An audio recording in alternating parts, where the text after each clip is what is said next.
Hi everyone, today we'll be going over the specific changes of the new motor glider. Let's check it out. First, the new motor glider comes with pitch assistance. What this means is that during takeoff, once you reach a certain speed, it will automatically climb and achieve liftoff. Once airborne, tap to accelerate and slide the wheel back at the same time to travel along the ground.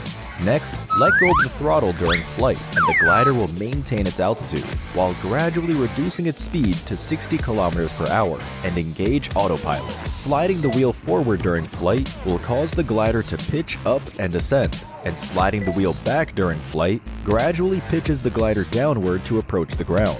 Furthermore, when turning left and right during flight, the glider will level itself off. The body of the glider and camera angle will tilt for greater immersion. The view of the ground has also been upgraded to better help players observe their surroundings while turning. Let go to stop turning, and the glider will stabilize on its own. As for landing, after descending to a certain altitude, the glider will disengage autopilot to help you slow down and land. Lastly, if we keep pitching the nose up, the glider will end up upside down.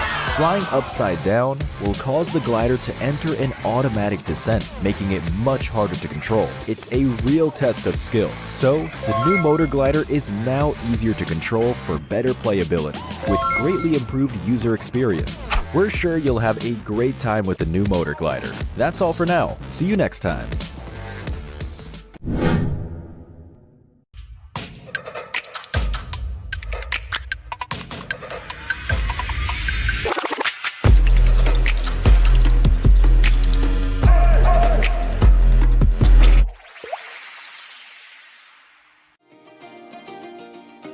Wow, what a lively sky treasure ship! So many lights and people. Yeah, every shop is full of color. Let's look around. Welcome to the Golden Moon Cloud Market. Haha! You can light the ship's magic lamp each day to get Paradise tokens. During certain periods, there will also be a lucky box drop. The Sky Treasure Ship contains loads of great gifts. Come peruse the various stores and go home with your bags full.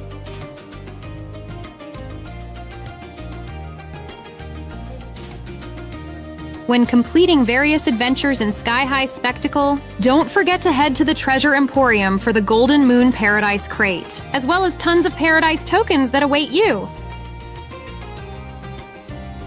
Join a new round of popularity battle. Work together with your friends to unlock the 1001 Nights lobby theme, moonlight background, and other great Golden Moon gifts. Happy 6th anniversary!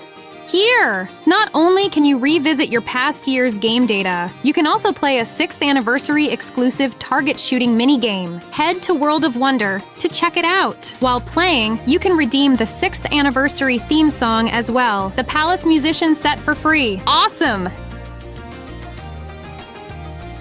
Choose your exploration path on the Sky High Spectacle Nimbus Islands. Collect your discoveries as you go. Spend more Paradise tokens to aid you in your treasure hunt. What's this? Wow! A secret shop! During the event, purchase items recommended by the genie at discounted prices. You'll also receive additional surprise gifts. Huge discounts up to 80% off. Come have a look.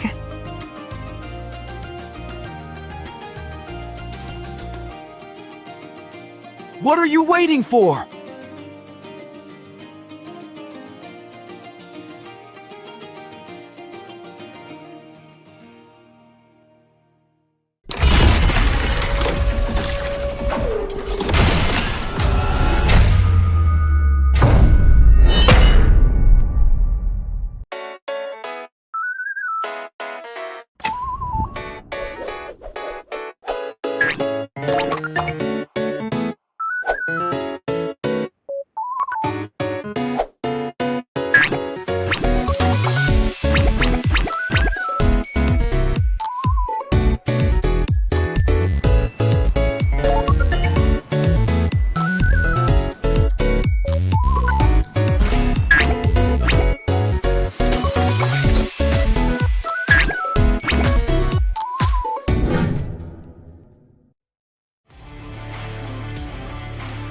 Hi everyone! After the last video, I'm sure you already have a basic understanding of the game. Survival, competition, social interaction, and easy-to-pick-up controls, these are what sets PUBG Mobile apart. First, as a battle royale game, survival is of utmost importance. There are multiple maps to play on, and each map is unique. Players can come up with different survival strategies for each map. Besides the blue zone mechanics, this is a completely open battleground. It's free of restrictions. Use your imagination to eliminate enemies and become the last one standing. Combat is also one of the core traits of PUBG Mobile. We have all kinds of weapons available. These weapons let players battle in any environment. You can be a sniper or storm the front lines with an assault rifle or shotgun. Furthermore, there are also protective gear, consumables, items, vehicles, and more. The comprehensive supplies available ensure a fulfilling combat experience. Our game has multiplayer modes with teams where you can invite friends to play together. Enjoy the thrill of PvP battles. Come up with strategies with teammates, find items for each other, and take up complementary positions. Try to make it to the end together. You can also go at it alone and carry yourself to victory. Lastly, we also have some simple tutorials for beginners in the game. There are no prerequisites, and they're super short. Learn how to play in a flash. We're still planning to release more guides detailing all kinds of neat tips and tricks to help players quickly familiarize with the game. Becoming a skilled PUBG Mobile player is super simple. Boot up the game and play now.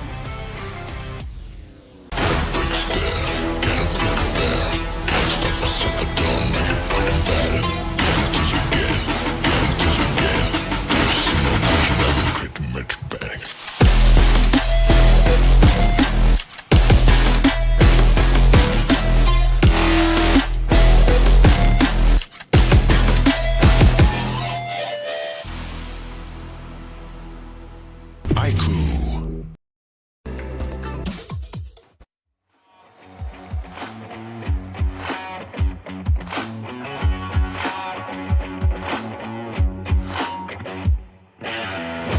Ladies and gentlemen, welcome to the 2024 PMSL SEA Summer League. And now, before the game starts, we have the interview. We have interview with CRVP Putra. Say hi to your fans. Hello. Hello everyone. Hello everyone. Okay, you guys nearly managed to go through Super Sunday last week. Did you guys manage to identify what issue was? Okay, minggu lepas Super Sunday Create VIP hampir-hampir dah lepas ke Super Sunday namun tak berjaya. Adakah korang daripada pasukan Create VIP ni dah jumpa apa masalah yang membuatkan korang tak lepas ke Super Sunday? Untuk minggu lepas, yang waktu last chance tu kami kalah terlalu banyak fight. Mungkin sebab tu lah. Dan kami dah bincang dah semua benda, harap minggu ni menjadi lebih baik lah. Okay, for the last week performance, which is on the last chance, on the very last chance match, which is we always lose our fight. We always lose that fight early phase, and we already know how to overcome it. We already fixed our mistake, and hopefully for this week we can perform and qualify to the grand final. Okay, I hope you can fix or and can qualify it. And because it is the week 3 of PMSL SEA Summer League. Before the game starts, any words to your fans? Sebelum game kita nak mula ni, ada apa-apa tak nak cakap dekat fans-fans yang support Create VIP ataupun fans daripada Malaysia sendiri? Untuk fans-fans dari Malaysia ataupun yang support Create VIP, saya harap korang terus sokong kami. Apa pun resultnya, terima je lah. Okay, to our fans in Malaysia or to whoever that support Create VIP from the very start, I hope that you guys still pray for us, keep supporting us, and whatever the result is, just keep supporting us. We need to embrace ourselves for this week 3. Okay, and this is week 3 of the final week. Do you think you can have still chance to go to the grand final? Okay, so ni minggu terakhir untuk Liga PMSL. Daripada Putra sendiri, apakah Putra yakin yang Create VIP ni boleh layak ke grand final? So, sekarang saya masih yakin sebab gap point tu masih tak banyak, possible lagi. Target utamanya kami nak lepas ke Super Sunday dulu lah untuk minggu ni. To qualify to the grand final, yes, I'm still confident that we can qualify to the grand final. But then, as for now, we are focused. Our main focus is qualify to Super Sunday first. It's because of the gap point is not that far. So we're just gonna take a step by step by qualify to Super Sunday and then Grand Final. Okay, good luck in week 3 and hope you guys can qualify to the grand finals. And thank you for start to join us the interview. And now it's time for recap. And welcome back to the final week of the PUBG Mobile Back Super here in week League. number 3, ladies and gents. Speaking of the interview just now, thank you so much, Miss Bo, for the amazing interview as always. But speaking of which, I agree, VIP seems to be having some issues here when it comes to not getting any Super Sundays at all. And speaking of which, this week is crucial for them. Yeah, this week is absolutely big for Greek VIP, who barely missed the chance to be in the Super Sunday for the first time. But a lot of amazing action in last week Super Sunday as well. We saw that Vampire Esports did a good comeback in their own Super Sunday campaign as well. That's kind of true. I mean, like, we're definitely not worried about the teams that pretty much have their legacy to live by. And speaking of which, we do have a lot of record breaking as well last week as of now. Yeah, record breaking by Boom Esports, man. And just when you thought that RRQ would hold that on through the entire season, Boom came out with 24 eliminations in a single round. That is an insane number now to beat. Yep, speaking of which, today when it comes to week 3, day number 1, it's going to be Group A versus Group C. From Group A, we do have BTR, Infinity, MORPH, Team Flash, Sem9, PIGMY, BA, Alter Ego, Vampires, TALON, and KT Create VIP, Team Secret, YOODO, O2, and RRQ. I have to say Group B is quite fortunate because they'll be played throughout till the last day of the week number 3. Yeah, they'll be playing tomorrow and the day after tomorrow, so they have a little bit more control on their destiny as compared to some of the other teams. So it will be crunch time this week, since it's going to be the last week to score a ticket into the Super Sunday for any chance to be in the Grand Finals. Even if a team did not qualify twice in a row for the Super Sunday, there's still a slight hope for them to be in the Grand Finals later. Yeah, but speaking of which, if you guys just joined in week number 3, which is going to be the final week of the group stage, and speaking of which, we're down to the final week. We just talked about it, 22nd of May, which is today, where after we're done with the group stage, we'll be tally up when it comes to the total point. But we still have one more last chance, one more Super Sunday. Yes, and this is the format here. Today we're going to watch A and C. Tomorrow will be B, C, and Friday will be A and B. And as usual, the top 8 will move straight on to Super Sunday. The bottom 16 will need to play the last chance qualifiers on Saturday for us to determine the other top 8 to join the first top 8 in Sunday. Now, speaking of the points, in case you guys have no clue, these days when it comes to the finals, head start points for the grand finals, first place get a huge head start at 30 points with 8 points in second place there. Definitely everybody, if you want to finish off strong, it has to be the first place. That's going to be the placement that we're fighting for. But we do have the Moolah Cloud. And the Moolah! $20,000 US, and also the beautiful trophy of PMSL that will be displayed at the main stage of Grand Finals later on. So if you have not seen how it looks like, stay tuned to the Grand Finals. And speaking of our team performance, yeah, week number 1, week number 2, Group VIP, they're doing okay, especially when it comes to week number 2. That's where they start to gain their winner chicken dinner. But unfortunately, they still have not made it enough to squeeze into the Super Sunday. Now, can they do it when it comes to this final week? And they were pushed down just by a pinch by Sem9 into heading into the Super Sunday. But this is a brand new week, and today's matches going to be same GMT +7, so you got to adjust the time according to whichever time zone that you're watching this in. We're starting off the Sandhawk, followed by 3 Erangels, and we're going to end the day with 2 Miramas. And in between 3 maps, we will be having a extended break as well, just as usual as before. Hello guys, welcome back ladies and gents. You guys are tuning into the PMSL Southeast Asia Summer Split 2024 with me, your casters for today, as well as Cloud Choo Choo and Cloud Tour. Yep, that is us here at the desk for the next few days. And what is going to be different this week is, of course, the groupings, as you saw earlier on. So in case you do not see your favorite team, they're probably not playing today. They will definitely be playing tomorrow. So keep an eye on the groups based on this week's reshuffle groups. Yeah, don't ask the boring questions. Not the final week, guys. This is no place for you to ask the boring questions for us. But speaking of which, Cloud, we talked about the teams that have scored themselves a Super Sunday. There's going to be quite a number down there as well when it comes to the overall league, including there's going to be like, 16 if I'm not mistaken. YOODO, O2, TODAK, Crit VIP, GEEK Fam. 4 Malaysian teams out of the 7 that actually participate in this season. 4, more than half of them actually didn't make it through. Now, Roy Esports and Team Secret, another 2 coming out from the Vietnam. It's going to be these 2 regions are the only the teams hailing from these 2 regions only didn't make it through for any Super Sunday. Yeah, and if you compare last season's performance for Team Secret, at least they got themselves into a couple of Super Sundays. But this season so far, unfortunately, they have not got into the Super Sunday at all. So I don't know, maybe it's affected by their lineup change as well, because they last season they had Rabbids together with them. But unfortunately for this season, they do not have it. So probably because of those changes in the lineup, they kind of affected their momentum, and they are still finding their way through to Super Sunday. Now that's going to be something that we should highlight on, which you talked about, the have the change of roster when it comes to the week number 2. Surprisingly, most of the teams are actually, usually the teams that actually not well perform in last season do have tremendous growth over this season, but it seems like a reverse for the side of Team Secret. Now, this is going to be not my prediction, it's under the banner of Team to Focus, because this is going to be the teams that I'll be focusing on whether they can finally at least finish off their run in the PMSL Summer Split with at least 1 chicken, by the way.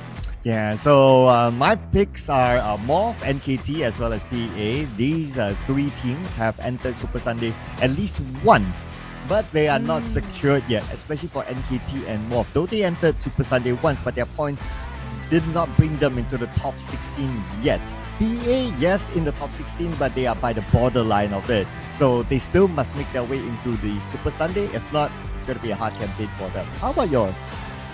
Well, definitely not. No chicken yet. That's it. That's the only line that I've drawn here. But if we can actually squeeze in, like you mentioned, the only team, like there's only 4 teams that managed to get once in their Super Sunday. Some of them in the second week, some of them in the first week. If we can actually squeeze one more, I think that's going to be VOIN Donkey, if I'm not mistaken, for the 4th one. So if we actually just assume there's an imaginary VOIN Donkey in the center of the line, then that's going to be another team that should be focused on. Because why do we focus on these teams right now? Because they are desperate.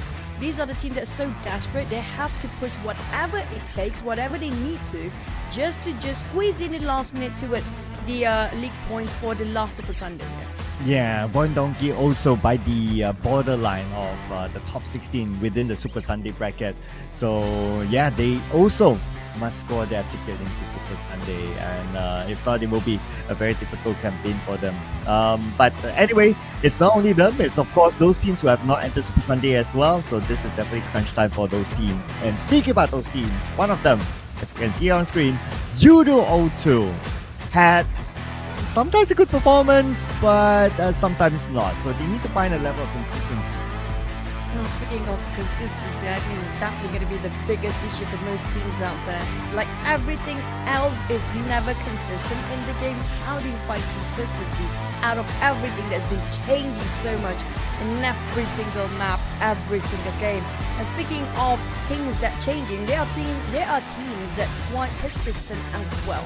We talked about multiple times. I think this is pretty much known to everyone by now. Vampire pretty much okay now, building up momentum, but we do know Alter Ego and Boom. These can be crazy teams that are still maintaining the momentum since last year, especially Boom this year until last season to this season. Also coming out from RRQ, they are the team that trying to reserve and conserve their energy, but the moment they release all their auras, all their energies out there, things get really crazy sometimes. Yeah, RRQ definitely do not want the past to haunt them. So they are performing fairly well as well, but of course the competition is tight at what you mentioned, those names including Boom. I would also include Alter Ego and also the Xavier as well, the only 2 teams in the league standings that have collected more than 100 points. So they are definitely really strong right now. And with their current performance, no doubt they are touted to be the top contenders for the championship as well. But of course, anything can happen in the grand finals. kind of true. Because everybody trying to just save their last best cut for the grand finals. Nobody want to just overexpose themselves towards the open just to let everybody to counter attack them later on when you come to grand finals. So you're definitely saving up some strategy, some for when it comes to the grand finals. That's why we should watch out for the teams like Vampires, like RRQ.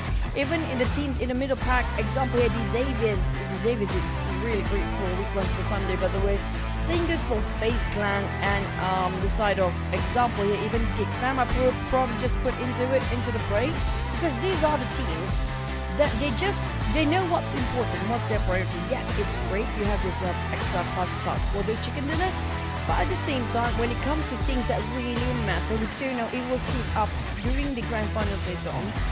They'll all be seated up to the World Esports Championship. That's where everything for the entire life, the entire career really kicks into it. Yeah, and speaking about kicking in, right? So today is also the kickoff for the PMCL as well. So in case you guys are curious of what's happening on the other side, feel free to also follow PUBG Mobile Esports for updates on the PMCL, because this time around for the PMCL, we'll also have a ticket to the Esports World Cup as well. So it's going to be a big gathering of all these teams. It feels like a PMGC itself at the Esports World Cup. True. I mean, like, it's gonna be fun. I cannot wait to see when it comes to the global later on. But speaking of PMCL, yes, I agree. There's a lot of we miss. I wish one day we can have the Southeast Asia to have kind of the clash, like an elite clash later on against the top 8 or top 8 of Southeast Asia versus top 8 of World Cup, just to see where everybody actually stands when it comes to, because both of them are actually coming from Southeast Asia. Is just a different, I don't know how to differentiate it, but it's like a different sort of region out of it, probably. Yeah, you can call it that way. And I guess if you want to do that, right, it would be an addition of a PMRC, like a PUBG Mobile regional clash. But like before this, like we had C and SA. C and SA, we had that before, and also C and the Chinese region as well. So if we could get that, this C and also the PMSL SEA, I think it'll be pretty nice. It feels like a whole. What would you call it? Well, I would still call it PMRC. Oh, it's going to be long. PMRC PMSL versus PMCL. Wow, that's a mouthful. Now that's funny though, because both coming up from Southeast Asia. Now, how do you want to name that sort of C versus CL? I guess. Yeah, I guess that would be the SL versus CL. Okay, I think that would be pretty nice. SL versus CL. But actually, SL is also used in other regions like MENA and all that. So I don't know if it's. We need to find the right branding there to differentiate it. Like, let me. The Wildcard, I guess. PUBG PMSL versus Wildcard, I guess. Yeah, back to the old name, right? The old name is always the best.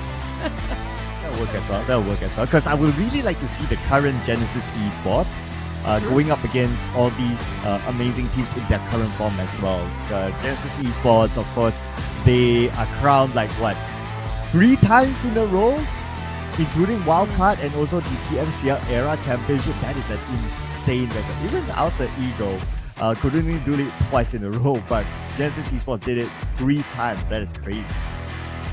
True, and especially it feels like they are the Altigo / Boom from the World Cup region, right?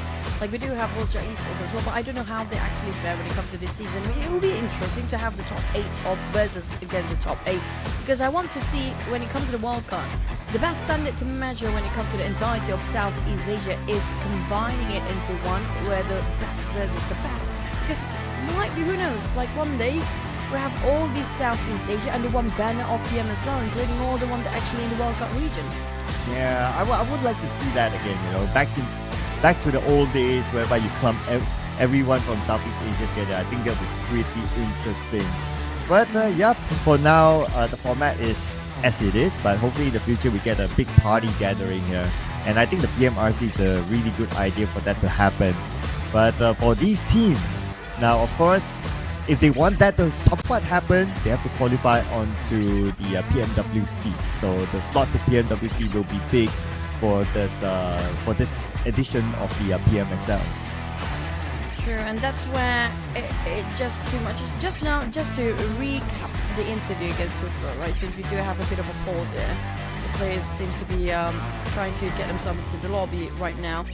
Now, I never seen Putra that devastated ever before in my entire life. Yes, he's a bit shy when it comes to having an interview, but I've never seen him that devastated. You can see the disappointment with his own performance and his own team. It feels like they're still trying to find something that works for the entirety of VIP.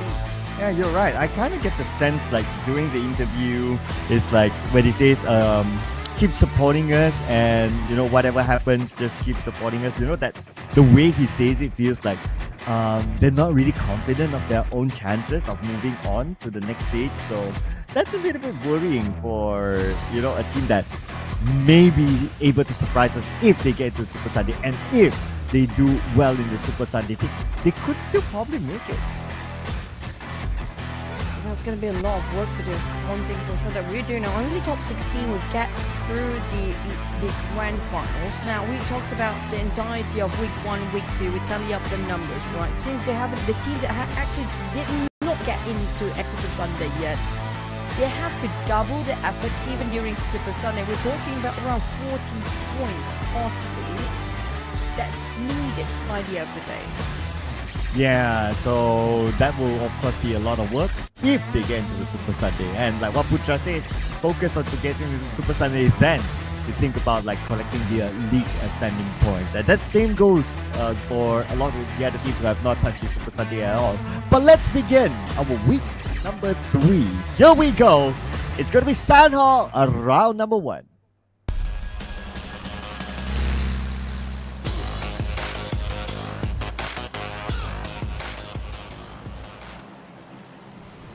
Marching into our first map. This will be our last map of Sandhawk when it comes to... Not last map. Third last map before we're heading to last chance. Because we have very few Sandhawk map, which means the entire week we only have 5 more Sandhawk map. That's it. That's done. For the entire, including the Super Sunday, by the way. So keep your eyes out. This means a lot of teams will try to get more eliminations because this is sort of a very small map, heavily dependent on the circle. As long as the team moves with the circle, they will gain at least a couple of points here. So it's so important and crucial for the teams that never get into Super Sunday, or even the teams that never get a chicken here.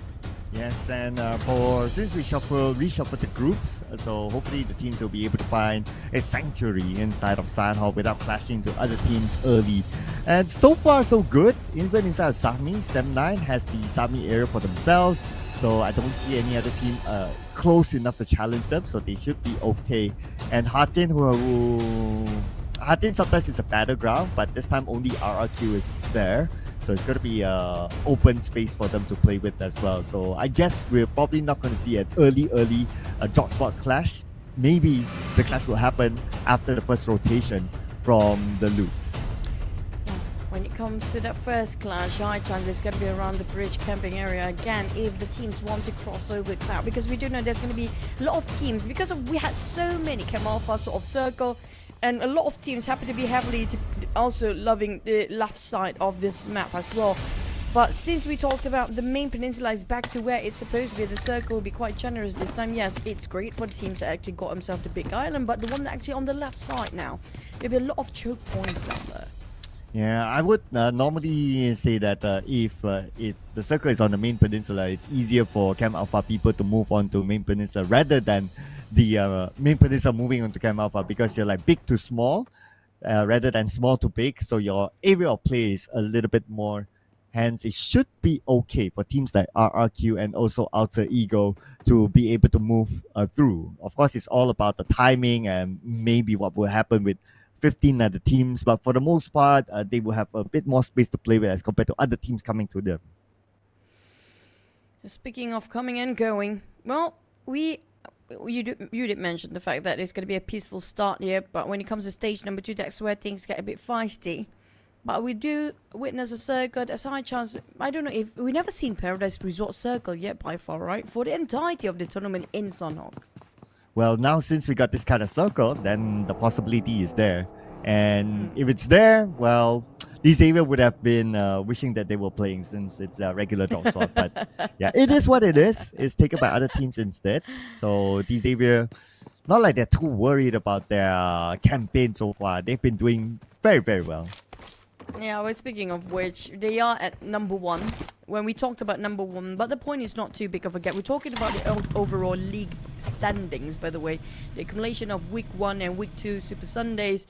And it's still a huge advantage when it comes to getting those 30 points in hand. Now, also speaking of which, you mentioned about the teams that's not worried. I'd probably say up to maybe even 8th place. Definitely not worried when it comes to getting to the grand finals. But speaking of great VIP, they had the interview today. Things just really rough for them. PIGMY also one knockdown. I think that's going to be exchange of the trade. But for Team Secret, next one is going to be 2. This is crucial for great VIP. Yeah, crucial for Team Secret as well because they need the points to be in Super Sunday. Good start for Team Secret, but not so good for Crit VIP. Caught up by Team Secret on this high ground while they made their rotation. And with 2 players left in start-off, it's going to be hard for Crit VIP to score big in round number 1. So I guess it's a matter of getting as many placement points as possible for themselves and look forward to the next round. Oh, we have another one. We can see a lot of teams that can see they're putting so much hard work and effort trying to force a fight here, including PEA even. But the problem is Achul hiding himself very well behind the rock. But TALON fighting against Sam9 on the different side of the map. Unfortunately, Sam9 quite early being eliminated. I don't know what's the trend here, but both Malaysian teams not doing so well here right now.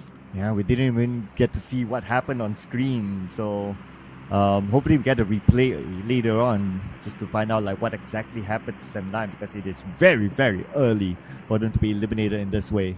But speaking about the Malaysian teams, looks like YOODO 0-2, Jumper knockdown as well.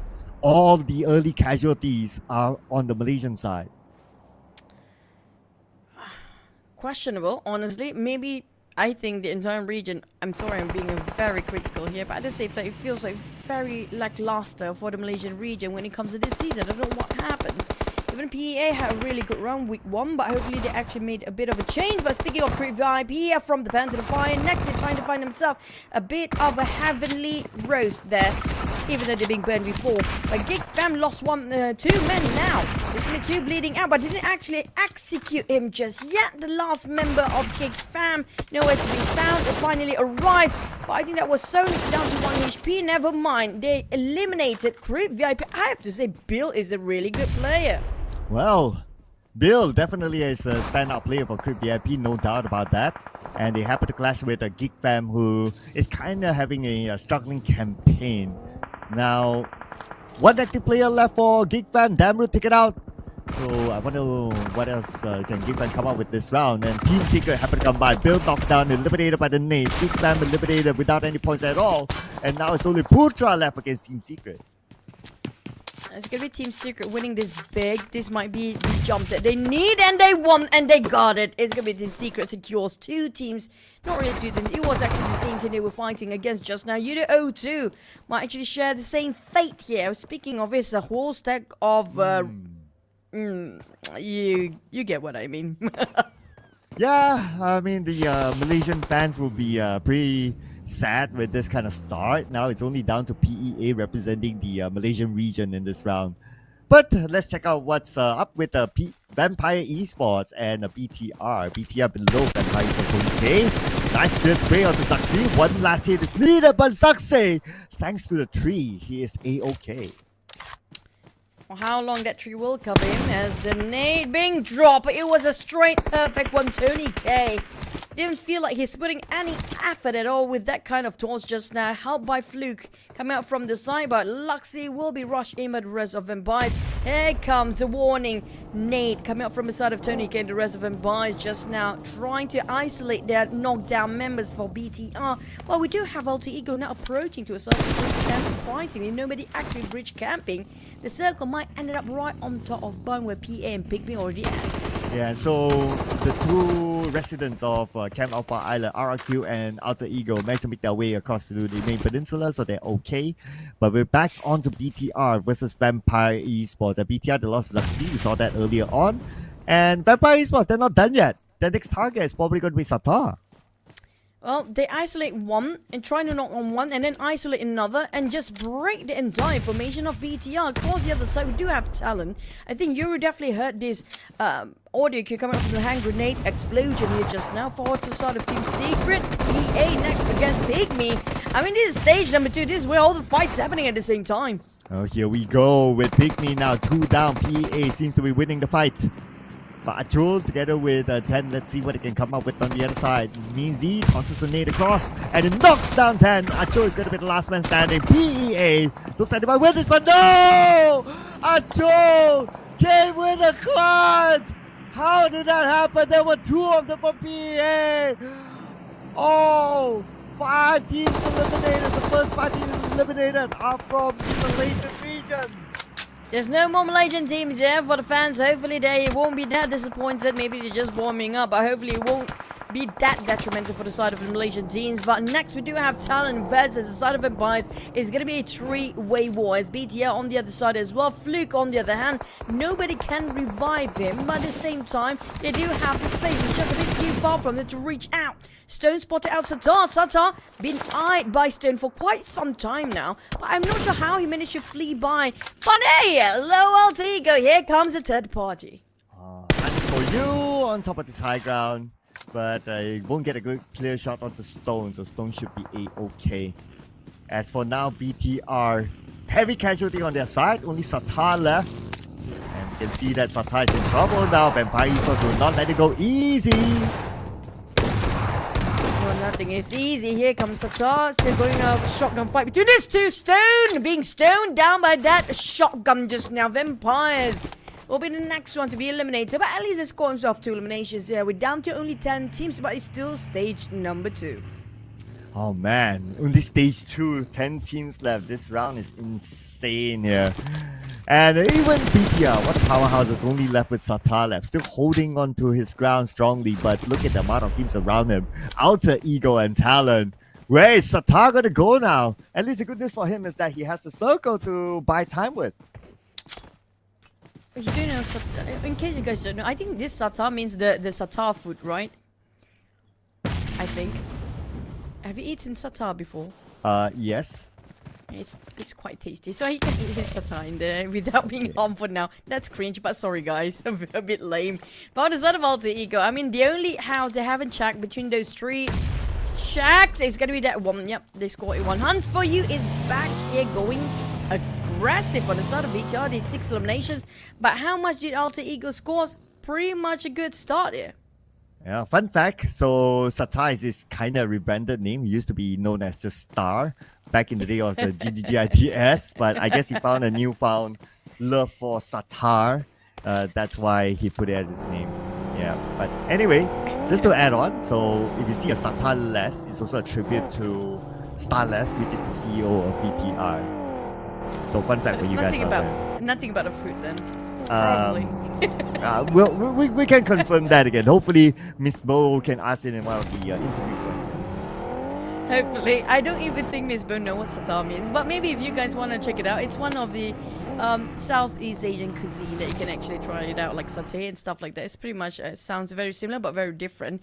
But speaking of the teams across the board, 6 coming up from TALON. TALON seems like they are on a roller coaster, right? We talked about them in a last chance stage. They were brilliant, they were phenomenal, and then they just shut down entirely during this Super Sunday. Now they're coming back with a different perspective.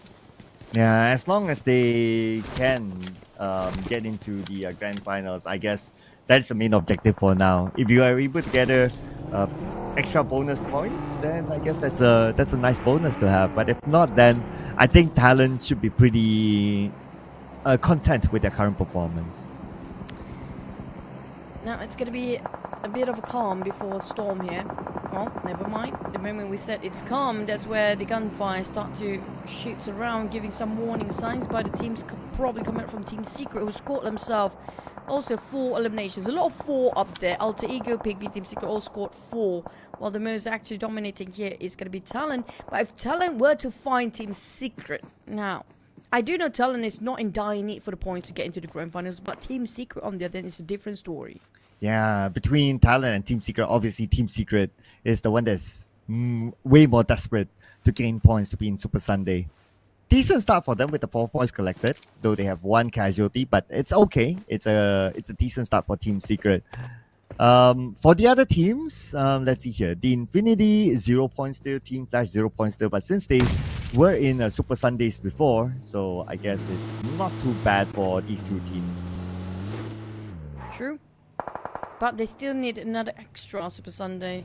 And like we mentioned, I don't know, by the end of the day, when it comes to the Super Sunday, the minimum amount of point, it's gonna be, you have to get all 3 Super Sundays. That's or at least 2 of them. 2 of them. Right? Right now, that just, never mind, we're gonna hold it for a bit because MORPH is coming to the side of NKT. Zero reposition. We say coming on the other side to try to box in, but NKT will not walk into the trap. They spot that one out to go for the far flank.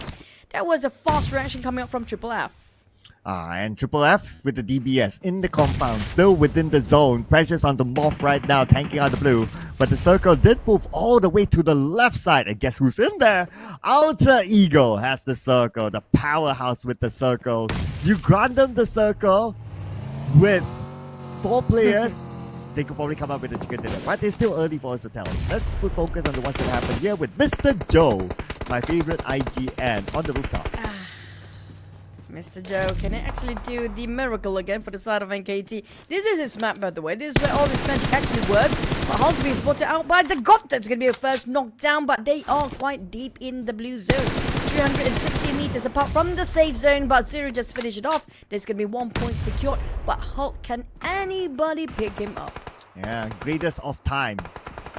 We like the A there with the GOT, but anyway, now Mr. Joe tanking out the blue, looking for Zero. Zero's at the corner. Okay, spots Zero, but Zero spots him first, and he pulls the trigger on Mr. Joe. Mr. Joe out in the blue. Now, of all the teams we mentioned before when it comes to the circle, never mind. Wait, that zone that's going to knock down on Zero. You overextend yourself at this point of the Sunhawk map. It's almost impossible to heal up on time. Spider-10 will try to chase out, trying to find a safe zone, but he's been chased by the blue as well. Now he got himself stuck down there. There's not enough first aids, by the way. He tries to jump out. It's stage number 4. It's so painful. He'll be burned off, probably not alive from... he cannot get out from the blue zone now. Yeah, and because of how tough the circle is for them, then it's going to be a real challenge here for MORPH. I mean, they only have Flippy now, and look at this while he tries to travel in. Tony K is there to take him out, and MORPH is out at number 9 with 4 elimination points collected in this round. Next, you talked about Alter Ego get the domination of the circle. Of all the players out there and all the teams, it has to be the top teams out there. It just shows that these teams know how to read out the circle. They revise, they reassess the situation. They know exactly where to go next. Just shows how much analytics actually coming up from the coaching staff plus the players on that side. That's going to be the difference between them and the rest of the tier teams at the very bottom. But Talon, red face, a bit over reckless, a bit overexposed, being shot from behind probably by PIGMY. If he's actually giving his back toward the side of the teams he's fighting against just now.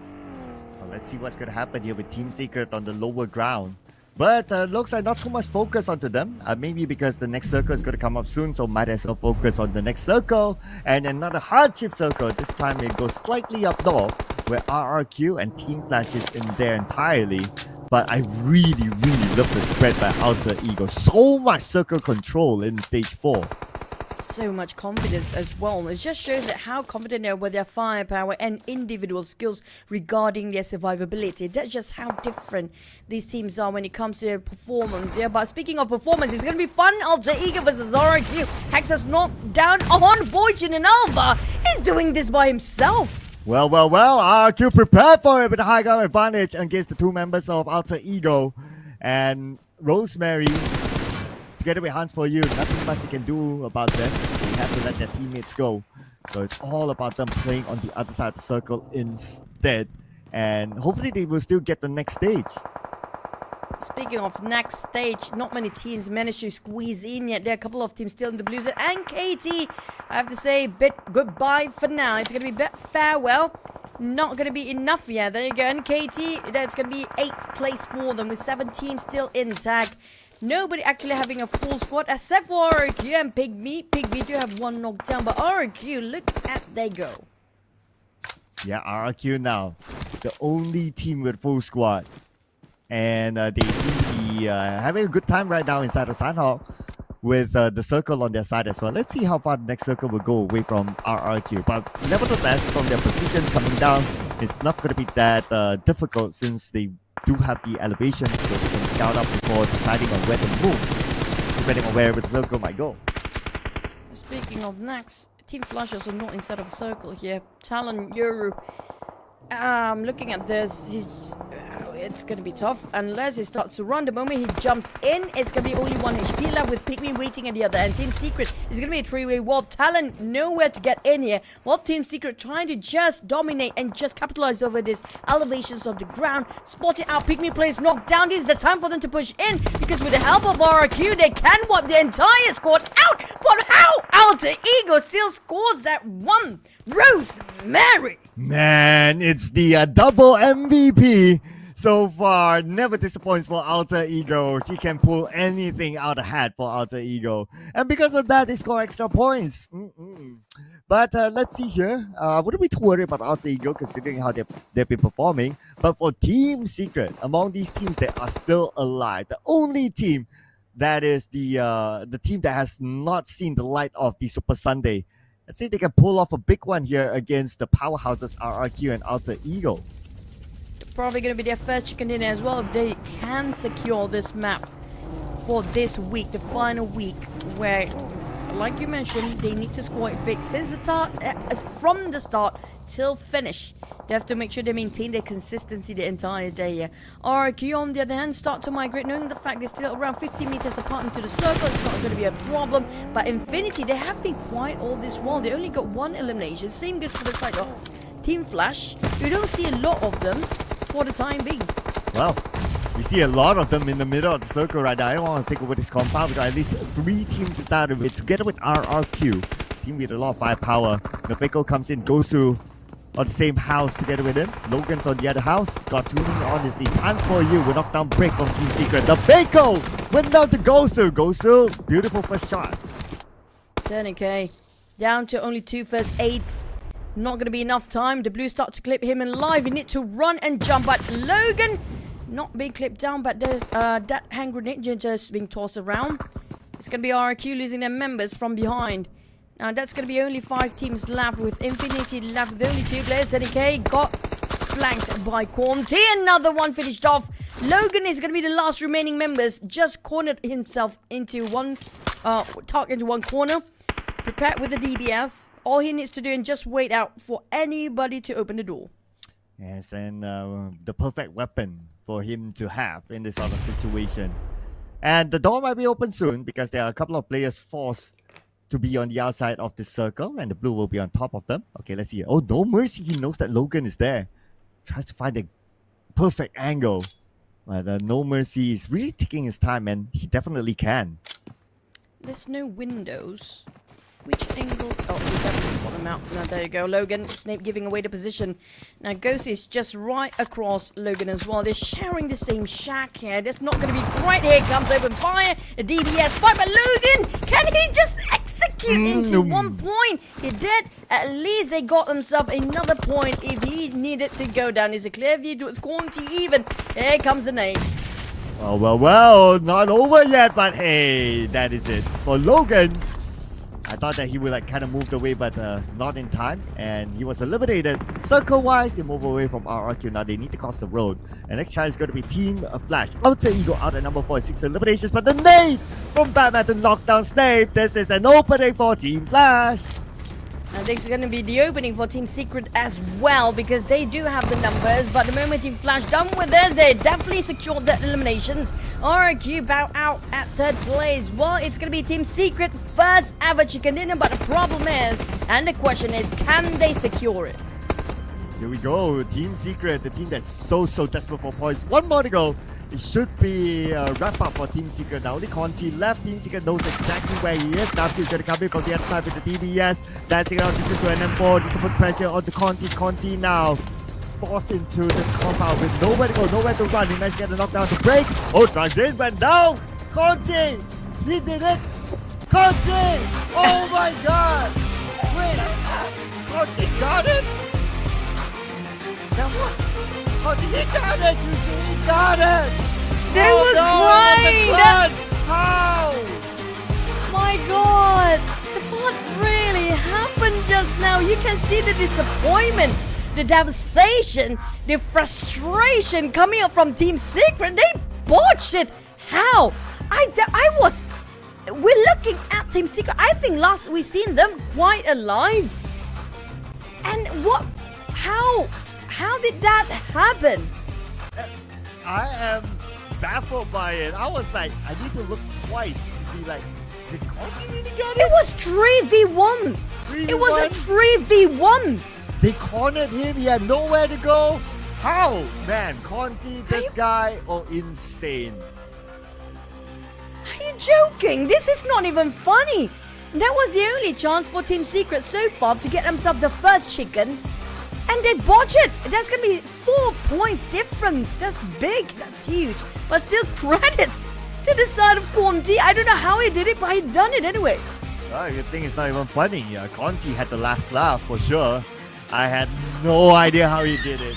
He was cornered, 3v1, you name it, you name everything. He was on the lower ground, everything was on the Team Secret. At some point I was like, yeah, Team Secret will get it. It's like, yeah, you don't even need to see. It's like, we can switch the channel now. But no!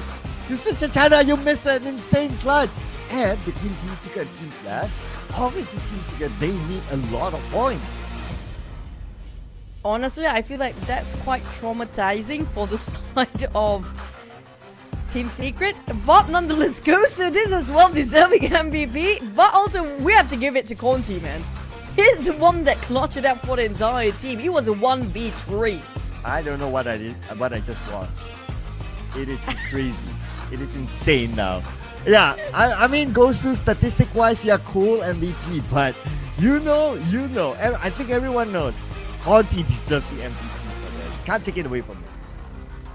Even our camera crew just now did not expect that based on the players' reaction. All eyes focus on Team Secret.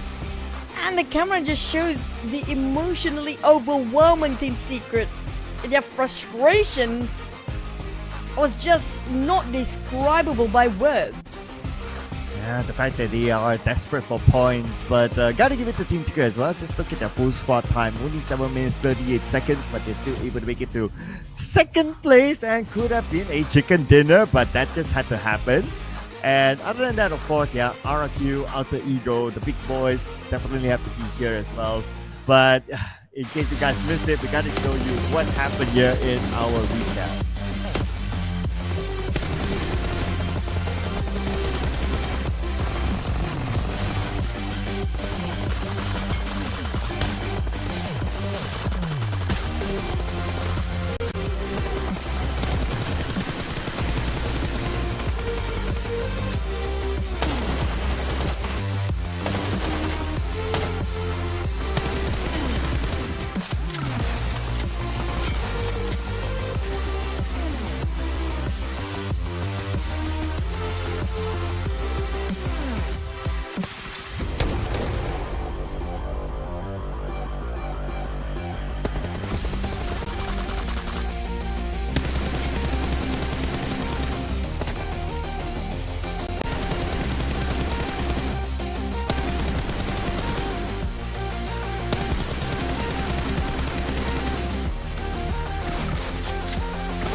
Honestly, even after I watched that replay, I'm still confused.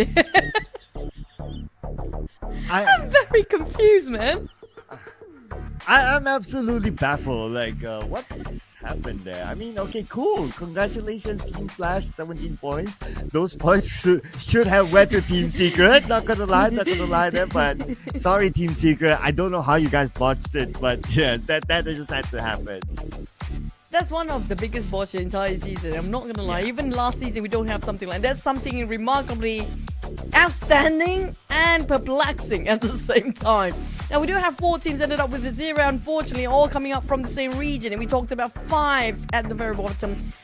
Sam9, GEEK, FAME, YOODO, 2PA, Grip, VIP with a 2. Well, we do have Vampires. Well, Vampires do have their ups and downs. And KT still in the middle pack. These are the teams that's not really concerned regarding their grand finals anyhow. Yeah, I agree. I second that again. That is the botch of the season. Probably. That should not have happened. That should never have happened. That is crazy. I am still, oh man. But anyway, so overall rankings, obviously because it's only game number 1, so the overall rankings will still remain the same like what you saw earlier on in the match rankings. Other notable numbers up here is that unfortunately, the Malaysian teams are all stacked up down there from Crit VIP to Sam9, number 12 to number 16. So it's definitely hard to watch for the Malaysian fans. Yep, somebody need to high five all the players' faces, probably, just to give them a bit of a wake-up call, because it feels like the entire region, which is going to be Malaysia right now, in a slumber. They don't really wake up knowing the fact that it's going to be the final week. Yeah. Now we do have Team Secret Break versus should be Conti, but yeah, go see it is. But still, damage-wise, you have to give it to the side of Break. Break did so much work, but it's just to finish things off. It just didn't work out for Team Secret then. Ah man, that will be the mystery of the season, Chucho. But anyway, if any credit would be given to Team Secret, at least is the damage output here, 2,106. Way ahead of even Talon, 1,433, followed by Team Flash, 1,344, and BTR, 1,237. Interesting enough that RRQ is actually not in the list. Yeah, usually they would be, but probably because they were quite far apart from the circle coming out from the north just now, they don't really having too much contenders to actually fight against, so they cannot even give some damage output by the end of the day due to there's nobody else out there for them to shoot, except for trees. But trees don't really count, by the way, Clown. So I guess it is what it is. Well, it is what it is for Team Secret as well. I mean, that is the mystery of the season. I have absolutely no idea. That is so hard to explain. I wish, okay, this is my wish. So Miss Bo, if you're somehow hearing this in this stream, please get somebody from Team Secret for the halftime interview. I want to know what happened. I personally worried if this will affect them about their motivation or their drive throughout the entire day here. Hopefully they are mentally prepared for this week's challenges for the side of Team Secret, but I just hope they can reset and rebound themselves from that last loss, because it seems like they still got second place. It was a big one, guys. Well, I mean, if you want to be the professionals that you are, you need to be able to overcome all these mental challenges to them. So yeah, let's see if Team Secret can at least be consistent, even though if they don't score a chicken dinner, but if they're able to be consistent enough, they could still be seeing the light of Super Sunday.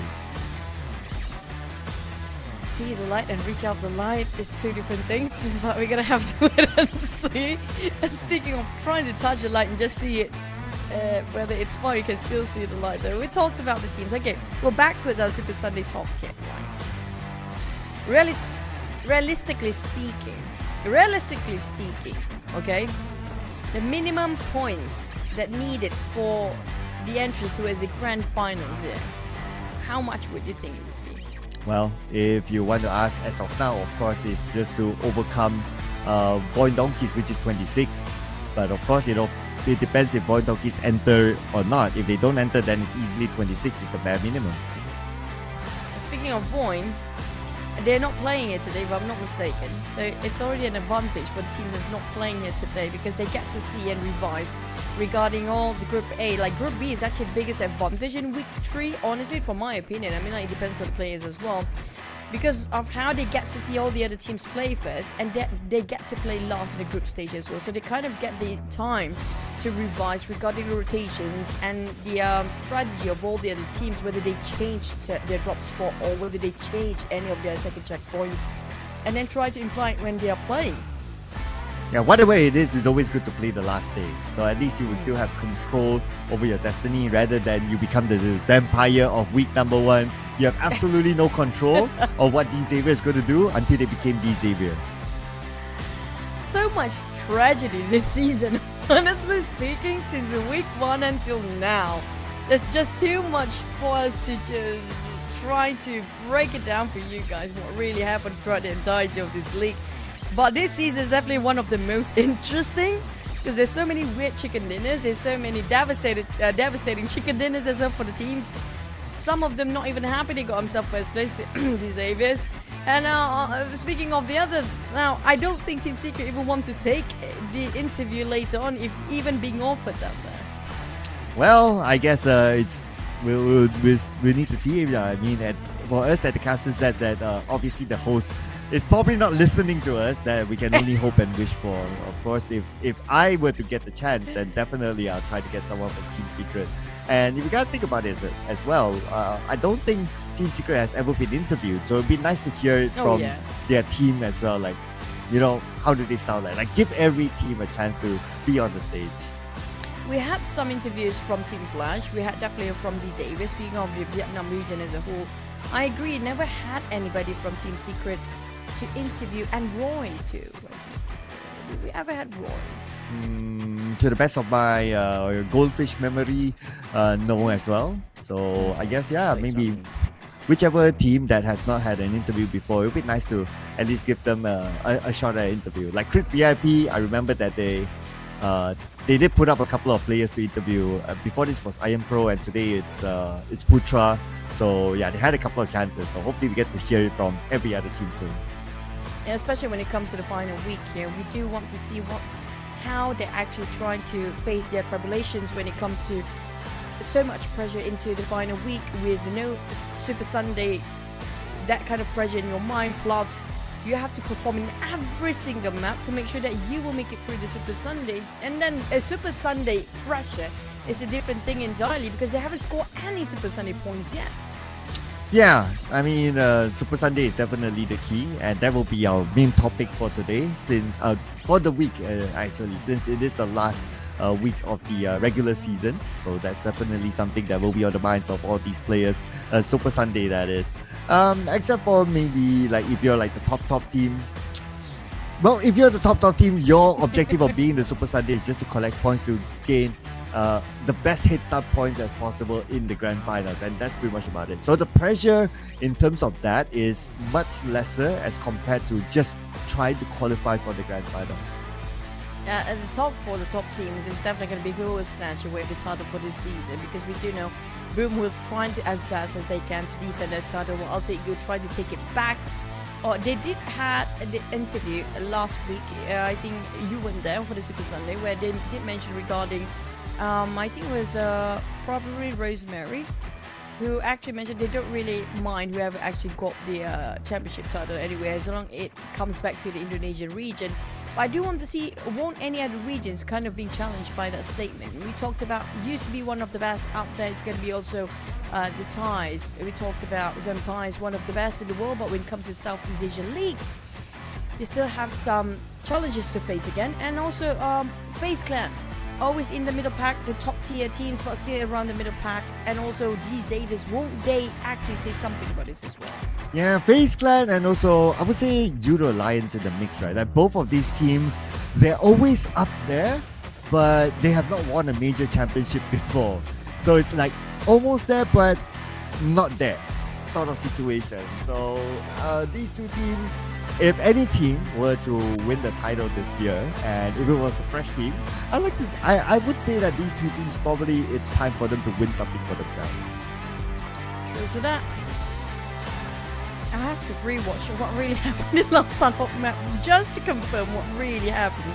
But speaking of which, that definitely gonna push the momentum coming up from the side of Team Flash with the last chicken dinner team who got themselves the Sunhawk map. But for the side of Team Secret, this is not the time for them to just bury themselves deep into it. This is the time for them to climb up and reclaim their lost chicken dinner just now. The same goes for the team, especially the Malaysian teams. They're being eliminated quite early. Can they make a difference when it comes to the first Erangel map of the day? This is where things start to happen. Let's just fly into Erangel.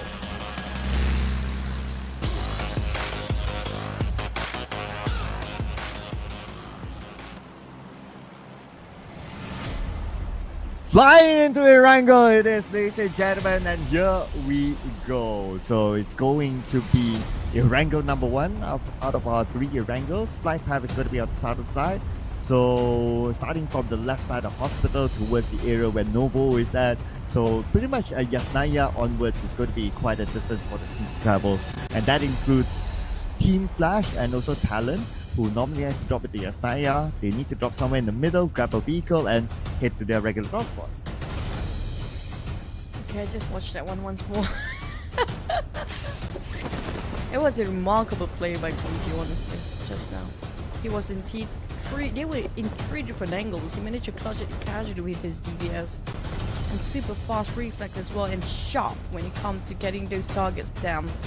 Now, this is definitely going to boost themselves up, but we do know, you mentioned about the circle, about the flight path. We had a lot of unusual circles when it comes to the side of Erangel so far. Vampires dropping as usual. We do not see any teams potentially get themselves first few clashes here, but high chance you might see some gun shooting on top of South Jogopur even, or maybe on top of probably, I don't know, if Pachinki will be interested by some teams down there. Pachinki, interesting. Team Flash is there, but I do expect them to like grab a vehicle and maybe go on to Yasnaya to continue to loot. But you know what else interests me is actually PEA. So there's a team that normally has to drop at the corner, and they happen to drop in Kaka area, and happen to be the circle is there, so going to be a different strategy for PA. But we're going to focus 7-9, who had an early elimination earlier on with TALON now. 7-9 do land themselves a couple of pistols, and there's going to be a lot of shotgun play when it comes to the early skirmishes between these two teams. 7-9 need to get themselves back up for the feet there. They didn't score any eliminations just now, and UI down on the ground with the misery. Shot down on his face. It's going to be around the staircase. A red face finish off that. Kenny will try to retaliate and fight back. But there will be enough for not. Kenny with a pistol. Shot down Yoru, get him back. Who won that fight? Okay. Oh, no. 2 rounds in a row now for 7-9. I hope that this is not a sign that it would affect the other Malaysian teams as well, because it came like back to back like a domino effect for them. As for TALON, nobody went out entirely and they can reset. So perfect start for TALON. Yep, on the side of 7-9, they did actually have 3 knocked down for the last one, but didn't actually translate it into 1 point early on. Oh, 7-9. But 7-9 is not that concerning regarding their league overall rank. Is that pretty okay? They're pretty much in the top 5 still. They got every single Super Sundays. So it's something that's just trying to, probably 7-9 is trying to work things out, knowing the fact that Grand Final is going to hit them very soon, which is going to be next week. So they're probably trying to work out a strategy that's still under the experimenting process for their side here. Whatever it is, like what you said, yeah, I wouldn't be too worried about 7-9. But of course, 7-9 being one of the biggest fan base in the Malaysian region, even if like objectively we're not too worried about them, but the fans, I'm sure they wouldn't be too happy about that sort of performance. But for PA, they will be sharing Severny with YOODO 02. Okay, so PA dropping guard car, grab a vehicle, now went up north to Severny, and they normally like to play like by those edges of the map sort of drop spot. But we're also going to highlight Kwang here. I would have preferred to see the stat for Conti, not gonna lie, but yeah, Kwang is one of the OG players around, and his best year was when he played with SLD or Shine Like Diamond. Yeah, I agree. And I mean, like, I was a bit sad during that time when SLD kind of split up their roster. Some of the players going in here, some of them actually merge with another player, but we do have TODAK in trouble here. Crit VIP, as usual, Bill's always the one that saved the day for the side of Crit VIP. Yeah, lucky enough he came by, and now he'll be able to save his other teammates. So they'll be back as a 4, while RRQ, they lost 1 player. So at least this time is an okay start for Crit VIP. But look at Snape. Is he traveling towards them? I don't think so. Yeah, probably going to let that one go for now. Or maybe not. I don't know yet. Because Snape is still around.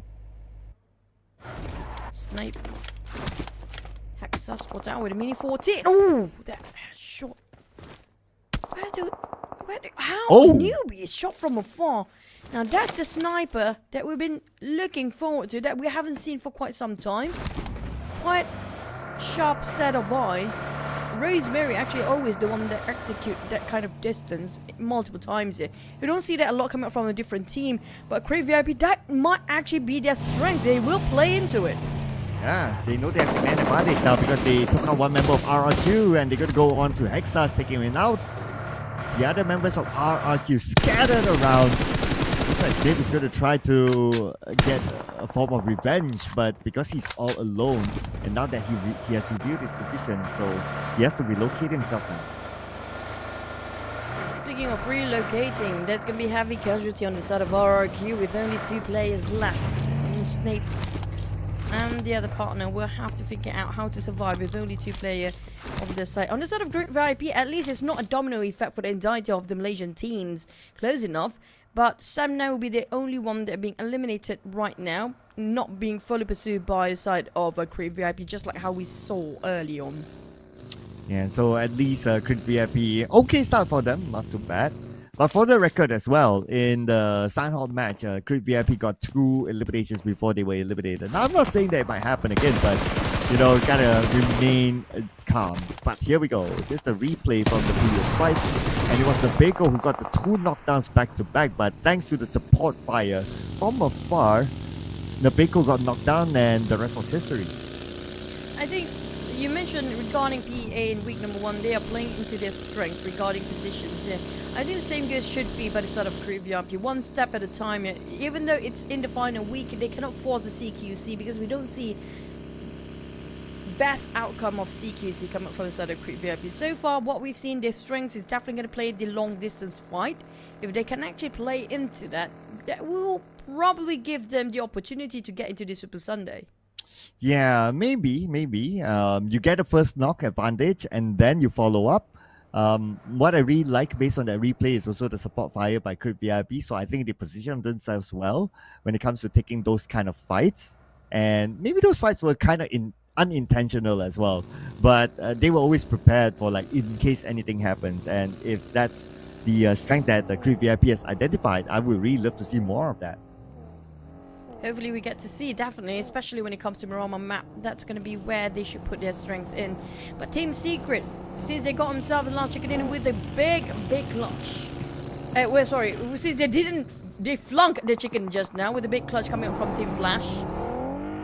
Hopefully they are not a bit too reckless this time. There's going to be NKT, another team they should look out for, because we do know when it comes to firepower, they do have it.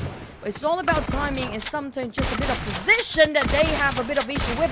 What a nice bait just now. So was actually creeping from behind. He got distracted by the vehicle just now for the side of NKT. Yeah, I really love the distraction strategy there. And it worked out for them, scoring their first point this time. And NKT looks like they're going to leave Team Secret for now, since the circle did move away anyway. And we're going to see a guard cast circle.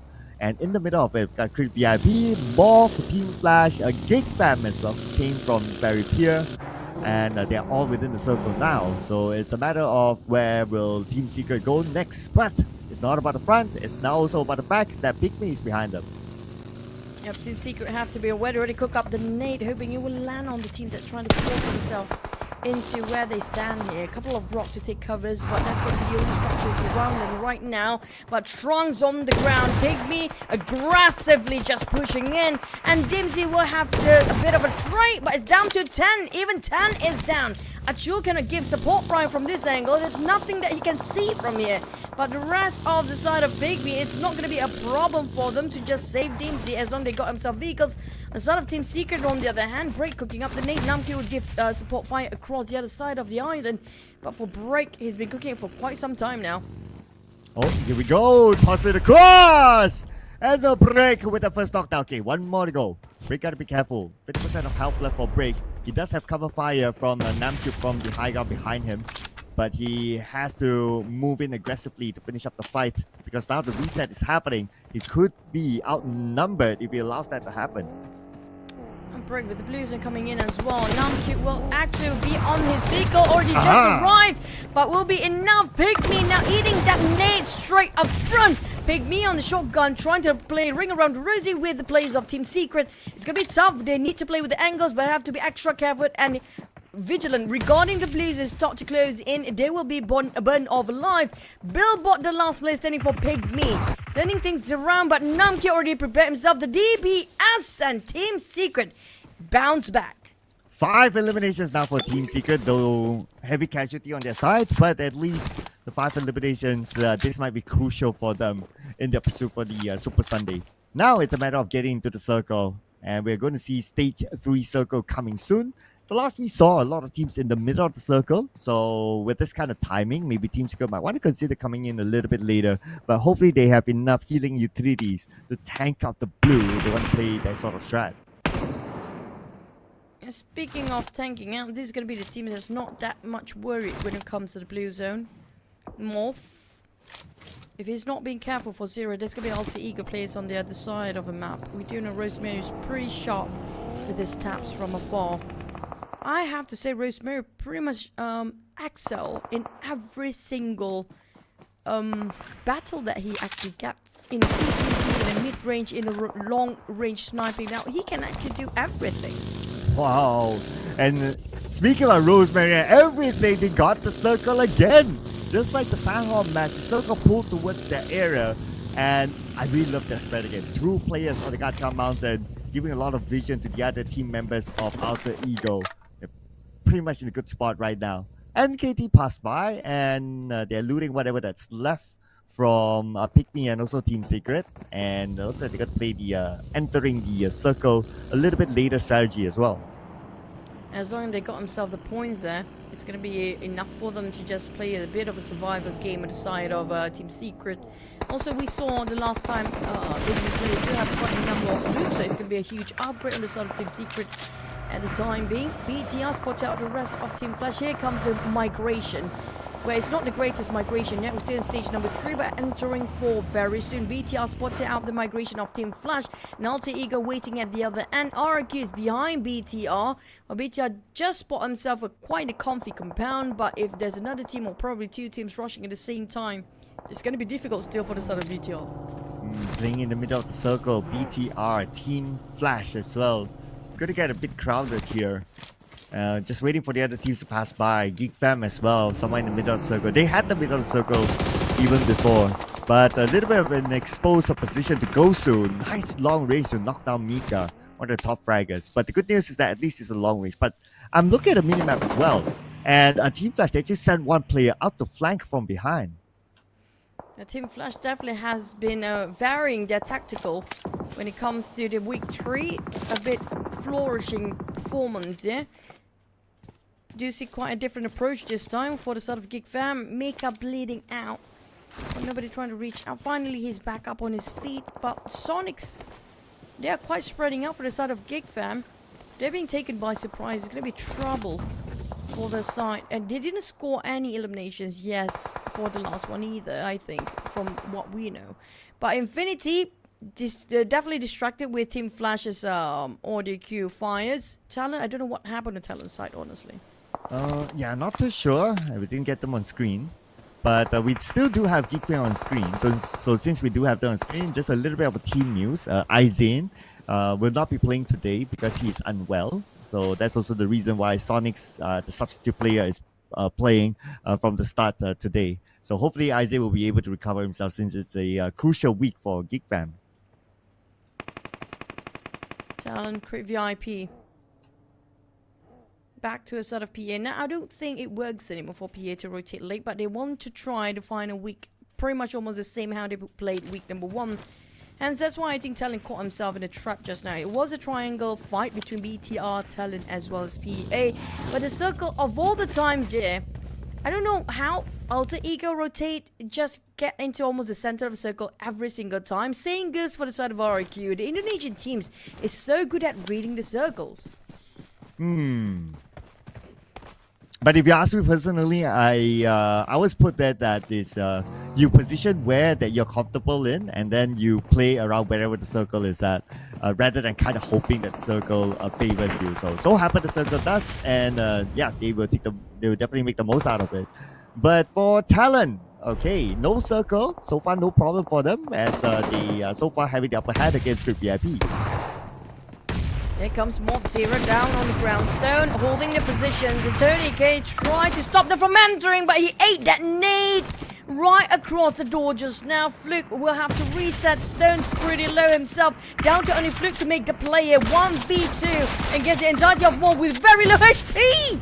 Close enough, but unfortunately on the side of Empires, they only scored 1 out of that. So Vampires out as well. Fairly early elimination for them.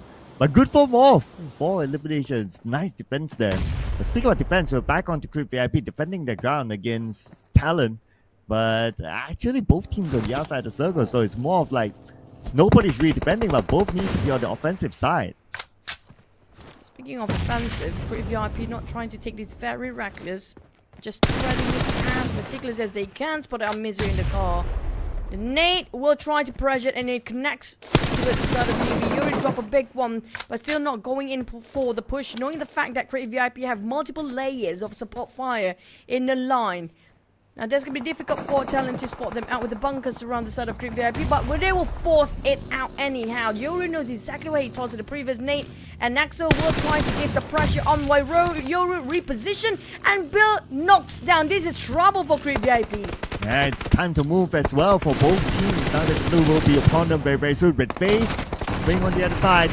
Talon now with a close quarters combat. Yoru jumps in. Yoru gets 1. Yoru gets 2. Looking for the other members of Grid VIP. 1 more to go on the other side, and that's going to be Iron Pro. He tries to get away, but look at the minimap. So many teams close by. There's still a lot of teams in the blue zone.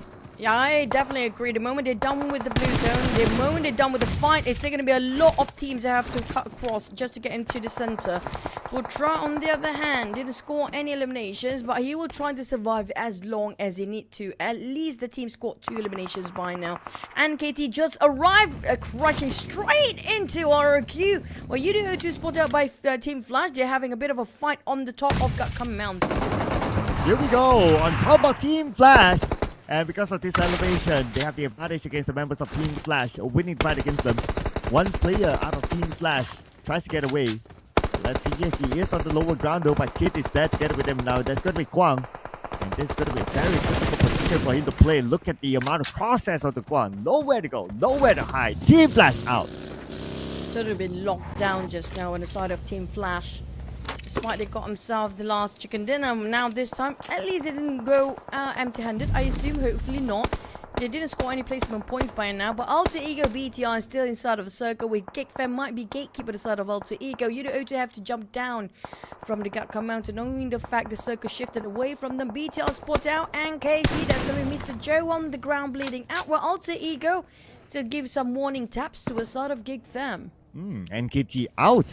Let's not forget as well, NKT Royal Team to definitely need to get into Sunday.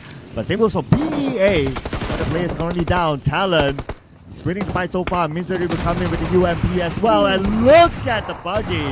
Just mowing PA. Shredded into pieces here on the side of Talon right now as BA winning over this fight, leaving only Red Face left. Here comes the nade, and he connects just a tiny bit more, and he has to position himself, force himself slightly towards the blue zone, knowing there's another nade follow up through, but it's not coming from PA, it was actually from BTR. Oh wow, BTR just had to be the third party that comes in to gain points for themselves, and now Kiddo, where is he gonna go? And at the same time, the blue is right behind him. He won't have time to heal up. Okay, he'll still take his chances. hoping for the smoke to give him as much cover as possible. But for him to save plays, it's going to be super duper hard. It's going to be a big graveyard for Talon as well as PEA here. There's no way to break through, Cloud. We're talking about how tight they're keeping it on leash this side of a circle on the side of BTR. And not just that, RIQ now approaching to it this side, probably. You know, I think that's going to be the last place standing. Not really, still having a full squad. But for PEA versus Talon, it's not done dusted yet. They're both moving in parallel direction. But BTR is just lurking around the corner. I feel like it's going to be super difficult for both Team Talon and PA to cut it through. Well, looks like that's a confirmation that Blaze is out, taken out by BTR. So now PA only has one active player left. Talon, final player found out and eliminated. But they still brought home 9 elimination points this round. So it's not too bad for Talon, I must say. But it's going to be big here because stage 5 is going to close soon. And we got 4 teams on the left side of the circle. And when the circle goes away, it's going to be huge. But hey, look at that nade onto the Infinity.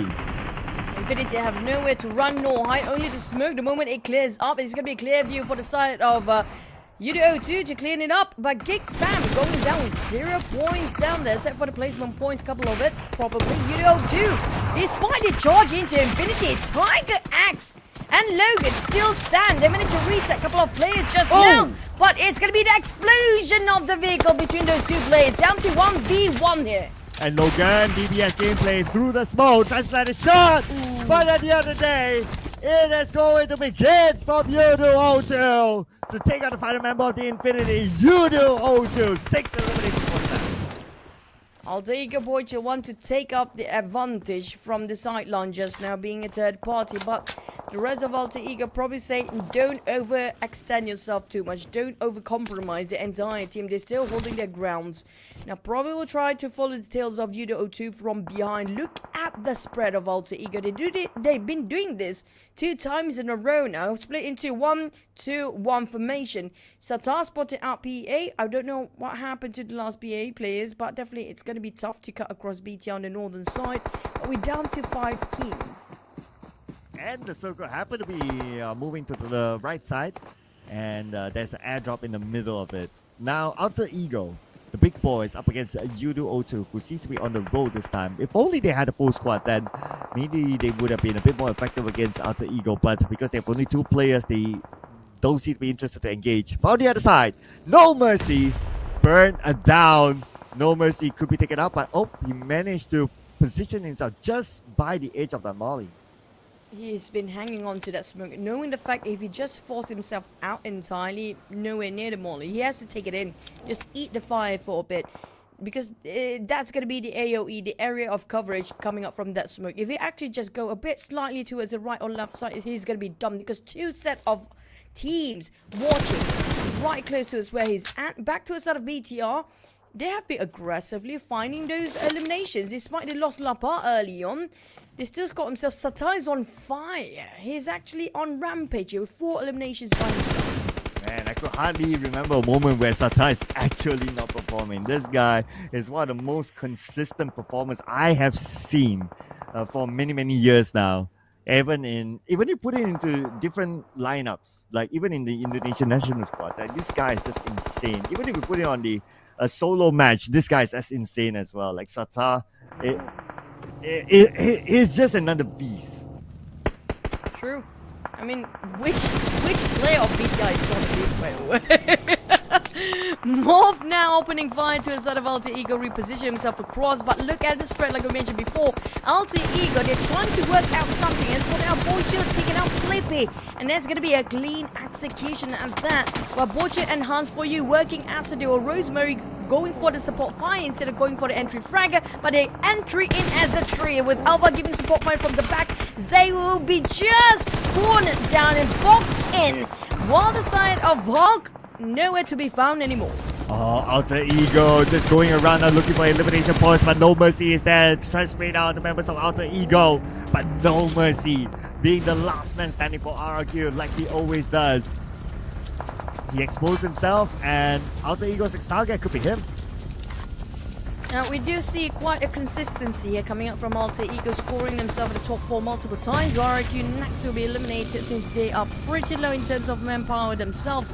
YOODO O2 probably going to be next, but it can be a surprise sometime because Alter Ego and BT are just too close against each other. If they happen to initiate the fight, well, we can say that YOODO O2 do have slight advantage with Jumper as the last player in this lineup. If it's down to 1v1, v1, then now that's going to be down to everybody's game for the chicken dinner.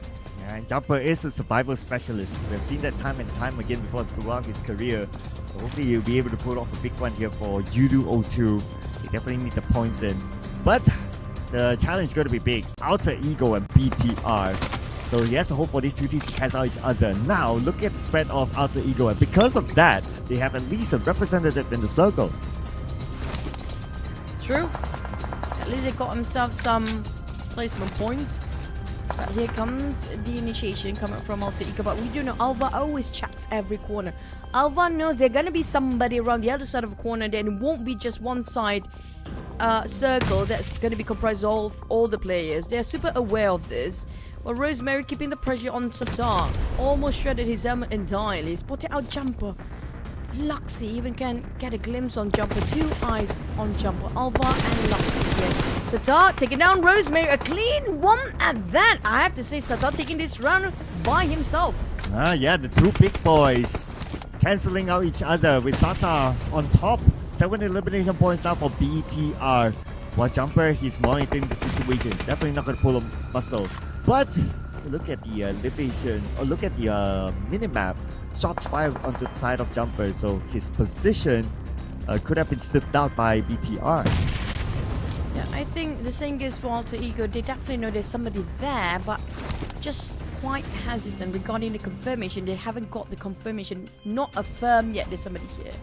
We do see the nades flying over Jumper. Oh, he takes slightly a bit of cover. And they just want to check things out. Oh, now Jumper just gave away his position. They definitely saw that. He's just a tiny bit, slightly lean peeking. I think Satar definitely spotted that one out. These guys, they know every pixel of the game. If there's somebody there, they know it's going to be somebody there, and they're spotting them out. It's going to be down to Boy Chill to finish off Jumper or Luxy first. And it's a matter of which team will gain that extra point out of Jumper at this moment. But looks like Jumper will not go down without a fight. Knocking down Satar. Starman for BTR. And Jumper took Satar out. And finally took out by Luxy. But still. Great effort by Jumper that gained that extra point before he went out. Yep, scores one better than none. Alter Ego, Albus, but Luxy, one knock on down. It's going to be 1v2. We've seen a lot of botch when it comes to chicken dinners of the day. Hopefully it won't be the case between the Titans and the Legacy teams down here. Alva down next.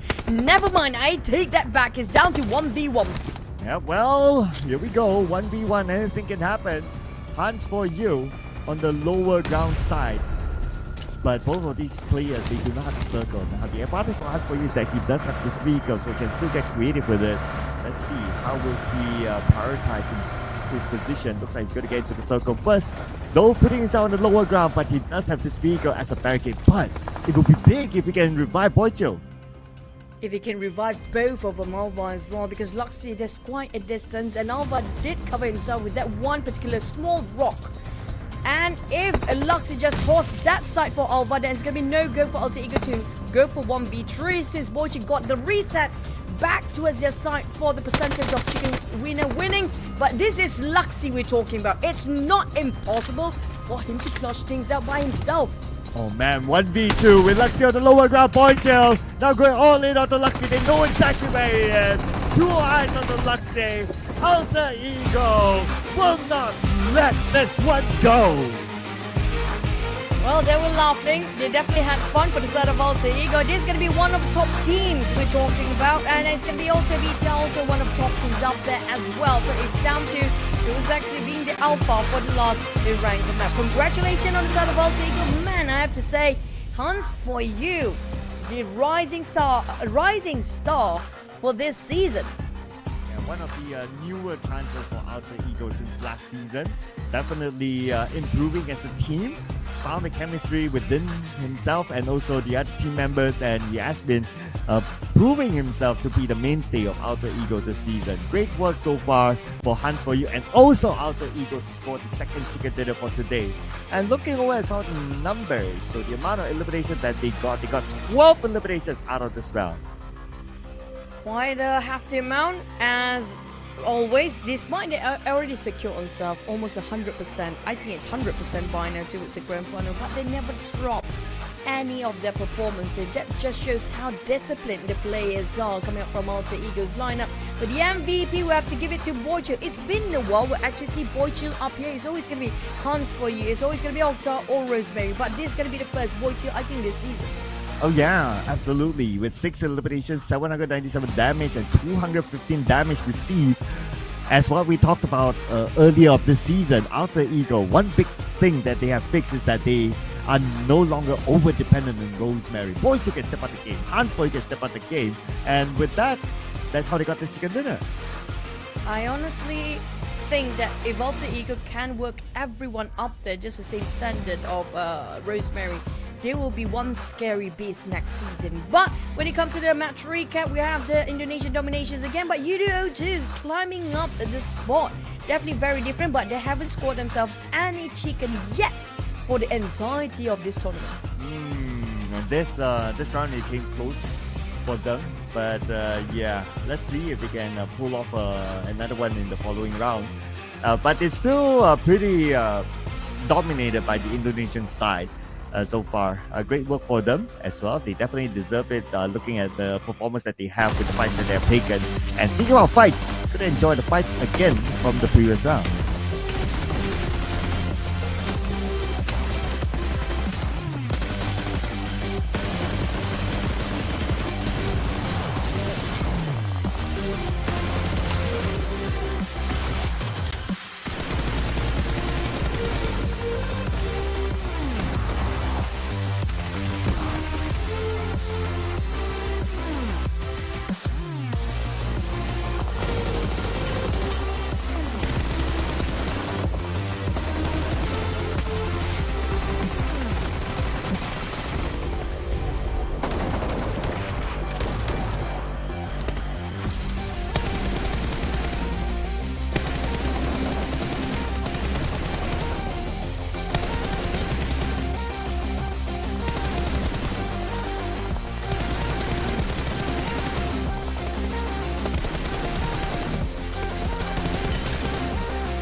I personally love the relationship of the bromance for Alter Ego. Their brotherhood is so strong. It's bro before... Wait, what? Okay. But yeah, Alter Ego's got 12 eliminations, 22 points by far. I can see they're brewing something up on the side of Alter Ego when it comes to the approach towards the fight. We're going to break it down later on. But YOODO 02, this is going to be one of their best rounds. Also, when it comes to week number 2, well, it's just a second game. But I love their performance here today.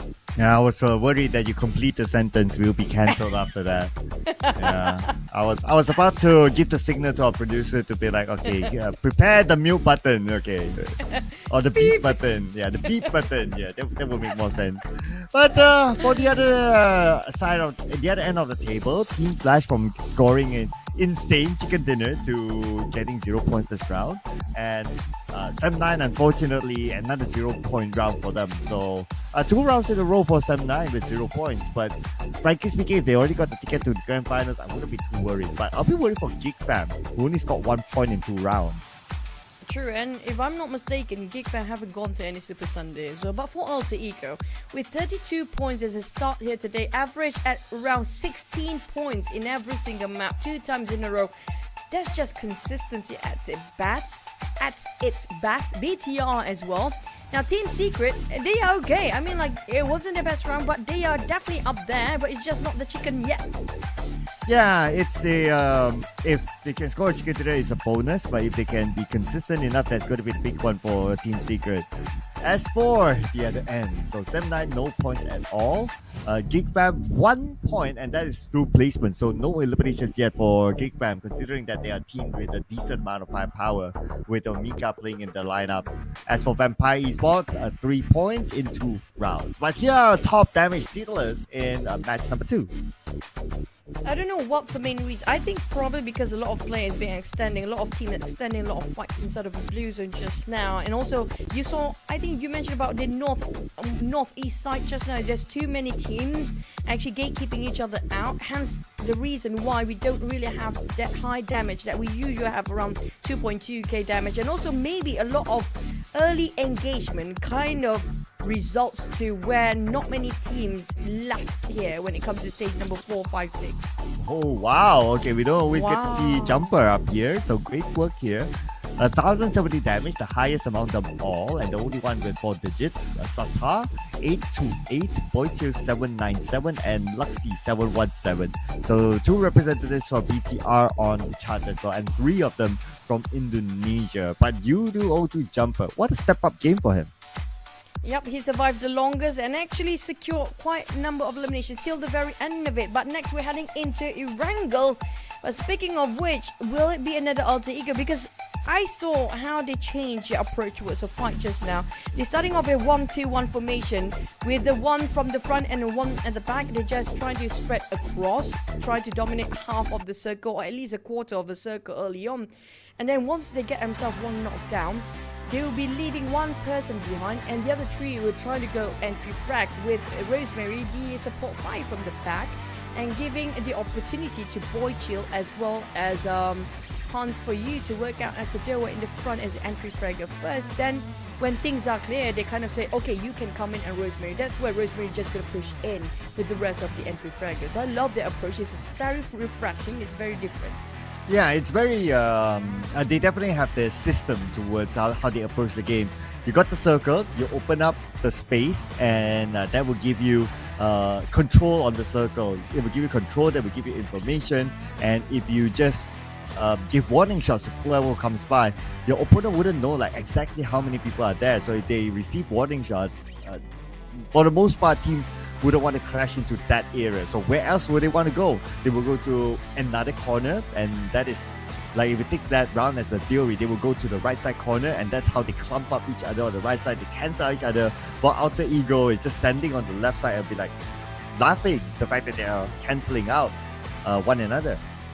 I agree, and they can actually have the privilege to do it, to do that kind of plays for Alter Ego, since Boom is not playing, because we do know they're one of their tightest contestants. It's gonna be Boom as well as Xavier, which both teams not playing here when it comes to their firepower, when it comes to engagement of early skirmishes. These 2 teams are not here, so this gives the opportunity for Alter Ego to work things out, to just clean up their strategy, to make it as complete as possible, to just perfect what they can be perfected down there. And that's going to be showing off the display of how confident they are when it comes to individuality performance, and how confident they are for their survivability as well as one person. They don't really need for his teammate to just you watch my back while I go to the front. Everybody care about their own and being aware about the position, but at the same time being alerted regarding what their plans next, which not many teams actually can do, because a lot of teams mostly like try to just fire, and then if they got it, okay, great, we go all together, that kind of stuff, Yeah, and the reason for that is that you need to have a lot of elements to make that happen, right? You need to have like the team understanding, the chemistry, how you want to execute certain things, because every scenario is different depending on how the terrain is, and you need individual skills, you need a lot of game sense, you need a lot of game knowledge. So you need to have the best of all these elements to actually make that thing work. So that's why you can see that some teams, they tried to do it. TODAK tried to do it as well last week. In fact, every team will have their own scenario, but not many teams will be able to execute it as cleanly as what we saw Alter Ego did in that round. I agree, because they have this total trust between their teammates. For the side of Alter Ego, you can see how different of playstyle they are at. Even if they lost their round before, even if they win it, you can see that the chemistry between the teams, they really enjoy the game as a four. You can see that they're having fun. It's not like they're under the pressure or start blaming one or the other, but they work things out together. Like, okay, we need to do this, we need to rectify our errors, and this is going to be the next step, one step at a time. It's just the total trust between your teammates and the respect they actually gave one the other, which I think can be learned by all the other teams out there. Yeah, with that sort of performance, I don't know how they're going to blame each other. I mean, if you're up there, you'll be like, yeah, whatever, right? Oh, you got eliminated early. It's like, well, we still got chicken dinner. It's like, yeah, whatever, right? Doesn't really matter for them. Okay, but you remember how these Davis really performed so well in the week 1 Super Sunday, right? They weren't like that, Cloud. You can see a different vibe, despite they are quite pretty okay in the first week. Well, of course, all these are not apple-to-apple comparisons, right? And that's why humans are complicated at the end of the day. Yeah, there's no one single way to explain everything. But at least they're not look like they're crying when they're being interviewed. I'm sorry, Lambo. It was really something that's still a mystery for me on the side of the Xavier sometimes. But they're not playing it today, of course. We're going to focus back to a sort of YOODO O2 Jumper. Always the last man to stand, but he managed to still dish out quite a number of eliminations. There's so many third-party plays when it comes to this season. I think that's why a lot of teams are quite frustrated regarding when they're being eliminated. It's not because they're being eliminated, but because the way they're being eliminated was quite devastating, disappointing, I mean, they tried to pick. They went up against Alter Ego as well, the team that got the chicken dinner. So if that somehow makes them feel better, yeah, they went up against the team who got the chicken dinner, also one of the top contender teams as well, and they still managed to have Jumper to survive. So I'm just being positive about the whole situation, right? Because all these teams will need to be positive for themselves and are following a Wrangle match.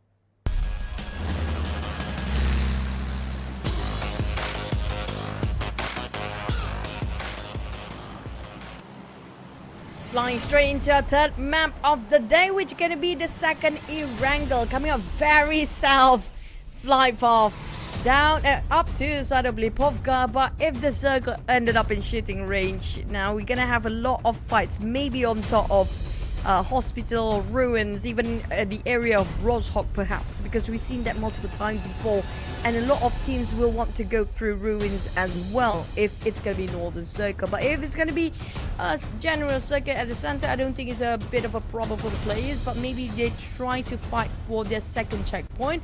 But if it's SMB, and now we leave it to that, wait it for another bit, just in case, who knows, maybe, perhaps. Yeah, if it's SMB, definitely PIGMY and Team Secret will be the happiest of them bunch, since one will drop in main database itself, the other one will drop into Novo, so naturally they will have that spot for themselves. I happen to also glance through the stats on the left side of the screen. Alter Ego has the best performance in the Erangel so far, and not only Alter Ego as a team, but their top two players with the highest average damage, Rosemary and Octa, is there, and of course Rosemary with the most eliminations there. So Alter Ego team really love the Erangel. Speaking of really loving a wrangle, they have to love this circle too. It's still divided into two sides here. Now, we've seen this kind of circle before. There's still a chance that you're going to have a 50-50 circle. So many times we've seen that before where a lot of players decided to swim down, or even depending on the bridge, which side bridge, which will be favored for the next circle. So we assume a lot of players start to park themselves around the coastline, just maybe around Ferry Pier or around the area right now. But it's always going to first thing first, loot up. Speaking of looting up, some teams, I don't think the whole creep VIP is it. They are on the other side of the compound. It's going to be RIQ just next to the one that we're watching here. Yeah, Creep VIP, if we were to look at their numbers, they had an okay start earlier on, but yeah, it just ended up as a 2 elimination points, and that's about it. It's similar to like how their Sandhawk campaign is. 2 elimination points, 0 prison points. First Wrangle, also the same. So that's why they only caught 4 points as a start so far. So even though they won their first early fights, like they still need to be able to overcome or be prepared for the mid stages onwards. And I believe that is where Creep VIP seems to struggle the most. They seem to be doing well, okay. I would say okay as a start, but middle to the end, it's like it's kind of wonky for Creep VIP. I agree, seems a bit messy. It feels like they don't have plan B or follow-up plan. If things happen to be against them, especially when it comes to the circle, it feels like they don't really know the direction where to go next. And now they have to unite and just move in unison to decide what to do next, what to do next, and which compound they should focus on. Probably just to, you know, work out with the compound that they're most familiar and comfortable with, to know which entry they have to guard about. Now, Alter Ego, we don't see a lot of Boy Chill. Usually it's going to be Octa playing, but we don't see Octa at all today. So this might be them trying to make sure that Boy Chill are well prepped for even the grand finals here. Yeah, this is where even the bench is solid for Alter Ego, and great work for them. I mean, whatever happens to their main lineup, whether it's things that they cannot control like sickness and all that, the bench is super duper solid. You can sub in anyone and it won't feel like Alter Ego is missing any of these players. And of course, Boyster is not a new player. I mean, he has a lot of experience with BTR as well, being one of the top teams, and he has been champions in his own accord as well, PMRC, and also during the off-season tournament. So Boychill, solid addition. Whether he is a main lineup or not, it is still a solid addition for Alter Ego to strengthen their bench. I agree. I wouldn't call Boychill as a sub. Honestly, all the players, all the 5-6 players that are actually in the lineup of Alter Ego, pretty much all are main roster player. It depends on how they feel for the day, what kind of strategy. I feel like they can, and they have the luxury for the side of Alter Ego to just reposition the player's roster, or just rearrange the player roster based on what kind of strategy they want to play in the map. It doesn't matter which map, it's just how they want to approach the fight, what kind of timing they want to go for, what kind of playstyle. Will they go for aggressive? Will they go for very strategic? Will they go for very late rotation? They can actually play around with the players that's swapping in and out. But we still have to agree. It feels like Rosemary is still a key player, but I have a feeling they can afford to just switch him in and out because of how the rest of the teammate like Hans for you now rising up to the occasion. Yeah, even though if it's not about stopping Rosemary in and out, if you look at like, some rounds Rosemary, he got eliminated early, but they're still able to perform like as if Rosemary is still there. That sort of level of a performance. So I will also come back to like what we discussed earlier in the season, is that Alter Ego, they have fixed the issue that was plaguing them for multiple seasons before this, is the overdependence of Rosemary. So sometimes, honestly, when even when we cast, right, like I don't feel the absence of Rosemary if he got out eliminated early. Oh, now speaking of being eliminated early, that was a cold one by Satar. Not just being bounced in the air, being splat down, even straight to the extent that there's no way for him to actually just respond to anything that happens around Triple F just now. And KT lost quite a tremendous firepower on that side, but it's still not that painful enough. They still have a trio. But PA taking this as usual. Now we talked about a lot what we can actually learn coming up from Alter Ego side. But regarding the teams at the very bottom, personally,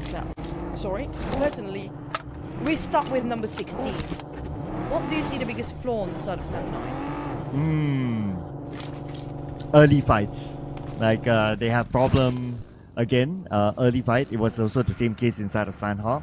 Like probably they need to avoid unnecessary early fights. Then we might be able to see the best of Sam9. So looking at this round, they managed to do so. So perhaps this is a round that Sam9 can make a comeback. For me personally, Sam9 in depth, I feel like the early fights being break down to that one player always being picked up one by one. Sam9, it feels like they are slowly losing men. It's like not the entire crew just being finished off in an instant. It was quite a rare sight to see the entirety of Sam9 being obliterated as early and then just wiped out the entire team. It's always them being picked up one by one by the other teams while they are either trying to scout or whether they're trying to rotate. Or the timing sometimes just really isn't right. It's just at the most unfortunate moments for them to rotate. Correct me if I'm wrong, but I feel like that's my view on that. Yeah, if we take sample from previous weeks, perhaps, just like this week so far. You drop, you meet with TALON. But TALON not meeting with Sam9 this time. It's a crit VIP, going to be their first target. And so far, they managed to get one knockdown. And Bill, not only knocked, but eliminated by Yoru's name. Newbie is trying to go for flank side with a UMP, but Chewy will try to do some damage control. He got himself one. He might actually score two. He clears one. That's going to be rep-faced. A very valuable elimination from that. Chewy next is going to be with the Bison. TALON did see this one coming, but we're looking at RRQ waiting for the time to push out. Here comes RRQ as well. Okay, here we go. RRQ monitoring the situation. Probably going to come in as third party. Let's see how TALON will manage this, because right now Yoru is down on his knees. Only Misery, the active player. RRQ, look at the minimap surrounding two teams like vultures. Misery hoping to land a big one. TALON being smart not to rush in straight into the compound, knowing there's going to be a third party coming in, but Misery! Run and gun and toss and run! He's being witty down there. You can see he tossed one. Oh, I scored both of them. Okay, wait, time to run. It's going to be RRQ chasing my tails down. But from the Pam to the fire. From RRQ to Alter Ego. Next, RRQ versus Alter Ego here. Totally didn't help the fact that his vehicle was punctured. But, like what you said, RRQ and Alter Ego. This will be an interesting fight. Two teams with a lot of firepower in them. And look at how Alter Ego is spreading in the circle. I mean, if RRQ somehow has the information that they're being surrounded, it's good news at least they sent Texas out to create an exit route for the other members of RRQ. Now, RRQ and Alter Ego seems to be quiet for now. I think they kind of signed a truce form. Since probably both teams happen to be parting ways, not having the same direction of sense. But Team Secret, on the other hand, quite eager for those eliminations here. Aggressive play and approach, despite they have a bit of a challenging first map of the day. PIGMY again versus Team Secret. Let's have another go. Billbot just gonna run. Billbot's like, nope, I'm out. No more, enough. Yeah, and plus it's Team Secret. Although they will be operating this round without Zhangzin, but you know how make or break a week of it is for Team Secret. So PIGMY definitely don't want to face up against a team that is so desperate for points, because they could turn into a monster easily. True. If you corner this team, they will bite you back. That's what we've seen by PIGMY before, but we haven't seen that best version of them yet when it comes to the third map of the day. But for Billbot, knowing the fact that they are not doing so well in the last map, last Erangle's early fight, so they don't want to just go for those engagement yet. I feel like they're still trying to look for something. I'm not sure what. Maybe they're trying to just regroup first for PIGMY, but they are definitely not interested to engage in any fight for now. Yep, because it's pretty early for them, I think, and if they got eliminated right now, it's going to be minimal to 0 points, so not the risk that they want to take. So okay, not too bad of a decision if you ask me. And plus, you don't want to be third party by other teams at this moment, since the map is still big enough. But circle-wise, looks like it's going to be another pretty hard shift circle towards the northern side. But it's good for YOODO 02, right in the middle of the circle. But they need to be prepared for RRQ. They need to be prepared with everybody. Infinity is nearby as well. And you talked about RRQ, definitely Pego taking advantage with Zombie straight down on the ground, Sam9 on the high grounds as well. Every team that we saw across the map moving where YOODO 02 is at. So if they cannot hold their ground, it's gonna be them going out next. And it's only Fredo left now. And not only RRQ, hello Sam9. So where is Fredo going to go right now? It's going to be really interesting though, who gets eliminated first. If they put a lot of focus on Fredo, then RRQ could take advantage of it. But if they put focus on RRQ, then maybe Fredo could steal something away, but it looks like it's not going to be the case for Fredo. YOODO 02 is out without any points. Sam9 need to reset fast as RRQ. Mercy will try to cross the side of a street, building up the bridge of smoke. But Canny can actually see him through the smoke. Can see the silhouette just now. He managed to just find himself cover for No Mercy. PA on the other side. Which Kiddo knocked down on Snape? We just mentioned about the northern side, also quite vacant because there's nobody coming up from the north. And the one that actually just slightly to the north was YOODO 02, and now everybody taking the YOODO 02 compound seems to have been demolished entirely. Sam9 on the other end trying to pick up the pieces of RRQ, their crumbles that they're being left around to track down here. Definitely with their AU2 or PA on the other end. I feel like RRQ, they're kind of being sandwiched between teams here. At least the good news for RRQ is that they have the road to separate them. The bad news is that, well, some of them are still pretty much in the open on the right side. A couple of knocks for RRQ. So to save them, it might take a bit of time. But Sam9 is not going to be willing to take that risk to try to cut across and eliminate RRQ, because I think they are also aware of other teams around them. Like what we can see on the minimap down on the left side, there is another team overlooking them. True. And the smoke, the moment it clears up, it dissipates. There's going to be a lot of bullets flying over that side. PA, if they actually move slightly to the north, I don't think there's any teams up there yet, but they're definitely willing to take the risk just to push themselves forward and come to the points up there. They didn't score any eliminations yet. They got only 6 points so far. They want to get themselves to double digit. Kiddo still giving some pressure. Well, Sam9 Canning on the other hand, I'm not sure what he's waiting for the rest of Sam9. I think they wait for the knockdowns and start to push in as well. Now Infinity RRQ, make it 3 teams locked down on RRQ. Now, since we'll see the next circle, so I'm interested to see what might happen up north if PA would take the aggressive approach. Okay, circle right on top of Sam9 and RRQ, and also the Infinity. I would say that the part that I'll be most interested to see what could happen is from PIGMY, because we've got a couple of teams inside of PIGMY City that would need to migrate out of it. True. It's all about timing now, Cloud. We're doing a stage number 5 will not be that forgiving. With 30 seconds left, PIGMY start to move as well, knowing the fact they will not actually gain any sort of benefit if they overstay themselves and try to force themselves into the fight here. Definitely, they're playing it very objectively on the side of PIGMY this time. Not going to go for early engagement. They're probably just going to wait for the top 8 to start to fight against somebody. But RRQ, despite their 3 teams giving such pressure on their side, they still manage to hold their grounds down there. Oh yeah, I know, right? Still keeping teams at bay. And no team seems to be willing to hard push onto RRQ yet. And I think that's also with the awareness of the other surrounding teams. And even if we look objectively, PA is not really their style. They have the circle, they play by the edge, they will hold on to this position for as long as possible. Not the kind of team that likes to crash into another team's compound. Now, RRQ, how do they want to deal with this right now?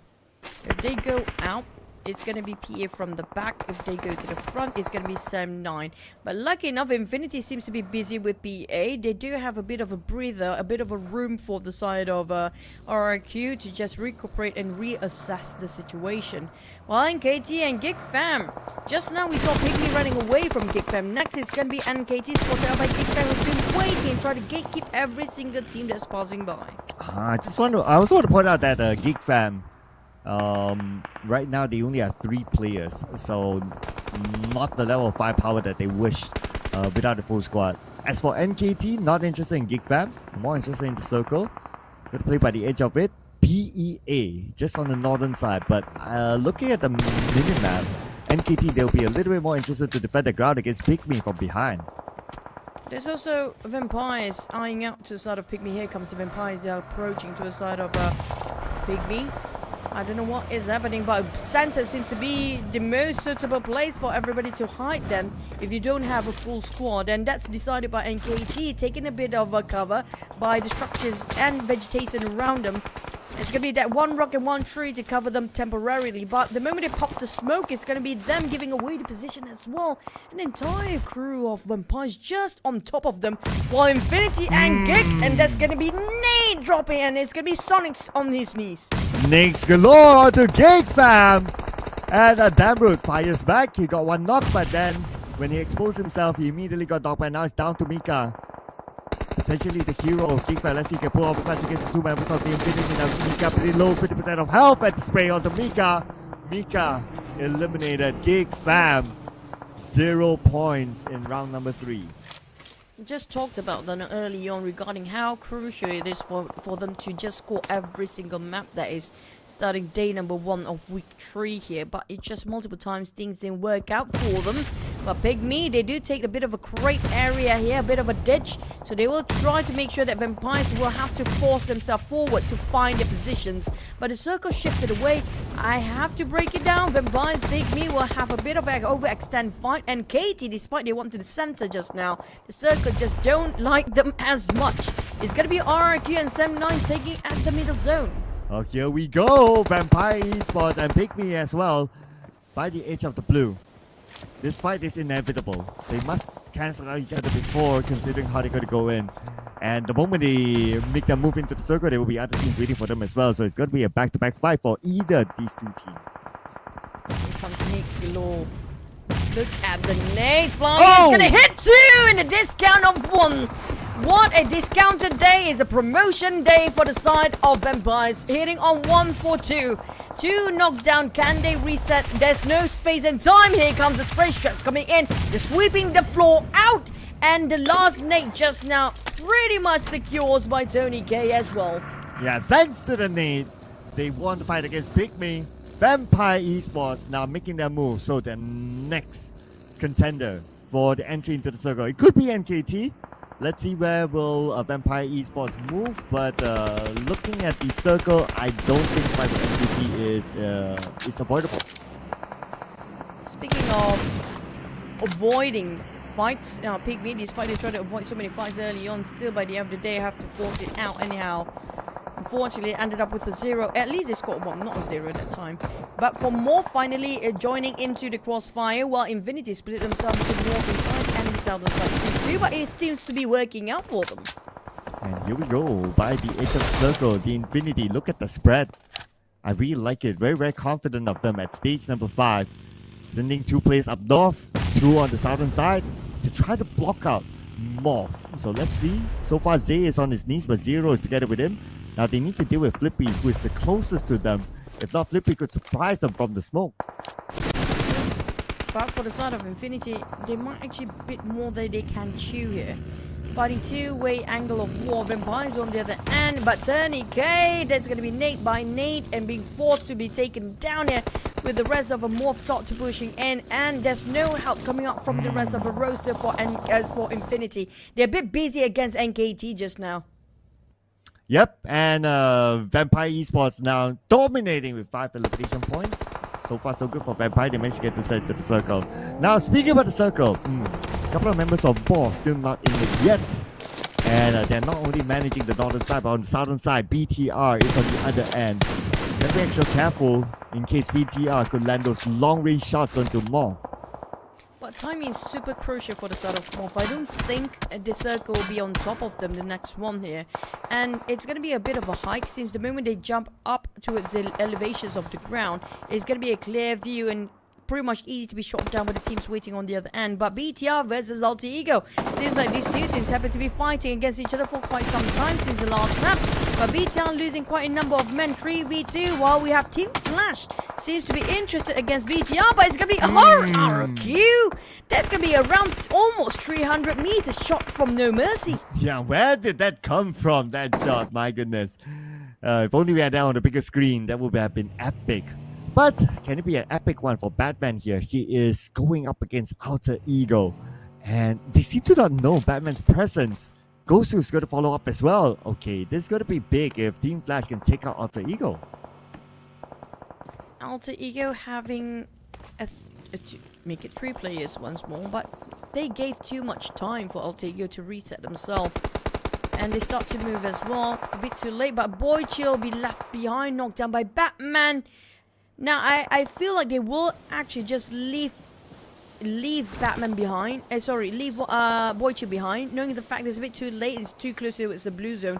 It's not worth for them to help him up. Batman, this is going to be an easy execution for him, but he will have to run away from the blue as well. So I anticipate maybe Alter Ego waiting for Team Flash to cross over the other side, but we do have Sam 9 in the center. RRQ plus PEA is still in there. Oh yeah, with 4 of the different colors on their side. So PEA managed to get into the warehouse just behind RRQ. So I expect them to hold this warehouse. It is just PEA style. Like, they got a good position, they will hold it as long as possible, playing by their strength of placement points. And speaking of placement points, they'll start to collect them as of now. But on the left side, MORPH and the Infinity not done yet with each other. But I'm surprised the fact that MORPH managed to cross the other side here. Infinity, on the other hand, holding the ground, trying to gatekeep them and deny their entrance and advancements towards the safe zone. Now, they don't have enough utils anymore. We're talking about throwables. Seems to be not possible for the side of Infinity. They used up, dried up all their resources. PA, knowing the fact they actually do benefit from staying quiet, why have to just open fire while the other team seems to be busy with all whatever business they have? MORPH taking on Batman. Team Flash around the other side. That's leaving only last member of Team Flash.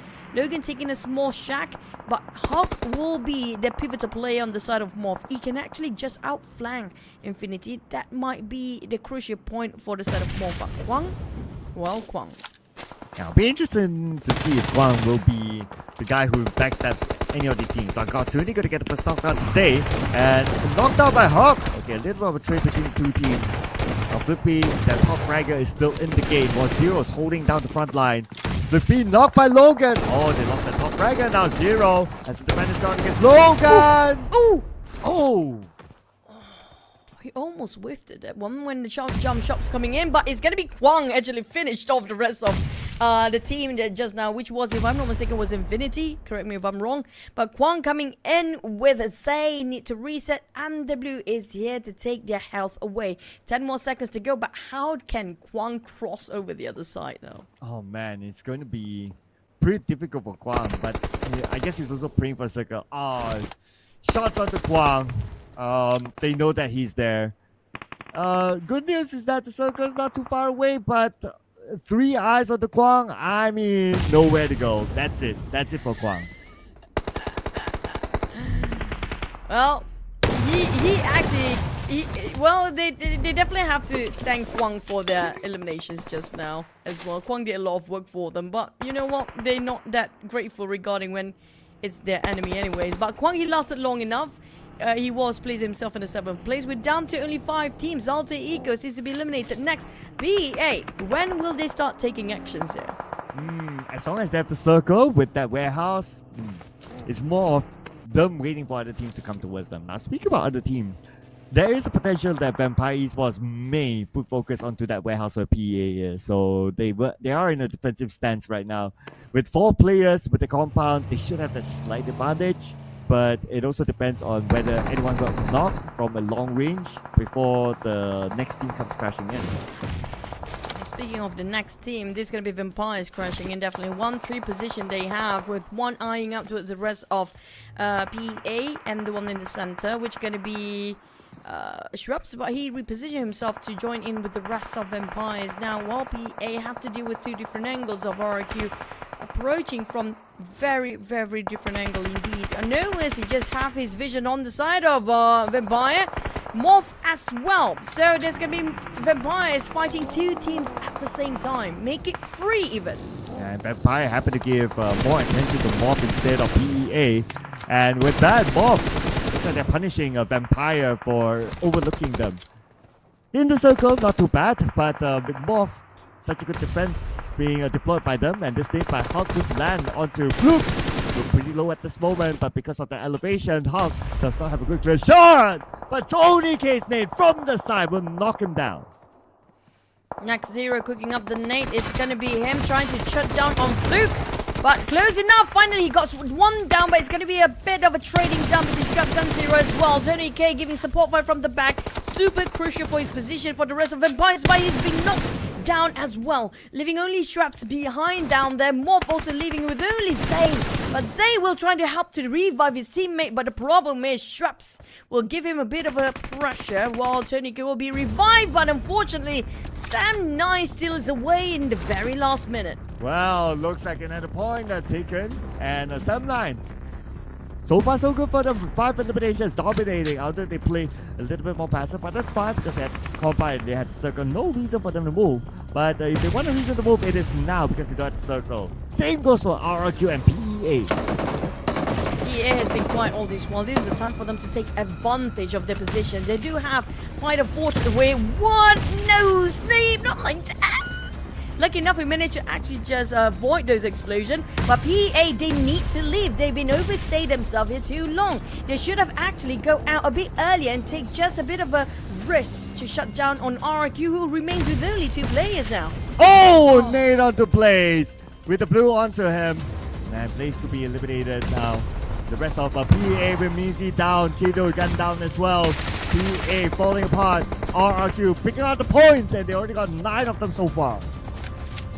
RRQ, they still have a shot at winning this due to the overthinking and hesitance of PA. It just cost them the entire game with no elimination, but at least scored themselves the position points. While RRQ, despite they only have a duo cloud, they still dominate over their chart of eliminations down there. Yeah, 10 eliminations so far. But for Sam9, still a full team technically.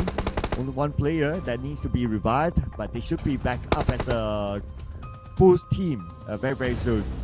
And they need to deal with Vampire Esports and RRQ. But it's looking good so far for Sam9 to score this chicken dinner. Kenny. They do have the numbers, but when it comes to experience, can they just fight against RRQ duo? Straps and Vampires, pretty low with TODAK. Even though they have 3, but no mercy. They're so good at nades coming up from RRQ. Despite having a duo for the longest time, they're slowly chipping down 1 by 1, but RRQ couldn't fight it through. All they needed for a side of Sam9 was that 1 grenade. It's going to be 3v1 with Yuhai against the other crew of Vampires. TODAK and Fluke cannot actually just pick up Traps. It's too much of risk. Oh. And TODAK being spotted out. Oh, it was a close one, TODAK. 10% for health left. On the right side, Fluke sprayed out by Yuhai. 1v1 now. It's going to be Yuhai versus TODAK. The 2 players that came up as child prodigies. Now, this is the duel that everybody wants to see. Now, this is going to be the CQC we've been waiting for, the death match that we want to watch. UMP versus DBS. Top 2 players, high fraggers, and very popular players. Yuhai to be the winner this time. With 9 eliminations. Winner chicken dinner for Sam9. Beautifully done by Sam9 and the rest of the members of Sam9. I think we did that twice. But yeah, I mean, that was a dream 1v1 towards the end. And Yuhai came up on top. We always want to watch the TDM between the 2 players. We get to see it. But hopefully we get to see TODAK versus Rosemary next. But speaking of which, what an end here by Sam9. Yuhai, he was a 2v1, but he found TODAK out first. He found it out one of the players first. He was TODAK, chip him down. That bought him some time. And just deal with the other player of Vampires and finish off the job. And we remember TODAK almost did similar situation back in the days. It was last week. It was different teams. But Yuhai still have it in him. Yeah, with 1,000 over damage in this round. 8 eliminations by Yuhai himself. and 1 by Kenny. So that's going to be 9 eliminations for Sem9 this time. And the difference between them this round and also the previous rounds is that they avoided early cross-on clash or early fights. And they brought themselves into the final circle, and it came out to Yuhai versus Tony K, and Sem9 did it in style. Sem9, I mean, Yuhai, he doesn't have any particular pose except for Dap, of course, the only one with the pose up here. But when it comes to Sem9, it feels like, do you think that they have, we're going to talk into this after the replay and highlight. We're going to get into the topic later on, but let's rewatch sorry, not yet. It's going to be Yuhai getting the MVP, 1000 over damage, still a high-end number with 83 damage, 8 eliminations by himself, 83 damage received. Yeah, this is a huge number by an individual, of course. We're talking about 8 eliminations. When it comes to team contribution, 43%. Obviously, he survived the longest among his other teammates with a 28 minute and 27 second survival time. 11% of 50% body shot and 39% lick shot. But here is the match recap. Other than Sem9, RRQ, they did very well. More than 10 eliminations, or at least 10 eliminations in this round. Vampire Esports got themselves a lot of eliminations as well, so they're up here. And MORPH, they played well on the left side to play it defensively, so they also got a lot of points out of those fights that they took. Now, this is RQ quite consistent here when it comes to getting in top 5. Let's rewatch what really happens since the start till the end at Sem9 scores a chicken.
Well, Sem9 it is, ladies and gentlemen, and they're back this round with 19 points in total. Other than that, like what you pointed out, RRQ is still very consistent with 17 points, and Vampire Esports 16 points. The double-digit club is here on screen. And for PEA, again, that's rank, placement points, 4 points collected.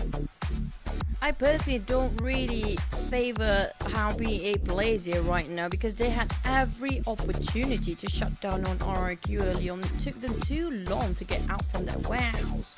But speaking of GEEK fam, my god, this is really a reality check and fact check, knowing the fact that they're not getting any point at all across here today. Well, objectively, I think they seem to be missing Izane in the lineup, and it hasn't been working out for them. Only 1 point in 3 rounds. But overall rankings, okay. So Indonesia domination 1-5. Indonesians are stacking up the charts here. Outer Ego, RRQ, BTR, Talon, as well as MORPH. Then we're followed by Team Flash, who scored the first chicken dinner for today, and Sem9. After a spectacular chicken dinner, they rose up to page 1. Also, Vampire squeezing in at 8th place. They played quite a balanced eliminations and placement points. But across of all the second page here, the one that still haven't cracked the double digit is going to be NKT, Crit VIP, and GEEK Fam. GEEK Fam, it feels like they not just hit the wall, they definitely hit a big one. They hit a castle on top of that. It's just too much for them. Or is it just not working out? Everything just didn't work out how they planned it to be. Across 3 maps, 1 point that they managed to get. That's going to be an average of 0.3333 for one single map. Yeah, 0.infinity3 there for GEEK Fam. So definitely not the number that they would want. And again, I come back to my thought of like they are missing Izane now in the lineup. But unfortunately, they will not have Izane for the rest of the day at least. But hopefully he'll be back for their second day in the group stage campaign, because Izane is unwell apparently. So they'll be sticking with the same lineup now towards the end of the day with the remaining 3 maps. And there are a couple of news that I saw across regarding even PAA players, and I think I'm not sure about the rest of the other teams out there that's not really performing. Maybe sickness is going to be one of the issue, because we saw some players having some issues to adjust themselves with the surrounding and environment regarding playing a different place entirely. That well, hopefully they all get well soon, because everything is supposed to be at stake here when it comes to the final week. And if GEEK Fam not having eyes in the entire day, we definitely would worry for them by now. Yeah, and that's the thing about traveling abroad, right? Like all these elements have to be taken into factor. And fun fact as well, like even last season's PMSL in Malaysia, like a lot of the Indonesian teams also went down to various ailments. But still, somehow they were able to come out on top. And I think what really helped them is because their bench is pretty strong. So if anyone is not well, whoever who subs in is still pretty solid. Just like the whole Outer Ego story that we discussed. Yeah, I agree. I feel like even the sub player should be not called a sub player at this point. You are playing in a different continent sometimes, flying across the other region, across the other side of the world even. Then they have to have those I don't like to call them sub player, because for me they are pretty much in the same main roster, because they have to be put in and being exposed early on, and everybody kind of get the general idea of the tempo of the entirety of the tournament here, which a lot of teams prepared that so well, especially when it comes to Indonesian teams. I think all the subs for the Indonesian teams are pretty much star players as well. Yeah, that's why I learned from the OG coach recently. They don't like to use the term sub or reserve player. They like to use the term 5th player. Yeah. So whether it's 5th or whether it's 6th, depending on how you see things or depending on the format. So the 5th player, at least that sounds more like, okay, this person is it sounds more involved in the team as rather than being a reserve player. Now, can we go to break, producer? I'm waiting for the cue, by the way. I'm just gonna say it out loud. No, not yet. Can we go? Okay, we can cue to break now. We're gonna see you guys after this break for the last Wrangle map of the day and remaining of 2 maps. Remember, don't go anywhere because you might miss a lot. See you guys after this.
Hi everyone, today we'll be going over the specific changes of the new motor glider. Let's check it out. First, the new motor glider comes with pitch assistance. What this means is that during takeoff, once you reach a certain speed, it will automatically climb and achieve liftoff. Once airborne, tap to accelerate and slide the wheel back at the same time to travel along the ground.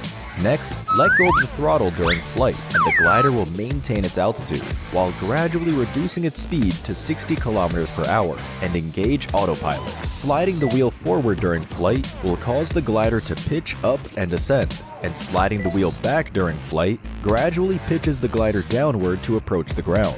Furthermore, when turning left and right during flight, the glider will level itself off. The body of the glider and camera angle will tilt for greater immersion. The view of the ground has also been upgraded to better help players observe their surroundings while turning. Let go to stop turning, and the glider will stabilize on its own. As for landing, after descending to a certain altitude, the glider will disengage autopilot to help you slow down and land. Lastly, if we keep pitching the nose up, the glider will end up upside down. Flying upside down will cause the glider to enter an automatic descent, making it much harder to control. It's a real test of skill. So, the new motor glider is now easier to control for better playability, with greatly improved user experience. We're sure you'll have a great time with the new motor glider. That's all for now. See you next time.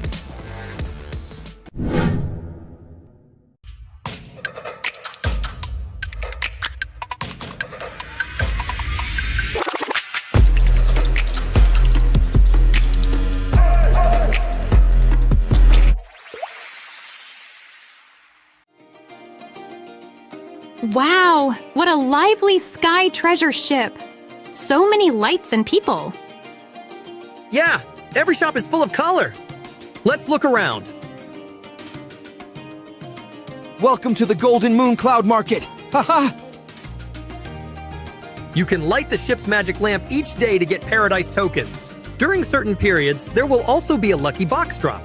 The Sky Treasure ship contains loads of great gifts. Come peruse the various stores and go home with your bags full.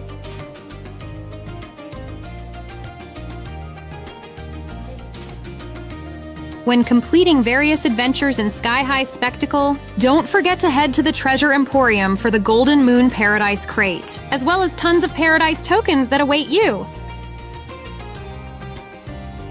Join a new round of popularity battle. Work together with your friends to unlock the 1001 Nights lobby theme, moonlight background, and other great Golden Moon gifts. Happy 6th anniversary! Here! Not only can you revisit your past year's game data, you can also play a 6th anniversary exclusive target shooting minigame. Head to World of Wonder to check it out. While playing, you can redeem the 6th anniversary theme song as well. The Palace Musician set for free. Awesome! Choose your exploration path onto the Sky High Spectacle Nimbus Islands. Collect your discoveries as you go. Spend more Paradise tokens to aid you in your treasure hunt. What's this? Wow! A secret shop! During the event, purchase items recommended by the genie at discounted prices.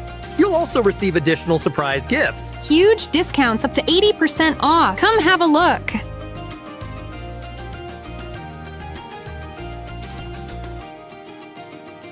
What are you waiting for?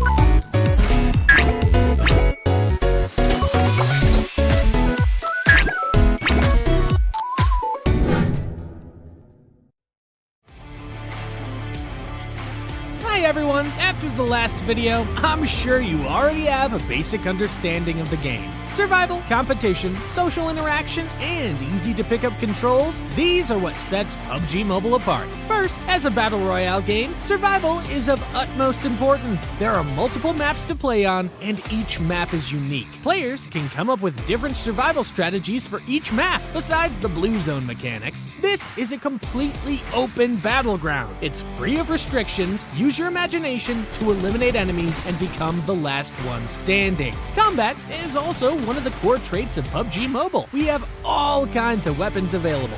These weapons let players battle in any environment. You can be a sniper or storm the front lines with an assault rifle or shotgun. Furthermore, there are also protective gear, consumables, items, vehicles, and more. The comprehensive supplies available ensure a fulfilling combat experience. Our game has multiplayer modes with teams where you can invite friends to play together. Enjoy the thrill of PvP battles. Come up with strategies with teammates, find items for each other, and take up complementary positions. Try to make it to the end together. You can also go at it alone and carry yourself to victory. Lastly, we also have some simple tutorials for beginners in the game. There are no prerequisites, and they're super short. Learn how to play in a flash.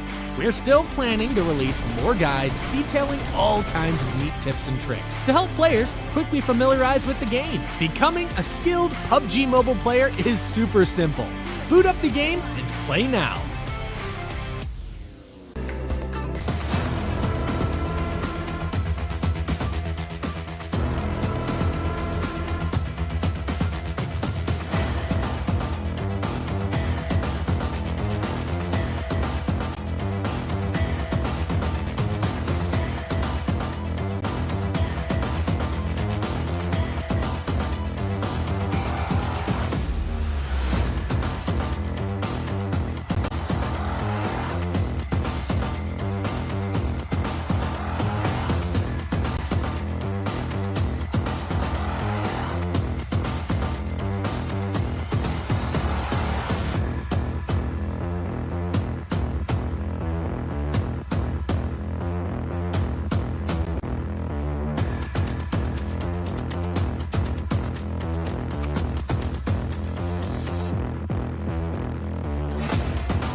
Welcome back, everyone. And now I'm here with Mystery from TALON.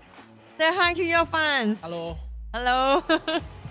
Your team got bashed a lot last week, but this week you have early fights with SEM9 and CRVP, which both are for Malaysia team.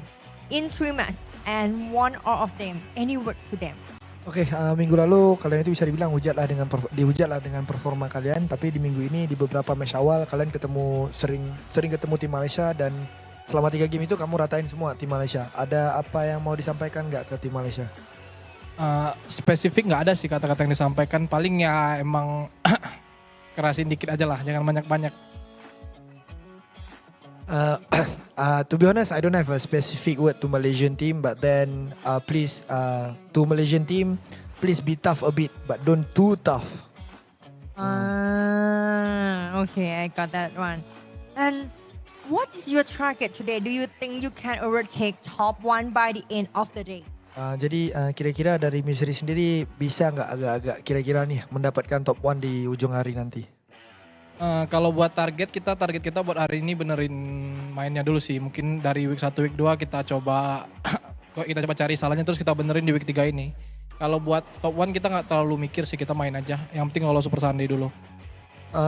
If we wanna secure the top 1 spot by today, I don't think we focus on that part because mainly our target is basically on whatever we learn or whatever mistake that we do in week 1 and week 2. We're just gonna take it and fix it, and yeah, we're just gonna slowly fix it. Okay, is that your strategy? Do you have another secret? Adakah itu doang strategi kamu atau kamu punya rahasia lain? Nggak ada, adanya tim secret doang. No, we don't have any secret. There's only team secret. Oh, okay, I got that one. So thank you, Talon Mystery, for joining us the interview. And now it's time for highlight. Let's see it.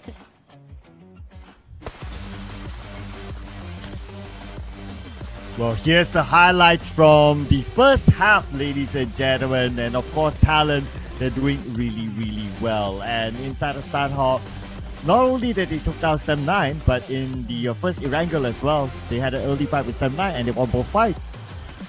Yep, it feels like they are the vein for SEM9 and the vein for the Malaysian teams by far. We're looking at, well, you cannot blame them because basically they are 7 slots or 8 slots coming up from the Indonesian teams in total, and we have like what 6-7 slots coming up from Malaysian teams, so they will definitely comprise the most majority when it comes to teams competing down there. Even today we do have like what 2, 3, let me count 5. Yeah, 5, 6 Indonesian teams competing here today.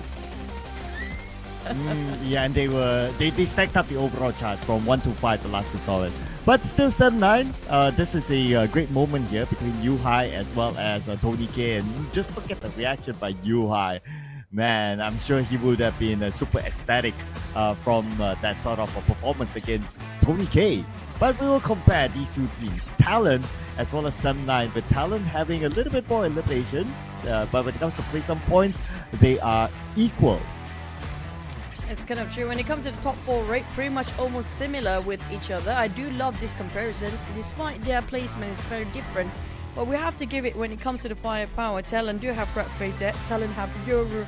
And I think their lineup pretty much, what he said when it comes to the interview, I agree. I feel like what Misery just mentioned regarding the Malaysian teams, they need to bump their game. They need to be all cylinders out because so far, now you guys see this gunslingers. This is going to be the question from me, Cloud, that I want to track from. I want to carry over from the previous map. Do you think that SEM9 putting UI in the same position as Rosemary last season, where everything heavily dependent on UI? I don't think they're heavily dependent on Yuhai. I think Kenny is also doing very well as well. It's just that, of course, Yuhai being Yuhai himself, he is a standout player, just like how Rosemary is. And at least, even if Yuhai is not in the game or eliminated early, I'm pretty sure players like Kenny can also step up their game as well. Now, imagine if they can actually just not being eliminated early, like we mentioned previously. What's the issue with the bottom teams there? We did highlight regarding SEM9. if they can actually play and survive a bit longer, it just translate into better results. So I guess it's a no-no for them when it comes to early fights, like how you mentioned. That's going to be their biggest weakness by far. Now, despite of that, we're gonna just coming back to us, because we know you guys miss us, don't you? You want to see us just a tiny bit, maybe. Yeah. Okay, so I'm supposed to continue from there. Okay. Yes, please. Okay. Nice transition though. But but anyway, of course, for the case of Sem9, if we looked at what made them did well is that they avoided early clash, because like first game early clash, second game early clash, so you avoid two of those. Then Sem9, if they had the chance to loot and they have a good setup from the start, then they can definitely pull off something like from the mid stages onwards, looking at how they have improved themselves as compared to the week 1 performance. I agree, because that just literally showed by the sort of PIGMY. They have that kind of issue, like the previous, I think it was the first Erangel map, they're being eliminated early on, and they realized they need to rectify that mistake before heading to the next Erangel. They avoided every early conflicts as much as possible. Now that's going to be a wise decision made by the IGL to call off any sort of engagement early on, because it's very tempting, yes, to engage whenever you can see a clear shot. But trigger discipline it's always going to be the biggest impact for the teams that have issues with early fights. Yeah, and also just getting to know the potential drop spots a little bit more. But sometimes maybe you know, but of course you wouldn't know what happens, because it really depends on flight path as a start, and because they want to go to their regular drop spot, they have to drop somewhere in between, and scenarios just happen. So yeah, I guess it's also, if they kind of want to avoid that, not knowing what might happen, because there's only so much you can anticipate, is to be aware of when you drop. Like if you can take a slow drop, and then like while you glide, you can also look around you and see that, okay, there's other potential teams dropping into the spot, just like that one house in the Erangel match. So they can potentially do that as well, just to avoid that early on, if they don't want to depend on the potential flight path and all the other factors that is out of their control. Yeah, especially when it comes to the flight path, after we finish with dropping himself, that's where the circle starts to pop. And sometimes, like you mentioned, they thought they're going to be there alone, but due to the circle that happened to be popping later of the end of the flight path, some teams decided, you know what, we want to go a different route when it comes to this sort of circle, then like it or not, they have to clash. There's also the case of scenario where you cannot control every movement of any team, but what you can control is the action. Oh, that's going to be a big yawn, by the way. I hope he's not sleepy now. Yeah, hopefully the break time meals don't wear them down. So yeah, but yeah, I mean Sem9 at least for the very least that they have two Super Sundays in their pocket, so they're pretty okay. It's more of like them collecting as many points as possible to get a better placement start during the grand finals later on. That's something that they're definitely looking forward to. Same goes for TALON as well, with the high fives going around. So we know that it's going to start. Obviously, they have the exact timer within their own game, and we have our own timer that will start now.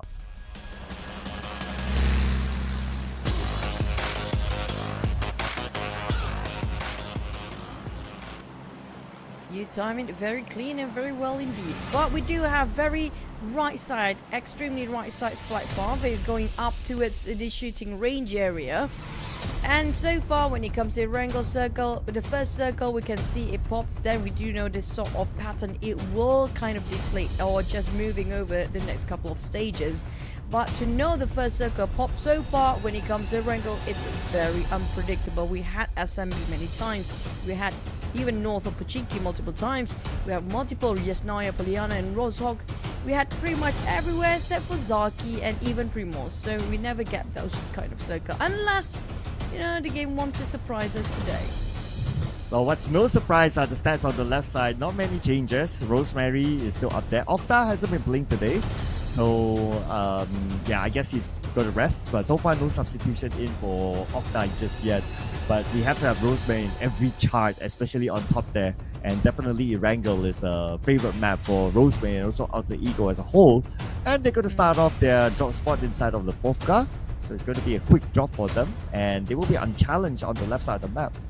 You pointed out right, 9.2 elimination average points, but we do have a very similar circle throughout the entire day. Usually this sort of circle might have a shot at Northern Pochinki, but sometimes it moves slightly towards ruins, so we have to see if there's anybody want to take up Mountains. We've seen a couple of teams try to take it a bit early on, but we expect, like you mentioned, Alter Ego, they are hunting people down, but the same goes for Team Secret, by the way. Team Secret has been aggressive today, approaching from one fight to the other since they are quite far down there. I do want to know, will they try to bulldoze teams out there quite early on, or will they take it slow for the rotation this time? Looking at how they've been playing, they seem to be a bit more active this time, and I guess they also know that it's a make or break week for them. So far it has been, it has gave them 19 points, which is not too bad in the middle of the chart. As of now. So I guess if that formula kind of works for them, and if they think that based on their halftime talk, that brought them the amount of points that they kind of expected, then maybe we might see the same active Team Secret again. True. I'm hoping for them to actually actively roaming around, because we do love the fact, I feel like they are not the team that's suitable to wait it out, because they, when it comes to firepower, especially the Divide and Conquer, they had the diversion and the bait scenario we saw early on with Soas coming in from the back. They were super smart, and it's not easy to bait one teams like that.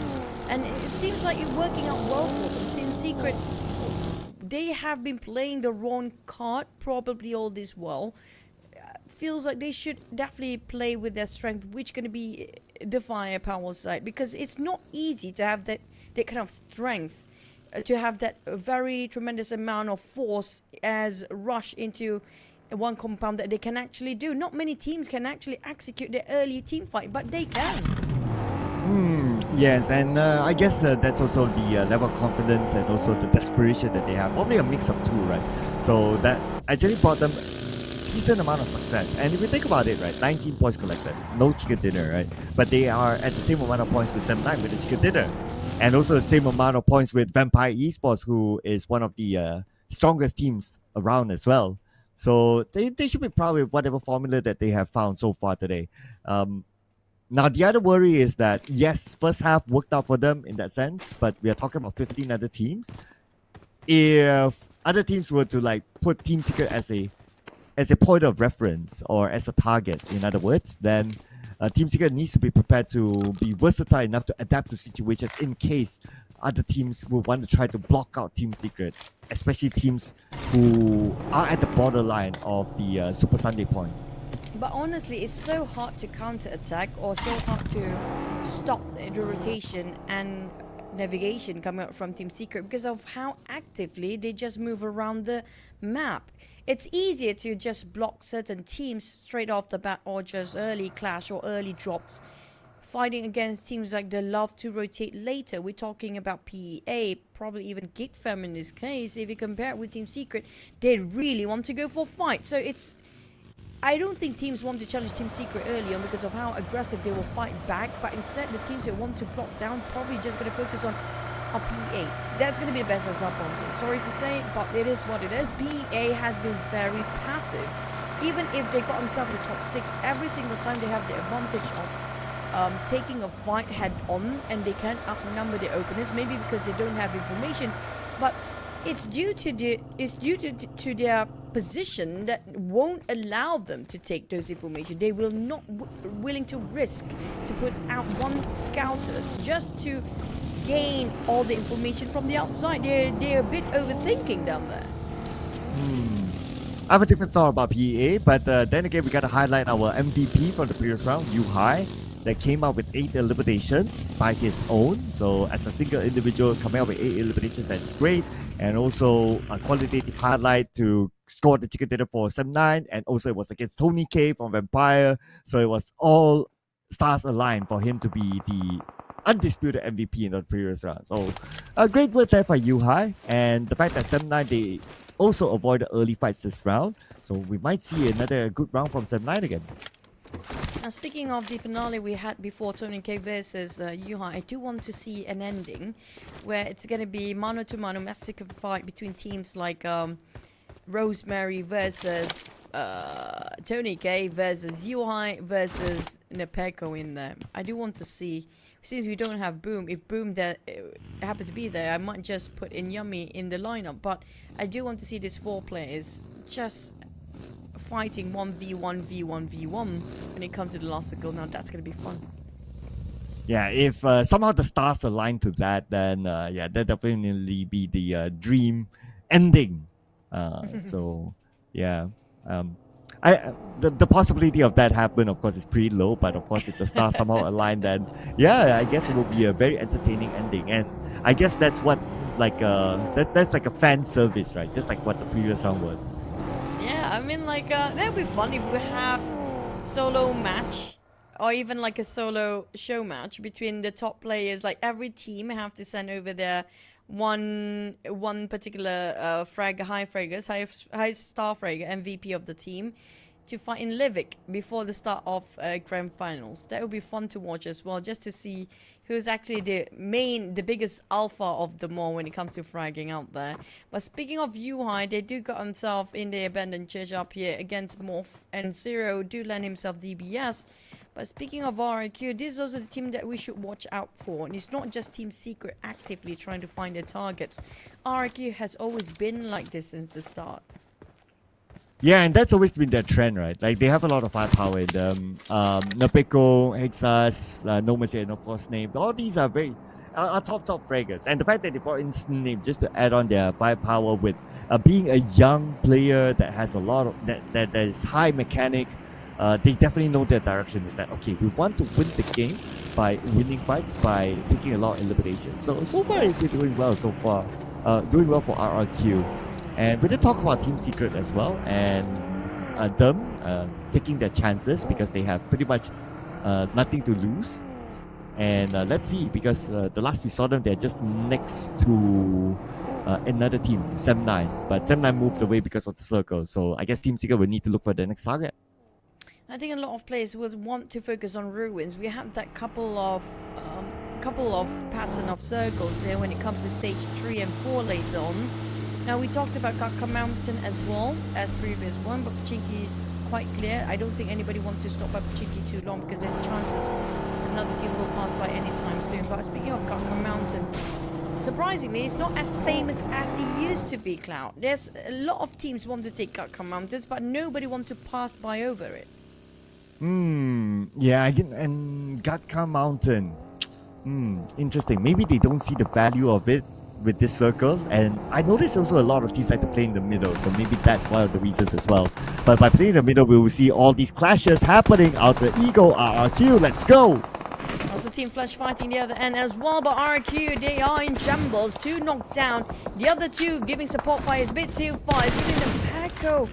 And also Hexas.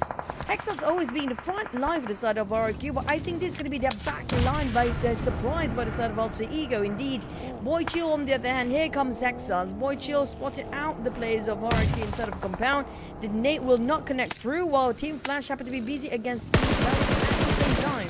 Oh, Hexas needs to defend his ground. Oh, infiltrated by the members of Alter Ego. Now Nepeko has come in to back him up, but Nepeko 50% of health. Shot from afar. Let's be super careful. Hexas knocked out by Boysil. Probably not going to be able to be saved by his other teammates. There you go. Out. No trade at all coming out from the side of Alter Ego. Just how accurate they know the positions of RRQ members at this point. How much information they managed to just gain within seconds here. Hans for you will try to toss it back the favor to the side of Nepeko as the last member. Now they know for a fact, they heard the audio cues. Definitely he's cooking up the nade. He can see that one coming for Hans for you. Just avoid the entirety of the explosion at Ham for you and RQ. It's gonna be the last of members. Alva boxed down the last member of RQ from the back, but we do have another Team Secret versus Alter Ego. Now there's these things getting spicy. Team Secret, will they back down or will they just go away? I guess they would have evaluated the elimination feed and they don't see any name of RRQ showing or Alter Ego showing up after the RRQ fight. So maybe they're telling themselves that, hey, Alter Ego, they are still a full squad, nobody got knocked, so there's no advantage. So maybe because of that team secret. They arrive, but that's about it. True. If they see somebody knocked down, they're probably like, hey, actually, we can actually go for this. But and they know for a fact there's going to be Alter Ego as well. Nope, that's not the team they want to fight way early on. But speaking of, the circle shrinks down to ruins. PIGMY coming in very late. Team GEEK Fam on the other end, very separated. Indeed, Vampires taking out Mountains. BA might just crash into Infinity next with Creep VIP in the center. Very concentrated circle indeed. And we have a lot of sharing of compounds to be done. Alter Ego one knock, but Team Secret, I don't think they have any more focus onto that area. But anyway, Rosemary is there to pick up Alva. Looks like he will be able to do so thanks to this terrain with NKT across the. But NKT, they don't have a good vision of what's happening or whatever that's happening in the area of Rosemary. So NKT, they'll be pretty happy in their own area at the age of Pachinki. Well, I feel like Alter Ego seems to be interested, knowing some information regarding NKT's player here. But if they start to open fire, I have a feeling Semna will try to be a third party from the back. BA split into 2-2, taking a bit of bunker side. Creep VIP on the other hand, just sharing the other side of the bunker as well. MORPH and BTR do have a bit of a stalemate, but BTR, I think they want to stay where they at. They have a different compound entirely. MORPH, they might want to migrate, depending on the next stage of a circle though. Everyone is still safe inside, nobody actually taking any blue zone other than RQ. I think we have to wait for the next transition of the circle to see another fight happening soon. Very likely, since the last time we saw a lot of teams already within the circle, so they already pretty much have their own comfort spot. Now it's more of just stamping their domination in their own area, sending out long-range shots and warning shots to the other teams, just like what MORPH is doing to GEEK Fam. And with that, GEEK Fam, they will stay by the edge. And I don't think GEEK Fam will want to come anywhere close, especially with so much open space between them and MORPH. If they do so, while they travel to MORPH, they could be shot down. So they will leave this one to MORPH for now. I wish we can actually have a bit of a highlight what happened between TALON as well as Team Flush just now. Because TALON also left with only one player down there.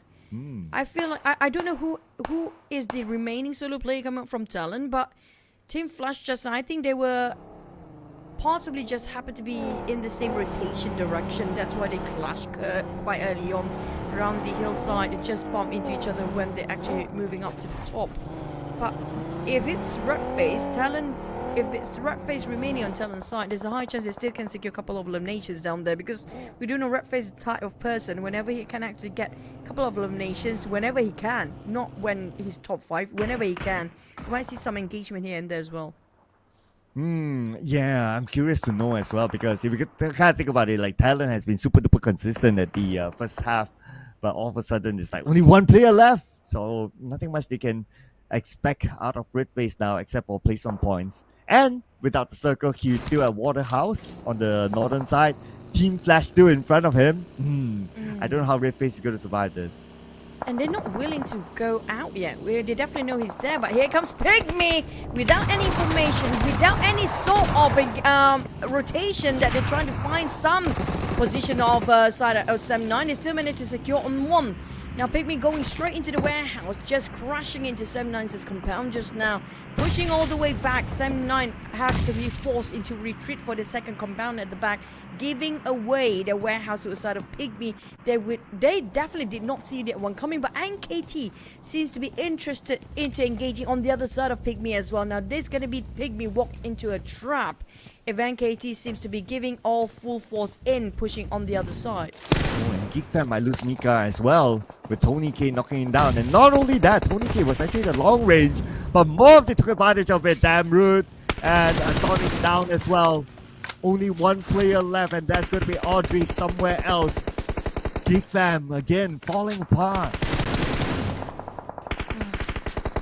No point once more. We'll have to wait and see with one player remaining. Well, MORPH spotted out Vampires on the run and on the navigation towards the center of the circle. The blue zone's approaching, so I think this is where everybody starts to move. It's stage number 4, by the way. Every second will choke down 1 HP of their players at the same time, so nobody wants to take too much of the blue zone, knowing the fact there'll be a lot of gatekeepers since we do know within the circuit there will be so many teams by now.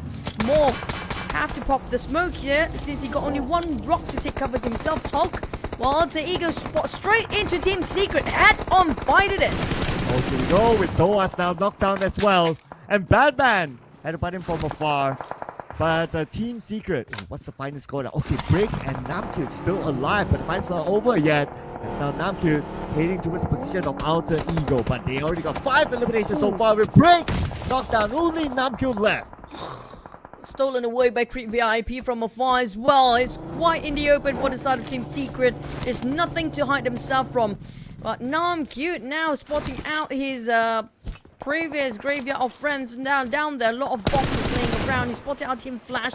He has to pick the points and or just go out, because I don't think this is going anywhere for Team Secret, because there's going to be Alter Ego and Team Flash to deal with at the same time with no cover so much in this open space. It's not too safe either, so he definitely hurt our hearts out for the side of Namkut, reposition himself. But for more, finally they broke the silence and Vampire obliterated them just now, but it's going to be Infinity next. Oh, by the edge of the circle, here we go. Infinity, look at the position that they have, especially with Tiger X, the thought of Schwartz. And Tony K fighting on the right side. Tiger X going to come in as close as possible, prepping his next date. Trying to make down Tony K as well as Shrubs. And at this current position, the Infinity looking pretty strong, but they got fired back by Tony K. That's going to be the opening for Infinity here. Vampires want to go in for the killing blow. Here comes Tony K tossing the nade. His rally miss for the side of Tony K, by the way. Definitely secures that one, possibly. We cannot see the kill feed right now. 6 eliminations and 3, half of it by Tony K alone. Next, we do have the circle on the outskirts of Ruins with Team Flash PA. YOODO O2 might have a clash later on, but for Vampires, despite they are having a bit of a forced fight against Infinity when they're just done with a different team prior, they still can fight back. They don't need that much time to reset on the side of Vampires. They can just fight and bounce back anytime they want. Well, with 2 players left, they definitely need to bounce back. Let's see if they can do that without the circle and 200 meters away for them to enter. Okay, Shrubs on his buggy. Probably going to find an exit point down south, or Tony K holds the line. But before that, he will make sure that that one extra elimination goes into the pocket of Vampire Esports. It's like, oh wait, well, one more point, and here goes, and it seems like only one player left on the side of Infinity. It's going to be Logan once more. Tony K, the imposter, will be finished off by the wrath of Tony K. They definitely will spot him out within the silhouette of the smoke. But they will try to find the last player, still trying to cook up the nade. It's going to be Logan on a different compound entirely and trying to just push them away, but they will not take the warning signs. Tony K wrapping around the other side. It's going to be all corners surrounded by the side of Logan. No exit out. Still got exit out anyhow. Find himself outside. Spotted out by Tony K with an AKM versus DBS. It's going to be UMP winning probably. Never mind. Well, 1v2, anything can still happen, but they have to make this fast because the zone is starting to close. Trump's knocked down, 1v1 right now. Tony K with Logan. Logan on the outside, Tony K on the inside. Tony K with the full health. M4 now, it's going to be his main weapon. Comes out, shoots. He switches to an AK. And with 10 bullets, it's enough for the man, the myth, the legend, Tony K. The way he clutched that one out with a jump shot to the end, but we saw another team coming over the other side. But it's going to be PIGMY just eliminated, taking them out of the equation of this lobby. Sam 9, despite they had a good run of Yuhai clutching the last chicken dinner, unfortunately they have to bow out quite early this time. PIGMY on the other end, quite a cluster on the down south. BTR versus PIGMY versus Great VIP. There's another team if I'm not mistaken, and that's going to be NKT. Olapang. Nade onto him, 50% health now. Billboard front door approach. Lapar is pretty low. Now Lapar with a high ground advantage, but Billboard is prepared for the jump shot for Lapar. And Lapar will be eliminated. Now Billboard has to make this quick because look at the blue just behind him. Look at the one that's in front of as well, Vampires. Well, Vampires just eat out the rest of BTR by running down cold against the Blizzard. Actually, in the open street, PIGMY Billboard still trying to just get some points, but will be stopped by NKT. He's being eliminated next, but despite of that, they got 3 eliminations. We're down to 8 teams. Within just one stage, everything just changes down to half of population that remains in this, less than that perhaps. But Tony K still in rampage mode. 6 out of 10 eliminations by himself. Tony K is not showing any sign of slowing down. I also want to point out that GEEK Fam's Audrey is still in the game, and he has the circle. Man, but he's just right beside Creep VIP, so hopefully he's not known by his opponents. But we're gonna look at the southern side of the circle. Triple F representing NKT is still in the game, and he's trying to pick out the members of Vampire Esports. But he has about 28 more seconds before the zone starts to pressure on him. Triple F knocking out Tony K. Mr. Joe now have to take down the remainers of Vampires. It's gonna be straps! And here comes NKT! Just pushing and crushing the entirety of the Vampire. But Shrap's still alive! Shrap still can do it! Gosu! What? Wait, how? Shrap still finished off Triple F. Regardless of that, it still scores another 11 eliminations, but 7 for the side of NKT. Crushing straight into Shrap. But he hold on long enough, man. Oh, commendable effort by Shrubs. Really long hold by him. But they got 11 eliminations. Now, PEA in action against YOODO 02. Now, PEA, they managed to score 1 elimination point. Looking for more right now. Means he's pretty low. He has to land this blow. But unfortunately, he lost it against Kid. Anyhow, Blaze is just right behind him to provide cover fire. And they will take out the final member, YOODO 02. And PEA scores 4 points. Now finally PA got some actions kick into their style, which definitely pays a lot of benefit on their end. But Kwang will spot out the rest of PA's position here. But can he unite with the entire team once more? Look at the threat from the side of Team Flash, dominating over the right side of the circle and spray. What a crispy one! But unfortunately did not translate into point yet, as GEEK Fam steals away at the other end. Audrey, just under the nose of Batman, he just sneakily sticks a couple of bullets in and take away those elimination numbers. Man, and now Batman wants to find who stole away his point. But Audrey, he has a blown up vehicle as a barricade to block his view. So Batman can't seek revenge, but maybe later. But let's see how many points more can Audrey collect now, because he's also collecting this point. Batman, the rest of Team Flash, 8 eliminations as well. A lot of almost hitting the double digits down there. PA having a full squad, same goes for the side of Team Flash with NKT last player. Is that Mr. Joe? That's the question. Batman's put out newbies. Return fire. Flip all entirety of his helmet. No more helmet on the side of Batman. He couldn't overpick himself due to how he doesn't have any more helmet at this point. But Mr. Joe, can he do some wonderful clutch? Never mind. Finish off by Gosu. And we're down to the top 3 teams. And the first few rounds, the Malaysian squads have been having a hard time. But this time we have 2 of them in the top 3, including Team Flash, who scored a chicken dinner here today.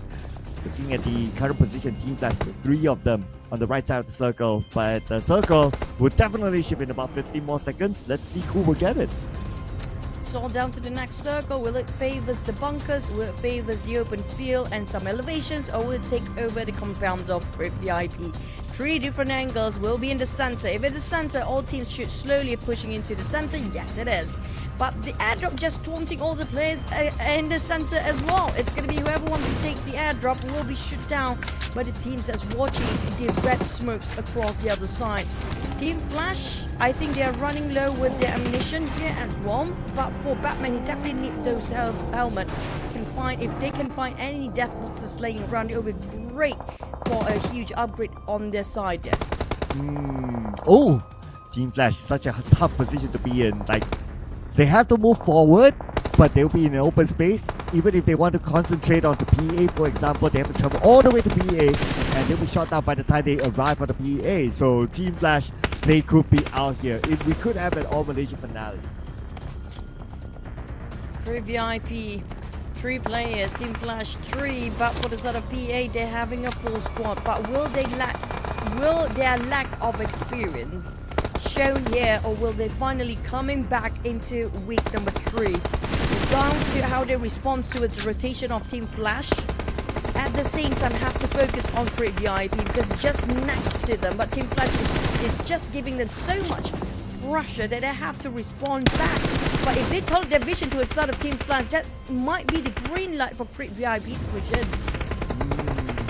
Because Crit VIP, they only have 3 players, so maybe they're not at their peak of the confidence, or they're waiting for like Team Flash and PA to maybe cancel each other, or to try to at least trade, and then Crit VIP will come in later.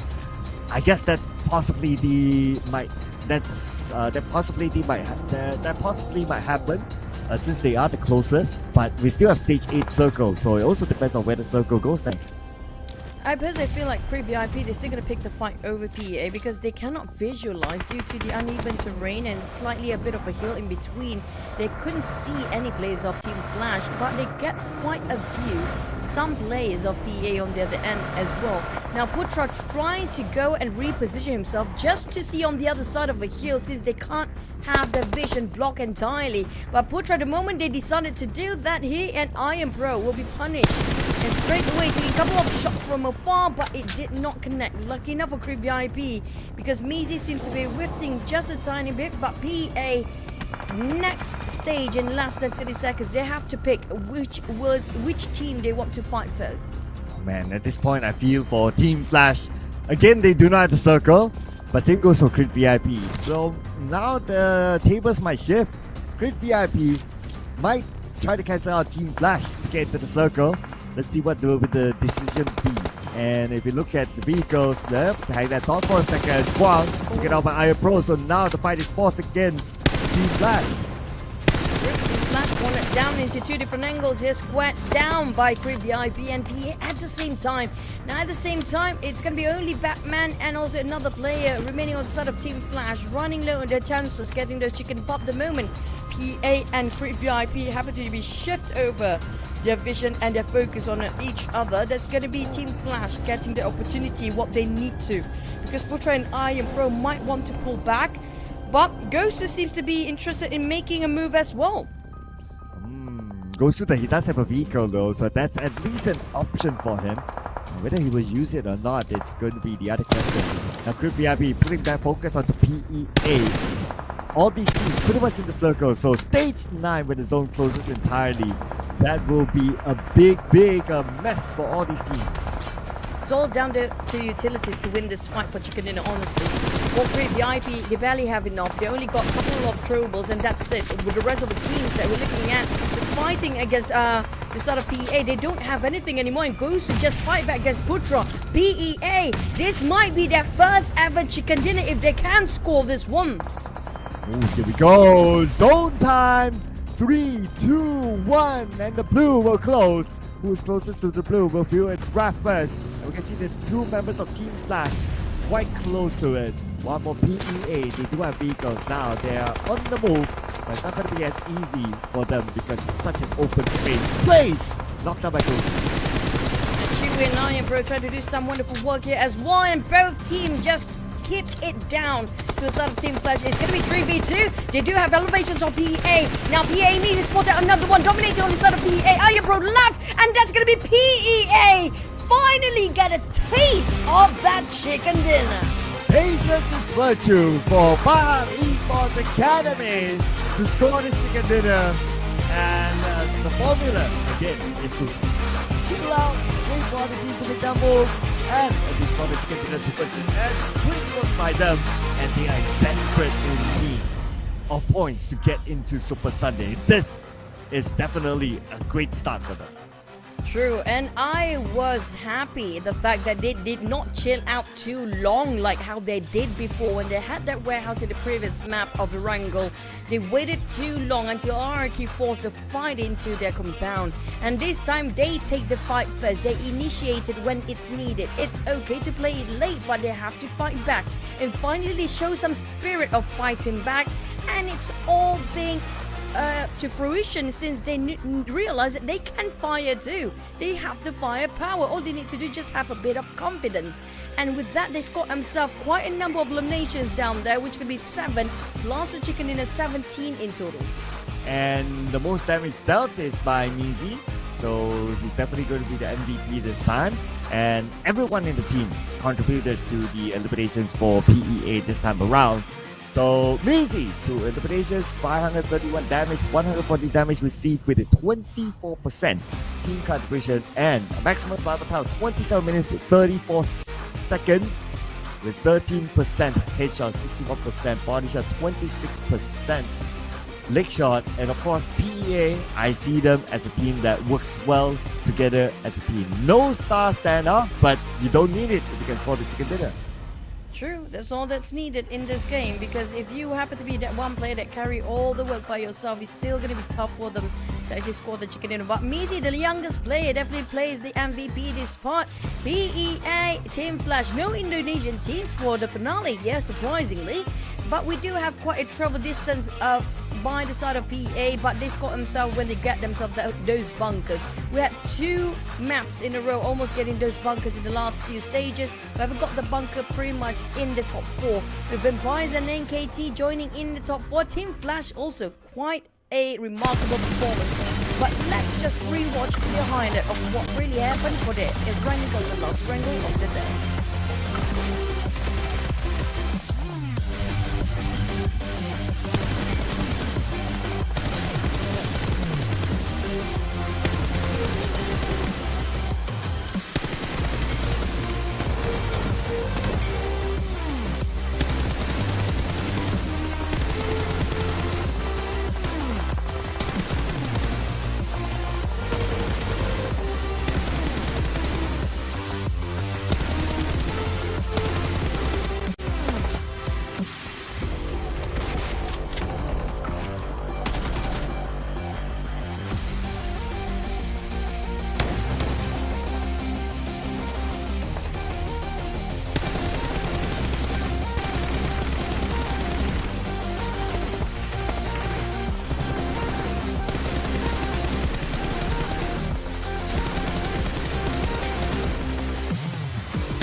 Still with pretty much the same formula that brought them the chicken dinner.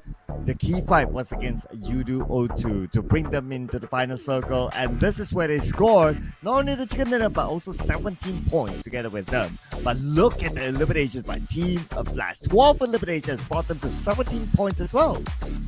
The same side for the side of Vampires. Quite scary indeed. Despite it being eliminated early, they placed themselves third, 12 points, just a couple of points behind 5 in the gap between Team Flash and Vampires for this round.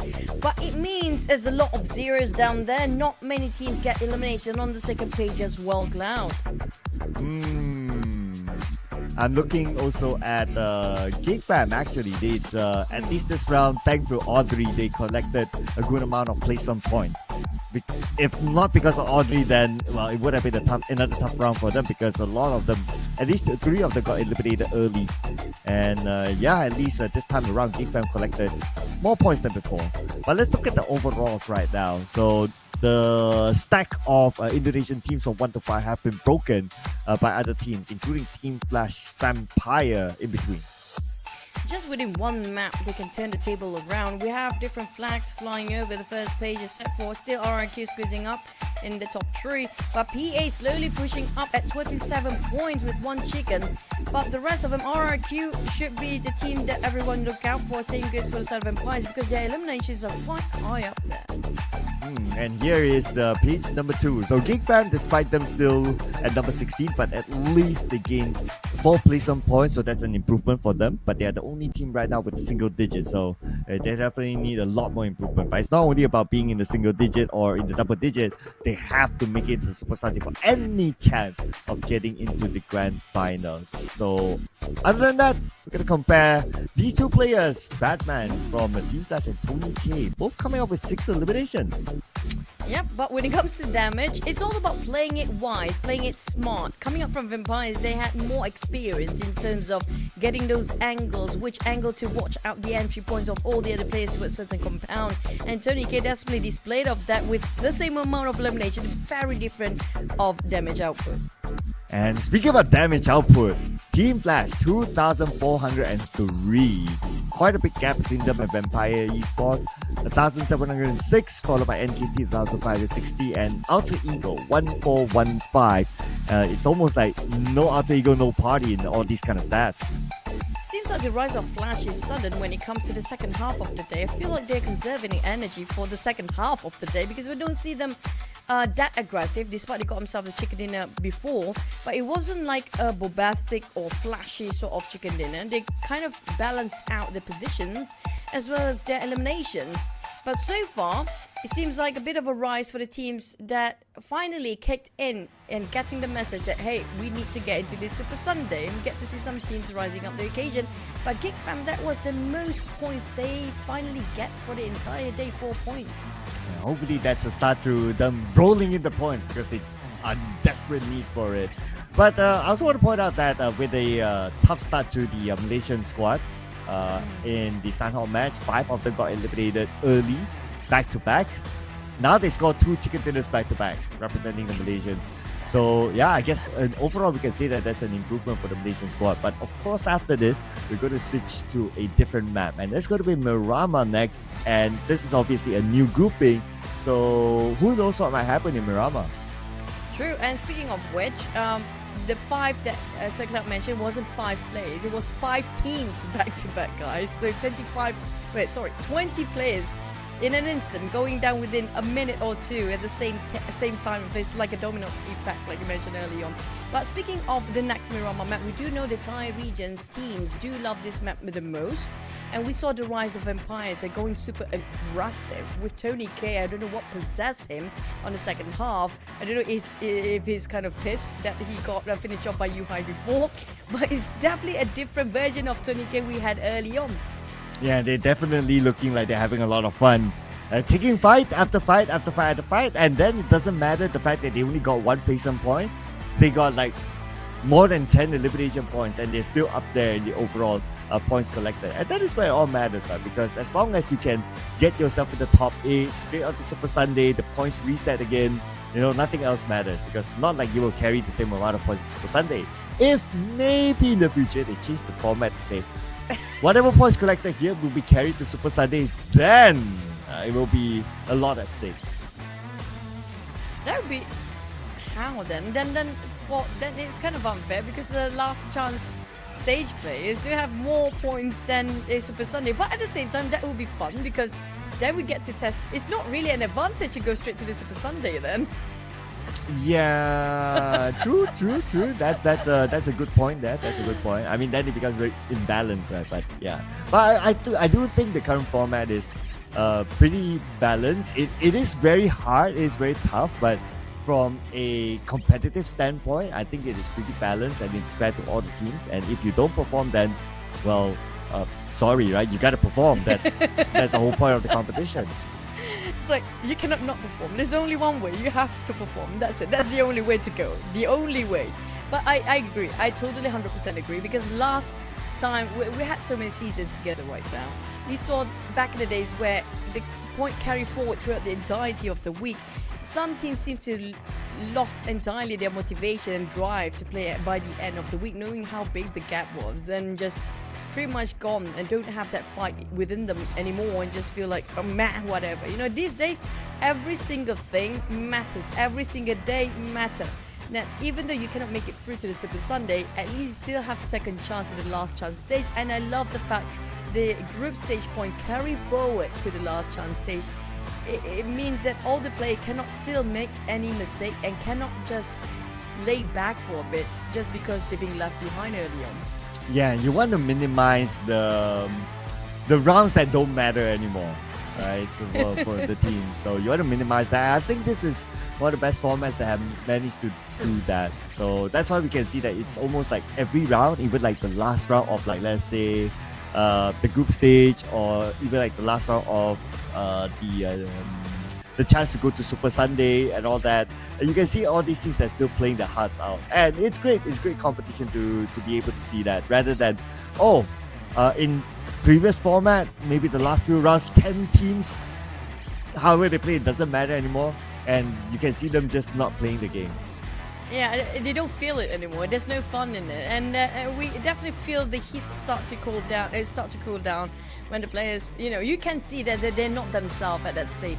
But thank you so much, PUBG Mobile, for finally find a final solution for the best competitive scene format that actually works whatever way it is. Like, even down to the last day that you need to get yourself points to the Super Sunday, you still have that last chance stage. We'll still give a bit of a hope for the players, like, okay, we're kind of bunk our entire group stage, at least we can carry forward a bit of point, but our last chance stage, we have to be bombastic, we have to pull everything cylinders out.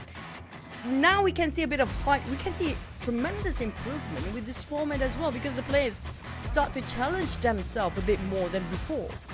Yes, and I really love this, right? But I'm sure the players, they don't love this because they hate it. They hate it because there's so little room for error. And to avoid the room for error, maybe teams are starting to make their change. So Logan is subbed out, and 3Touch is coming into the lineup for the Infinity. So this is the change, at least for now, that we can see. Other than that, Fluxy is out and GenForce is in, probably for the final 2 rounds or so. Now this is going to be interesting, because if GenForce is in, then will one of the twins sub in as well? Because we do know, I think GenForce kind of paired up with possibly Luxy, or is it Zaxi? Or probably Zaxi. But Jabranki do have swap in with Tan, so we can assume this is going to be possibly the specialist for Mirama for each of the swaps just now. Yeah, also to give them a good run out, right? Because you don't want to keep them on the sidelines for too long. You want to always keep them fresh. So you want to give them a good run out and have a good feel of the game, and also a different set of lobby for them to prepare in case in the upcoming days they need to play because of situations that they cannot control. True. They need to keep their seat warm and so for the players. But we do have Brian back in here with a swap of Loyu. Maybe some teams, they're hitting a brick wall and just need to find a different perspective of the game as well, to just push themselves for the final week of the group stage plus into the last Super Sunday here. If there's any shot or any chance for them to get into the last Super Sunday, especially we talked about the teams that didn't get any Super Sunday ever before. There's going to be a lot of teams still down there. PA got one. Yeah, there's going to be YOODO 2, TODAK. TODAK's not playing it today. Creep VIP, GEEK Fam, Team Secret. We also have Roy and TODAK just now I mentioned, they're not playing. So this is definitely going to be a very insightful day, especially for TODAK and Roy Esports, just to plan out what they want to do tomorrow. Yeah, because tomorrow will be potentially the final day of the season, and if they don't want that to happen, for some of these teams, that is, for some of these teams, and if they don't want that to happen, then they have to work it out. TODAK, well, they had an extra day to watch whatever that's happening today, and yeah, I guess TODAK really has to go back to the drawing board a lot. Like, we saw a lot of questionable moves from TODAK in last week, and I hope that they do have the time. I'm sure they have the time, but I do hope that they are able to spot out and come up with solutions for whatever the problem is. Since they do have a new coach, by the way, so maybe this new coach will be able to give better insights. Is it the coach just coming into in the middle of the tournament, or was it like prior to this, or was it like the new coach that start from the start of this, like the one that we mentioned, Dandy, I think? Yeah, Nandy. I mean, he's considerably new because he just joined for this season. So yeah, I would categorize that as new as well. True. And but we do see a better version of TODAK now. Regardless of that, I definitely feel like they are quite revamped a bit compared to last season. But we're gonna leave the top 4 TODAK for tomorrow because since they're not playing here now, we're back to the side of teams that still trying to get themselves. Example, the chicken here. We still have some teams that never get themselves any chicken for the entirety of the league here. I think there's going to be around, how many teams are there left? The one that's playing, YOODO, GEEK and Team Secret. Just these 3 teams never have their banners or their, just the screen banner of their chicken dinner across the monitor or across our screens there.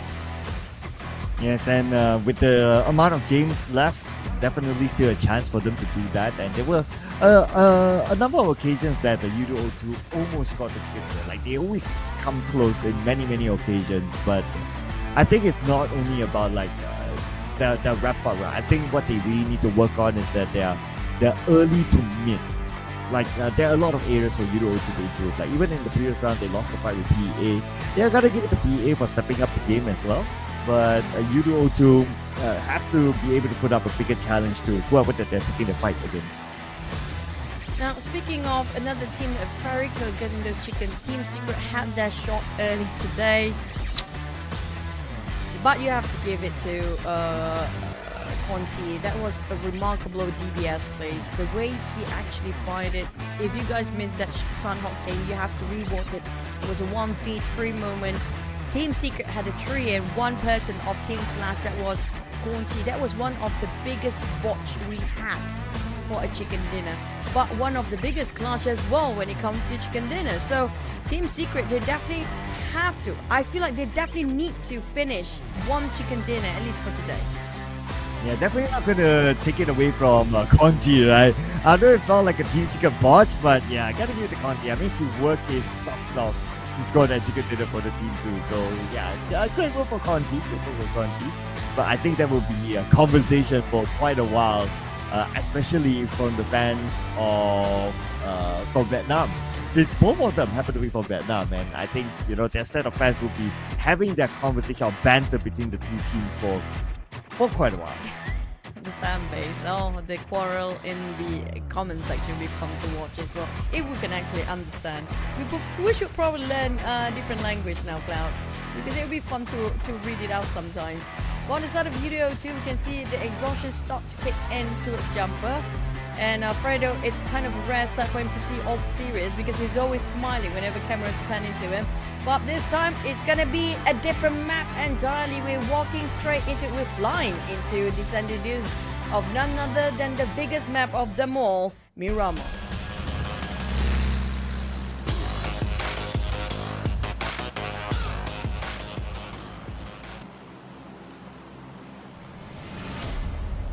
And it is Miramar, the first Miramar for week number 3. We're going to see the flight path here from the south side, Patona, all the way up north to La Copera.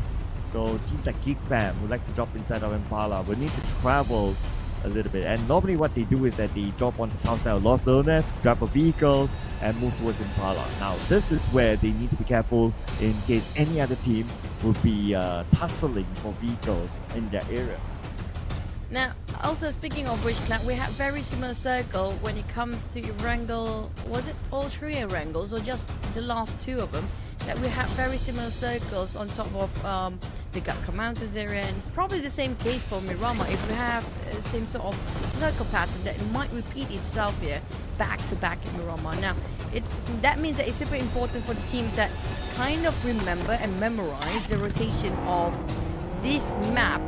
If the next map have to be similar circle pops in. Yeah, rotations is one, and if only they had the same groupings, just like formats from past seasons, and then they'll be like, okay, yeah, it's the same grouping, they're probably going to do this again, but because of the groupings change every week, and that is the fun thing about PUBG Mobile Esports is that they don't allow you to be complacent. Just when you think that, oh yeah, I read out my opponents, with the same group as the other day, similar circle, but no, it's a different group now, and that is where I love this sort of format, and it really gives a big challenge to all these teams on adaptation, especially. I agree, because we won't be having the same group. Maybe some teams do have the same placement of group, because it depends on the overall rankings of every week for them to reshuffle the group, because we do know Alter Ego these days, maybe Alter Ego and Boom is always up there, so they're just going to swap around group A or B usually. And it's a good thing that they're not actually in the same group, so we don't have like one-sided group that heavily have those heavy hitters down there. Heavy hitters. What's wrong with me? But Team Flash today has been great as well. On top of Infinity Patron, and they definitely are pushing themselves for the numbers up there regarding their firepower. Aggressive indeed, especially when it comes to the second half of the day. Yeah, 1 chicken dinner so far for Team Flash in week number 3, and 37 points collected overall. Definitely the amount of points that you cannot complain about. So great work there for Team Flash representing Vietnam up there. But I'm sure Xavier must be looking at this and telling themselves that, you know, the only reason that you're up there and you're the best performing Vietnamese team is that because we haven't played. You know what? That actually is a good point that we want to point out in the debate of the comment section. I'm watching you guys, by the way. They also mentioned, some of them actually have the opinion that Team Flash is way better, or, you know, the design of more than DX. I personally feels like they both have their strength and weakness. Like Team Flash, firepower-wise, I feel like they're more aggressive than these Xaviers, but these Xaviers do have the edge over balancing of both, from my opinion. And I guess the ultimate debate breaker to that is that who finishes better at the grand finals, or who becomes the champion, if either one of these two teams becomes the champions, right? So then there will be no debate. It's like, okay, what else do you have to say from there, right? So hang on, it's one more week, ladies and gentlemen. And also, you guys, I feel like, is it just me? I feel like it's not fair to compare the teams based on their previous achievement, because it feels like every single season, and like every single year, not every single season, every single year we do have a change of format. So you cannot compare with the previous format and the years, PMCO days, or even the PMPL stage back in the days, and down to the PMSL now. That's no comparison for the teams that, oh, they used to be like the kings of this, they used to be super good at this, because due to the format itself, it's down to the present who's actually the best. You cannot like, oh, they actually got the team, they're not that strong, or they got number 1, or no, they're not that strong. It's because they are strong at the present right now, the current being that I feel like they're adapting to the format way better than the Reds. That's why they're number 1. Well, I mean, if we keep comparing the past, right, you know, it's no different than saying Manchester United is the best team in the world. Sorry, Man United fans. I didn't say that. Oh, well, I am an openly non-Manchester United fan. So, so yeah, I mean, it is what it is, right? You have to look at the current present. So I'm not saying that I'm supporting of the team that actually won the Premier League recently, but you get the gist of what I'm talking about, right? Can I know which fan which football fan you with right now? We lost to the Premier League winning team by 2 points. Who was I'm not into Premier League. I have not watched football for quite some time now. That was like what, 5 years ago that I actually get into football. But then I just don't follow. After Manchester United start losing, I don't watch it. I used to be the MU fan, man.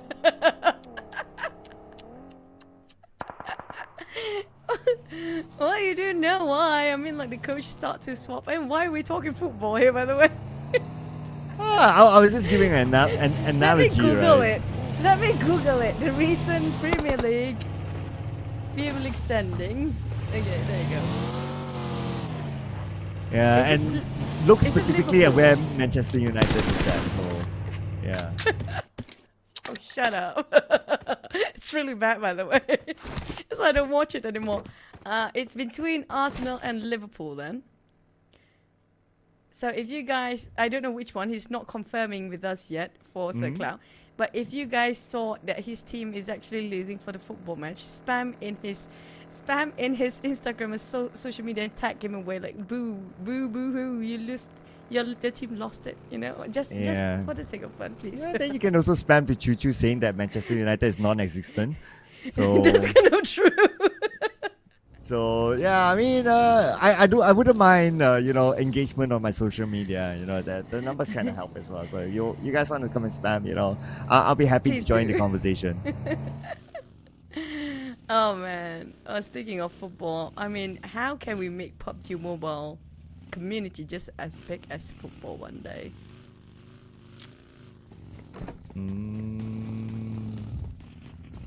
Probably should have a Premier League for PUBG. We did have professional league, not Premier League though. I think that will be a whole 2-3 hour podcast to discuss on that. Well, nothing is happening.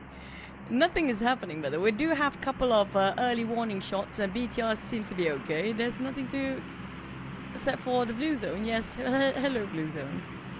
Yeah, it has to be taken to podcast up a listen, whereby we can say anything we want. Yeah. Oh yeah, kind of true. We don't want to get cancelled, by the way, guys. yeah. You almost did it by saying the thing in Sanhok. That thing? Yeah. No, I didn't the bros say anything. What do you mean? Okay, never mind. Over coffee. You know, bros you can over say coffee. that. Yeah, there you go. Coffee over tea, tea over coffee. Yeah, like Sonics over Hands for You. There you go. With rest of Alter Ego eyeing out, but I feel like Damru is playing a very dangerous game, by the way. I wonder, this will be a very dangerous fight for Geek Fam. I mean, if you think about it, right? Number 16 team versus number 1 team. So, I mean, the odds definitely don't favor Geek Fam, and if they choose to take this fight, well, maybe they did not choose it, but Alter Ego is the one that chooses to take the fight against Geek Fam. Yep, the fight choose them, not them choosing the fight over this time. I talked about Damrit before because he's quite splitted. He wants to get the positions of Alter Ego some way from off angle, but we're talking about the top teams, why they're up there. They are very aware regarding their environment. They're not the type of team that easily just you can breach. But speaking of another team, Secret versus BTR, they're going aggressive indeed. Wow, here we go. Break. Managed to get one. Can he get the second one? There you go. Thanks to his teammate. And now Lapa will be down and out. Team Secret. Though 2 other players knocked, but what a good trade between them and BTR. But can they revive it? It's going to be Genforce out. They just had the swap on the side of BTR. Devastating. Genforce just stopped playing. Team Flash. Talon. Ooh, what an explosion. Creep VIP. Oh man, that was the last play as well. This is gonna hurt them overall rankings later, BTR. Yeah, with PEA, MORPH, TALON, Team Secret close by. So they'll be happy with the fact that BTR got eliminated, so at least they can climb on top of BTR. And of course, we'll be looking at the top 8 for the first 3 days here, ladies and gentlemen. As for TALON, just lost 1 player. And it looks like the action is not stopping yet. Now Billboard surrounded by the members of YOODO too. YOODO too definitely rising up to the occasion. Full cylinders out here today, being a bit more aggressive than they used to in the early of the week 1 and week 2. Definitely portray a different side of them, but at the same time, if they're a bit too reckless, because they tend to tunnel their vision down for the side of YOODO too. That's what I noticed regarding the engagement in fights. When they approach a fight, they don't see left, right, center. They see what's in front only. That's where they're caught by surprise and letting their guard down, being backstabbed from behind. At least Miramar is a bigger map, so their chances of being backstabbed for stage 2 is a little bit lower. So I guess that's the risk that they took, and they seem to be okay. And these objectively, that is for now. But Billboard somehow not spotted by YOODO 2, so no further engagement.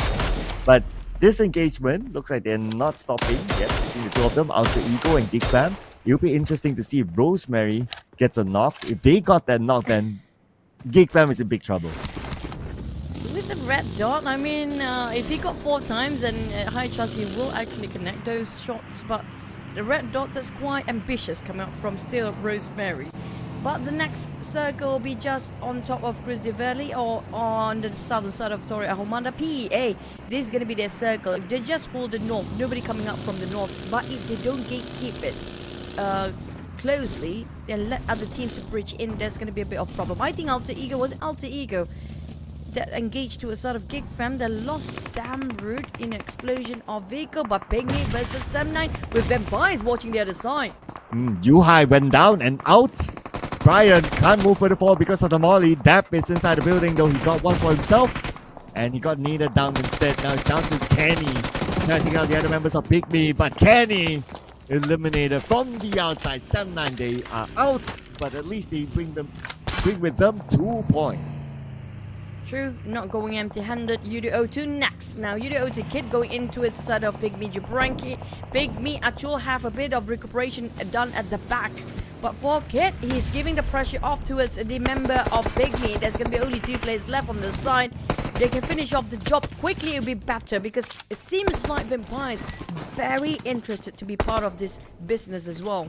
And Vampire is just next door monitoring the situation and also the elimination feed. But speaking about the elimination feed, Audrey taken out by Pointu from Alter Ego. So the GEEK fam and Alter Ego drama is not over yet. But it's going to be more drama with Infinity in the process of migrating and just engaging as well. YOODO now finding 1 player. I'll be down to very low HP, but it's going to be a next team coming in with a nade. That's going to be TODAK dropping a big one. Just debilitating the entirety of YOODO up to the point there's only 1 player left. He's picking up, coming in. TODAK just finding the last player around the corners. Where is that 1 player? Oh man, the Infinity came at the right timing. And Gates on the second floor. Okay, this Molly should flush him out and looks like Trunks got Guang at somewhere else, but it's going to be 3 touch that finishes off the final member, YOODO. They take home 2 points with them in this round. Feels like a deja vu on our first map here. 2 Malaysian teams back-to-back going down, while PIGMY also being eliminated alongside with BTR. 2 Indonesian, 2 Malaysian teams going down back-to-back, while we do have another Malaysian versus Indonesian team, TALON versus Creep VIP, with RQ a bit busy against Team Flash, despite their aggressiveness early on. It seems to be shutting down quite early this time. Well, speaking about shutting down early, GEEK fam, though not that early, but still number 11 without any elimination points. And no points collected by GEEK fam, so they still remain as the only team with a single digit. Circle-wise, Creep VIP in the middle, playing with the middle strategy. But on screen, we got PEA in action on the north side against MORPH.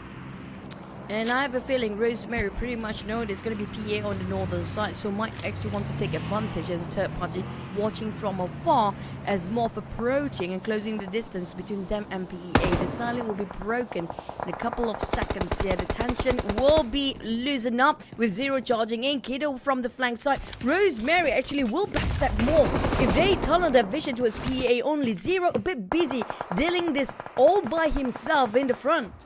Well, heals up. Let's see what he can do all alone here. He does have a lot of support though. But Rosemary's coming in, knocking off the pay with Nate. So Alter Ego, with Rosemary, they're gathering information. Probably Alter Ego might come in anytime soon. That's kind of true. And Alter Ego, I do know that Rosemary will not just gain and just gather information. He definitely will try to shoot from afar whenever he can as well. That's leaving only Blaze standing with me the other side of PA, but Kiddo bleeding out. Rosemary giving a bit of pressure on Zay. He's driving over the other side. He's not doing so great on the side of MORPH. There's only going to be the last player standing here. If MORPH last player cannot save Flippy, that's going to be the end for Zay. But look at the pressure coming up from Rosemary. He does have 1 hand grenade, but it's saving it for the most crucial moment there is. Yeah, I wonder is backup going to come and eliminate Zay. Well, let's see. It's either backup or the blue will force Zay to move. But at the same time, on the left side, Rosemary sees the members of PEA. So he's managing 2 teams at the same time all alone. This guy is just insane. 3 by Boychill. Now, you can see the difference of level between the teams here. When it comes to Altigo, everybody is doing their own job, and Rosemary is solo-handedly dealing with this. While Zay still running for his life, Rosemary gonna keep that nade for quite some time. Now tossing it away, that last nade he got with Hans For You coming in as well. Now, he definitely couldn't actually knock on Zay. That's why Hans For You is dead, giving support fire in case things going really south. But PA from the Pam to the fire it is. Running away from a different team. Two teams knocking them down back to back by Infinity and Creep VIP at the same time. That's going to be only two more players on PA, but Zay cornered down to not enough land for him to play. BA probably ran into the middle circle where Crit VIP is at, and PA probably not their strength to play in the middle of the circle, hence they lost 2 players in the process.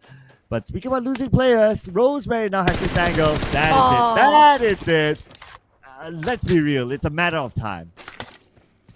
That's going to be the end of MORPH. 24 points for this round. 9 teams remaining at stage number 4. Still pretty fast indeed when it comes to this massive map, by the way. RQ on the end, just waiting for the right time to open fire. They did eliminate the entire squad, which gained themselves 4 eliminations down there. But next is going to be Infinity, and PA Blaze just going to play the survival game. Look at how the spread of Alter Ego. Look at how confident they are. But I love the fact that whenever they don't have enough firepower, they cannot shut down on one. They call for backup, but they just dominate over the right side of the circle. If the circle shift over to the other side, now that's going to be a different issue entirely. But it's going to be pulled downwards instead with Creep VIP in the center. Oh, and on the top left of the circle, including RRQ, do not have it. So it's going to be an interesting fight on that side. Now, on the south side, the Talon making a scout on the side where Team Secret is at. But I don't think they will make a direct engagement. I mean, they're all within the circle. So I guess the next focus, if you want to anticipate the fight, will be where RRQ is at on the north side of the circle, just on the outside of it. And KT. So was split it apart from the side of Team Secret too. And KT seems to have the same sort of idea how Alter Ego plays this game and plays this map. But they might got themselves stuck in between Creep VIP and Talon at the same time. While KT hiding his buggy, RRQ is on the run from the blue. That's going to be the only enemy they have to face right now. But if they just go straight cutting across the circle, it would be vampires. But Strap still causing so much damage instead of RRQ. I personally feel like Straps is playing out of his mind here today. Yeah, he was the last man standing as well earlier on. And let's see if he can get more out of his first knock. Now trying to get Nepeko. Nepeko's pretty low, 10% of health. But lucky enough for him, he doesn't have the way to provide him cover. But he does have the circle, and the blue might say hello. And it will be goodbye for some of the players down there. Vampires, on the other hand, they are trying to hunt for any teams that seems to be a bit too busy by themselves. They're trying to play as much third party as possible. But Blue Zone, we talked about the Blue Zone. RRQ, they're being surprised by the fires and the sprays from Vampire early on, leaving with only 1 player and being tortured by the Blue at the same time. While Shup's trying to find any sort of contention here. Any way that he can actually gain any sort of elimination. He heard those gunfires before, spot out the smoke, might actually see Nepeko if he tried to pick out. While the side of Infinity, there's a bit of exchange of fire with RQ, but they don't have any trade on this. So 6 eliminations in Infinity's hands. Someone the Nepeko managed to slide into the circle, man. So it's going to hold on as long as possible. I mean, we had 9 teams. Need to hold on a little bit more, and he'll start to collect placement points. As for the other 9 teams within the circle, okay, keep your eye onto Alter Ego. They are overlooking PEA and the Infinity, monitoring the situation. Who knows, they might come down if the situation allows them to. But knowing PEA, they will hug the walls as much as they can, just tuck into one corner of the compound. And that's going to be an issue for them because they have no information regarding what's happening outside and how many teams watching them at the current being. Well, Talon is going to be a different story. While Axel cooking up the nade, knowing that he isolated Namkut from the rest of the team, but Namkut managed to just run away with his buggy, but quite smoked up a buggy from what we've seen. If he tried to run from Talon, he might actually have to face the wrath of NKT next, but he managed to reunite once more with Zoals. It's not going to be too much of issue if he can pair up with the duo. But Vampire's got himself the center, not the chicken yet, but maybe they will score the chicken if they keep this going. Crit VIP still stands quietly, whilst Alter Ego trying to find any victims out there. Ooh, smoked out vehicle with 2 players of Talon. Taking a bit of a risk there. But Rosemary again knocking out Tiger from the Infinity. Now that's a knock. No straight up elimination yet. But we're waiting for if Alter Ego will execute their plan onto where PA and the Infinity was at.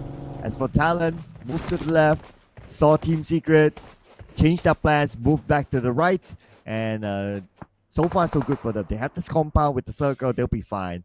But for Nabeko, oh, this could be the end of the line for him. Oh, they're definitely keeping it tight for Nabeko.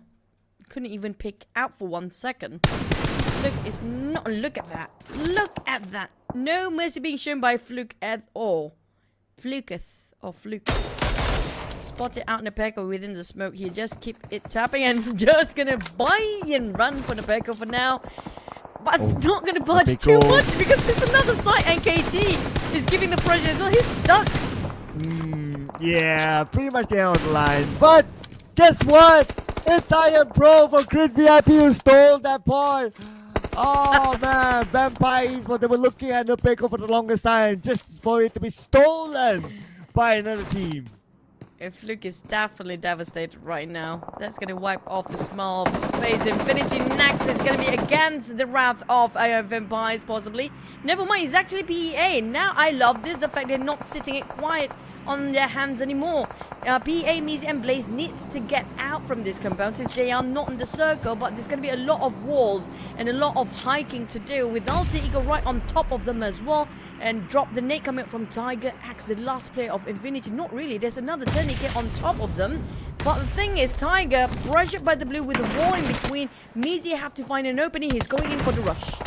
Oh, here we go! Mizi, oh! Tourniquet from behind. Nice cover fire by Tourniquet, but they still lose one of their players. Anyway, great effort there by PA. Number 8 with 5 elimination points. So, it's not too bad for PA, I must say. And 32 points collected so far. I have to say, Tourniquet, that was pretty fast dealing with 2 players of PA at the same time. He spotted out Blaze and finished off in an instant the moment he saw the advancement of the support fire of the entry fragate, and just after knocked down the cover fire from behind. But NKT, they will try to get themselves in the circle and fetching some of their members, but Mr. Joe is bleeding out. They will go in for the save. But the problem is, Crit VIP do have those elevations. Talon is watching on the other end, but Spider Tan cannot even pick out. It's all about those elevations here, Cloud, when it comes to this last few circles. Yes, look at how rough the terrain in this area is at. And also where the circle will go will be a big factor, as we will see the circle goes onto the middle where Crit VIP is at. Now, teams on the southern side, including NKT and Talon, this will be an interesting fight with Navigator in between 2 of them. Now, all they need to do is to keep on popping those hand grenades, but on the side of Axel, it doesn't have any anymore. Team Secret being eliminated, but at least they place themselves 7 players, and KT is going to be next target for Talon. Vampire still got himself the circle alongside with Crit VIP. Mr. Joe finished off by Axel with that AUG. While Goat a bit separated from the rest of NKT, it's going to be a tough entry for the teams that's not in the circle still. Oh, there you go, followed by the Crit VIP, but they're firing back. But they get out Chewy. Now the other members of Crit VIP on the inside. I am Pro from the back. We shot at by Alter Ego, Rosemary. And they still retain 3 other players with 11 eliminations now. And they're going to keep it going. Even got himself the circle. Shat with the side of Infinity, that 1 player. But Vampire, surprisingly, they are going out of the circle. For what reason? Well, to clear off their sides and gain elimination points. This is the time for Vampire Esports to bring in the points. And looks like the next target is going to be Talon. Now Talon spotted out, the vampires start to move, and KT, there's going to be a three-way war, make it 4 with Alter Ego on those elevations of the ground. The vampires, they should not, I personally feel like they should not lost those elevations early on. They're taking this a bit too much, a bit too reckless, but it'll be big risk, big reward coming up from this side. They're going for those numbers, and they definitely just scored 1 for now. That's why they're going aggressively towards NKT. Tony K is here. Here comes the spray finish of it clean with the help of Fluke and Traps from behind. But NKT, they've eliminated at 5th place, but for the side of Empire, still having a full squad. Regardless of that, I don't know if that's still the right decision for them to push all the way down here. Well, Vampire Esports, the way that they're playing right now is their championship winning way of how they play the PMWI. And it's from playing on the outside of the circle, clearing everyone that is in front of them and also by their sides, and that's how they gain all those elimination points that time. And they seem to be practicing it again this time. So their next target is probably going to be Talon. Now that the circle have shifted, Vampire Esports still with the circle advantage against Talon. Red Face. It has been a while we actually see Red Face in the top 4 and the rest of Talon here. They lost YOODO, one of the biggest frag and star player and key player on the side of Talon, but Misery spotted out Rosemary. He can actually visualize on Alva as well. It's super important for all the teams to spread out, but the one that's going to be the one that's going to change the entire flow is going to be Tony K. The imposter will do a lot of work from the back line. Yeah, that imposter might be the one to swing the result towards the end. We'll see what happens. So far he's in the circle, so he can still hold on to this, because we got stage 9 coming soon in about a minute more, ladies and gentlemen. Now Vampire Esports, look at the elevation they have against Talon, but it's hard to deny that Alter Ego has the best position of them all. They do have those elevations, but it's down to the last stage here. Who will be clipped by the blue zone first? Now they have to fight for their positions once more, Vampire, since they're pushing all the way to the south just now, when they actually get themselves kind of a good position prior to their pushing before. Tony K give the pressure to a side of a Talon might clip on Axel. 30 HP down, Misery knocked down on Rosemary. This is go time for Vampires. These two teams happen to be just too busy among themselves. And Tony K fire back and get a 2-in-1 discount of that nade. A Hobie. Tony K just remarkably well performed here. And at the same time, Rosemary's point goes to Tony K. And now they're looking for more. They know that they have Alter Ego on the other side. Vampire Esports still a full team. Alter Ego 2. And Tony K, the last remaining member of the Infinity, all the way on the lower ground. He's going to stay away from all this fight. Come on, Tony K. Go fight. Go fight the OG, or maybe Tony K is the imposter of Tony K. Who knows? But Alter Ego, Alva and Boychill spreading out, trying to get those elevations and trying to get themselves the highest elevations they possibly can. But the Vampires, despite they give away the positions early on, still having a full squad, it will be a flawless run if they secure this one out. Boychin and Alva, they need to spread into left and right. If they cannot do so, it's going to be an easy task for Vampires to just spray in a straight line. But if only Vampire Esports, they have this straight line of sight on the Alter Ego. But they might allow the blue to do that for them, because the blue will force Alter Ego to move, and they will throw themselves towards Vampire Esports. Now one nade on the fluke, but will not take it down. Now Boychill with the high ground, but Boychill shot down by Tony K, who's prepared for it, and Stone will make sure that Boychill will be down. What a swift follow-up coming up from the side of Vampires here. Now all they need to do is just find that Alva. Tony K, Tony K is just going to sit quietly. But Alva, on the other hand, Stone challenge Alva. Here comes Traps, knowing exact positions. Clear spray, that's one. Now, where is that imposter? Where is that imposter? And Mr. Tonky finished the imposter, and Tonky wins it again. Tonky wins it again with his 30 Kong. But Vampire Esports, this is how they play, beating the PMWI, championship winning PMWI gameplay. Play for their outside circle, clearing off whoever is in front of them, clearing off their sides, taking out team after team after team, and scoring chicken dinner after chicken dinner. This is, ladies and gentlemen, welcome to Vampire Esports.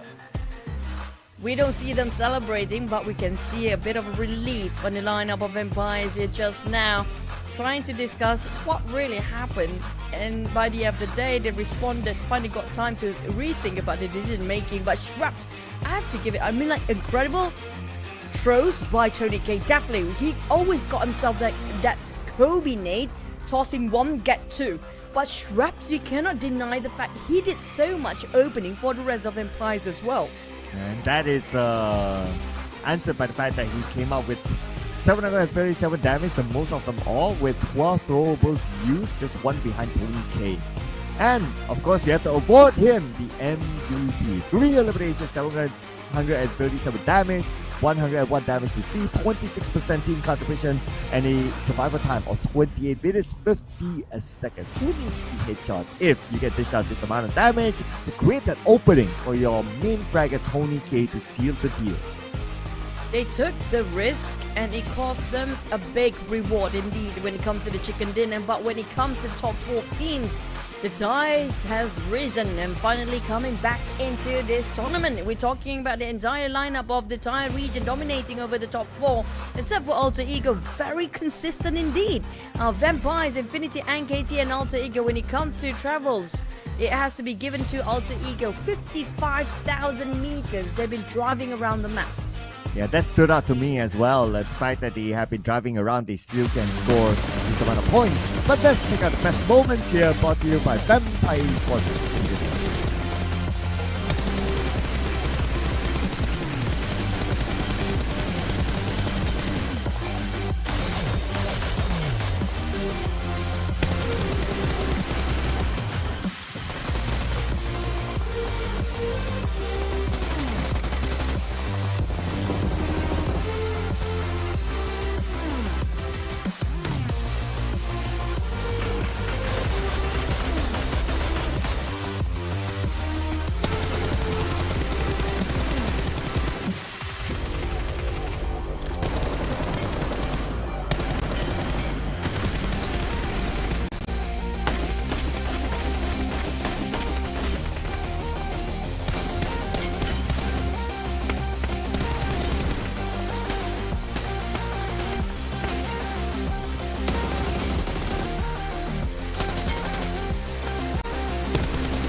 There was an eye-opening position making coming up from the IGL side, which can be stolen from Vampires, to decide to push down instead of just stay there. Quite a tremendous position they let go of just now, but still cost them a lot of eliminations, which can be 11, 21 total points, 11 eliminations, but Alter Ego scored 11 as well. The difference is going to be the position points there is. And on page number 2, GEEK fam, back to 0 points. Unfortunately for them, BTR though it's a 0-point round for them, but at least throughout the day they've collected a good amount of points, so they can kind of afford to let go one round. That's okay for them. For Team Flash as well, coming in with a chicken dinner today, but this time around it's only 1 point. Now overall rankings, and of course the top 8 is where we want to put our attention to. And BTR, despite them not getting any points at all this round, but they are still in the top 8. But They are at the tie with TALON, which is going to be the only tiebreaker here at the placement points since none of them scored the chicken. Infinity push up, same goes for the side of PEA. Quite consistency here coming up from the side of PEA with the positions plus the firepower slowly keeping up the momentum. But GEEK, wow, there's a lot of catching up to do indeed. Though the gap has not widened because YOODO 2 did not gain any points as they don't gain much as well, but yep, it's still a single digit for them. But for Rosemary and Schweppes, we're comparing the two of them 3 eliminations in this round, with Rosemary putting up a little bit more damage, 884 versus 737 for Schweppes. Coming up with the same as the both of them too, but Schweppes a little bit more of a team player. When it comes to the top 4 teams, damage output is going to be 2.3k. That's going to be average, performance coming up from Alter Ego. They're always consistently getting themselves around 2k to 2.5k damage output. Vampires also quite a hefty amount of damage output out there. It shows that Vampires rising up to the occasion. They are more aggressive than previous one. Previous map, we had those Erangel maps. 30k start to push the numbers up for the team, but this time we have Schweppes waking up when it comes to the Miramar map just now. And I believe this is the version of Vampire Esports that a lot of the fans miss. The type that can clear sides, can fight team after team, and well, scoring the chicken dinner as a big bonus towards the end. And it's exciting to see this sort of Vampire very, very active, and I believe that this is definitely their strength. And with the leadership of Ravenclaw, this is how they played before this, and with the new IGL Stone, hopefully they'll be able to keep up to this sort of momentum and this sort of gameplay, because I believe this would excite a lot of fans coming forward. I feel like we do know that Ravenclaw is also still in the coaching staff coming up from the side of Vampire Esports. I feel like Stone, he needs to adapt himself regarding the IGL position as well. Maybe Ravenclaw is there to assist him from the sidelines, and slowly we can see they're building up momentum. And not just that, Vampires, they're pushing it really hard for this week here, knowing the fact they kind of not really flunked it since they still get themselves in a week 1 Super Sunday, but they didn't score as much. They scored pretty much the only team with a single digit down there in the first week Super Sunday. Hence they want to redeem themselves and compensate the loss of week 1 Super Sunday by getting it straight to Super Sunday this week, because we had so much interviews, right, Cloud? The players are exhausted by now. They want to skip the Saturday map as much as possible. Yeah, and I can speak from experience as well. Playing a league like this, at some point you'll be like so exhausted. Like you'll be so exhausted, you'll be so sick of looking at the same thing every day. You'll be talking about the same topics every day of how you're going to overcome this team, that team, yada yada, and so on. By the time you reach just like week 3, oh man, it's just too much. It sounds like only 3 weeks, but it actually feels like forever. It feels like a void that you cannot escape as long as you're still in this tournament. So yeah, so they definitely want to skip as many games as possible if they can. That's number 1. And number 2, I'm pretty sure they cannot wait for the extended break for those teams who qualified to the grand final. I mean, like, that 1-day break is not really a break for them, because they still have to study all the other teams. The only break they actually do have when they're done with the tournament, honestly speaking. Why they are so exhausted? Okay, fine. We casters, I mean, like, we do study as well when we are having our off days. So it's not really an off day for us. But for our viewers, it's like, oh, we're watching this game. We're done for like 6-8 hours, we're done. But for the players, it's like 24/7. Even in their sleep, trust me, they still have those nightmares about their shots that kind of miss and the decision making that they kind of not make it right. They will have that nightmare. Even in their sleep, they still have PUBG Mobile running in their minds. When is the break for them? None. Yeah, I mean, that's the reality of playing a competitive league, right? It's not like one of those fast tours. You just play over the weekend, maybe like Friday, Saturday, Sunday, and that's about it. This just repeats for like 3 to 4 weeks straight down. And then by the time you know it, obviously they want to qualify, and if they qualify to the following round, yeah, they got a bit of a break, but it's the same case, right? Like in between, like you don't really get break. You still play scrims, and you still discuss on how you want to improve, and you still look at your upcoming opponents as well. So it's just a whole year-round calendar for competitive teams like this. Yeah, I'm not surprised where they start. I mean, this is just my my view on this, okay, my opinion, maybe like my theory regarding the colors of the hair for the players. Sometimes because they stress so much, they start to have some gray hair because of how things are just so difficult for them. They start to, maybe that's why they have a lot of colors sometimes. Okay, just from my perspective and my theory. But speaking of theory or not, will be the same circle or will be a different one for last map of the day, Mirama?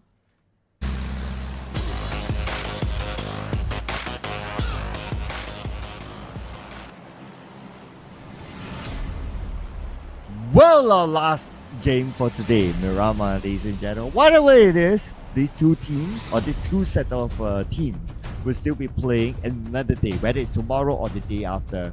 So, just looking over at the stats for Mirama, slightly different than the Erangel match. RRQ has a slightly better stat as compared to Alter Ego, only by 0.2 is our Mirama, so it does favor them. But then there's a gap between Alter Ego and Team Flash by about 1.1.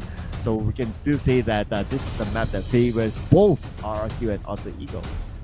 Yeah, surprisingly, because it used to be once upon a time when we compare all the previous history and achievement, it's always the time they're actually taking over Mirama map in their control. But this time, this season, it just shows that the Indonesian has been rise up the occasion for the past few years. And definitely, it's going to be always Rosemary up there. It's so hard to not see Rosemary across all the board. And any stats is everywhere. It's like Tony K, but the Indonesian version of it, you know? Yeah, he definitely doesn't miss a stat there.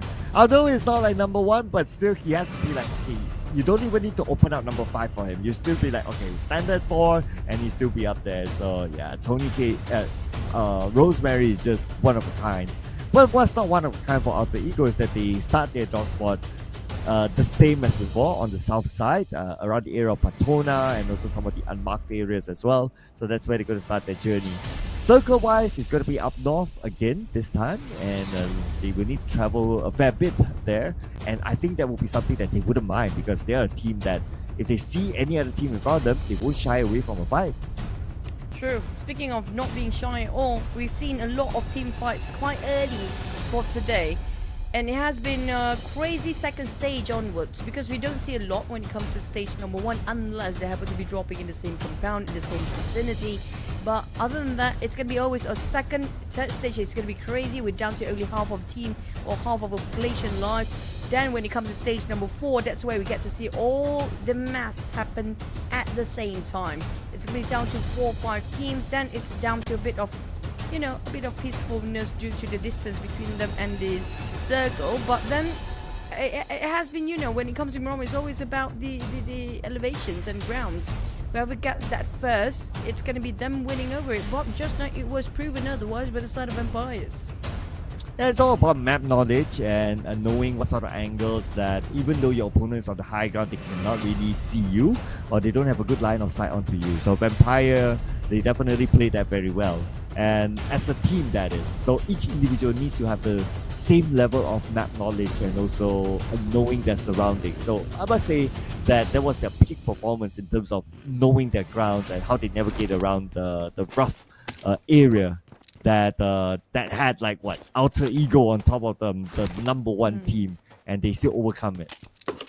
True. I mean, there's not many teams that are willing to fight head on with Alter Ego. Now, if I were to pick the teams that are willing to have a fight against Alter Ego, even Boom in this point, the teams that will actually just go for the fight without thinking twice, or even without thinking whoever they're fighting, and they don't really care, it's going to be RRQ, Talon, Team Flash. At this point, I'll probably just put in Team Secret as well. And probably Vampires. There's going to be the 5 teams that really love the fight, no matter, regardless of who they're fighting against. But we do have a bit of trouble for NKT. I don't see anybody shooting, but did he just fall by himself? Based on the elimination feed, the god fell off his vehicle, and we don't see him on screen at all. So not sure where he is, but hopefully they'll be able to pick him up in time, especially before other teams pass by. Because last we saw, Alter Ego was beside NKT. And if it's a quick rotation, then Alter Ego will say, oh, that's like, you know, if you walk along the sideways, and then you see a $50 note. Yeah, it's a similar feeling. Just for the sake of $50 note, it is. Why not? That $50 can buy you a lot of things, including a big chicken to eat for your dinner today, which you have. In Malaysia is quite. You can actually buy 2 whole chickens with that. Yeah, 2 whole chickens. But for Shrubs, the MVP for the day, I have to give it to Shrubs. Really, his growth for today has been tremendously, and also phenomenal for the entire, especially the second half of the day here. He's stepping up the occasion. He's just pushing his limits up there. We can see. But for Fluke, we can see they're playing very different role. Like Fluke is more towards the vanguard of the team, making sure nobody breach in. Stone is just trying to calculate regarding the timing and just a bit busy when it comes to putting up the strategy for the team, and also keep on watching out his eye, keeping an eye out towards watching the clock on the minimap as well. So it just shows that very different roles has been putting into play when it comes to Vampire's lineup. But Great VIP, Passing by a Vampire, the team that is on fire. Yeah, I just made that lineup 2 seconds ago. But instead of Vampire, it's going to be Sam9 now. Oh no, not the time for Chewy to be knocked.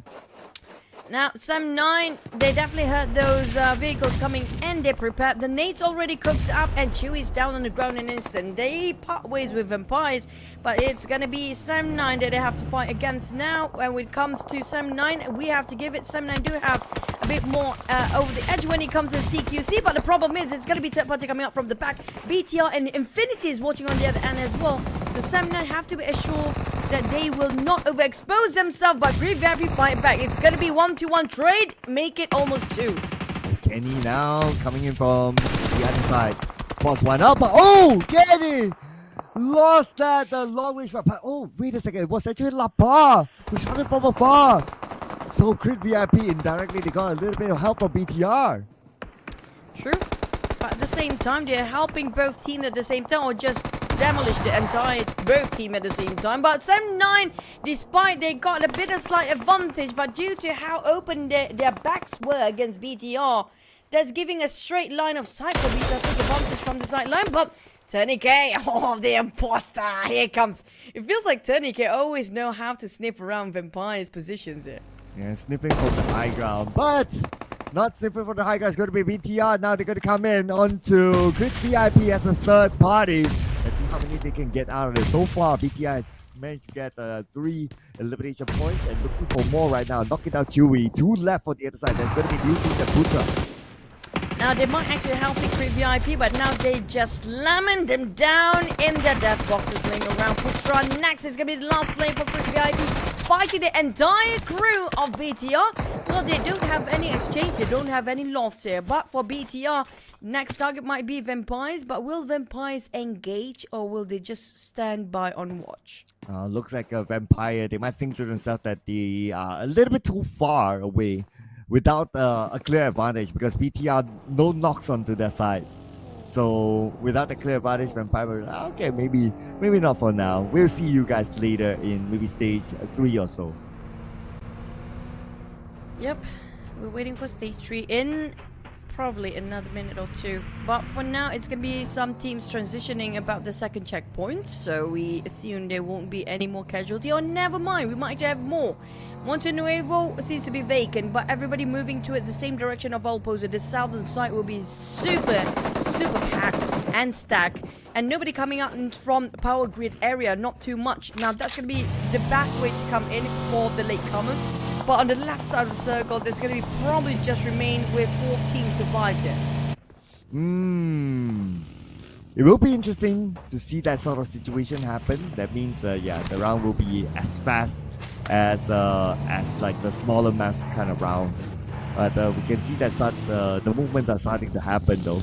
But the last I saw the circle, I think a lot of teams have pretty much their own spot, and they're still quite spread out based on last I scanned like the circle. So I guess we might need to wait until stage 3 before we see the next big fight.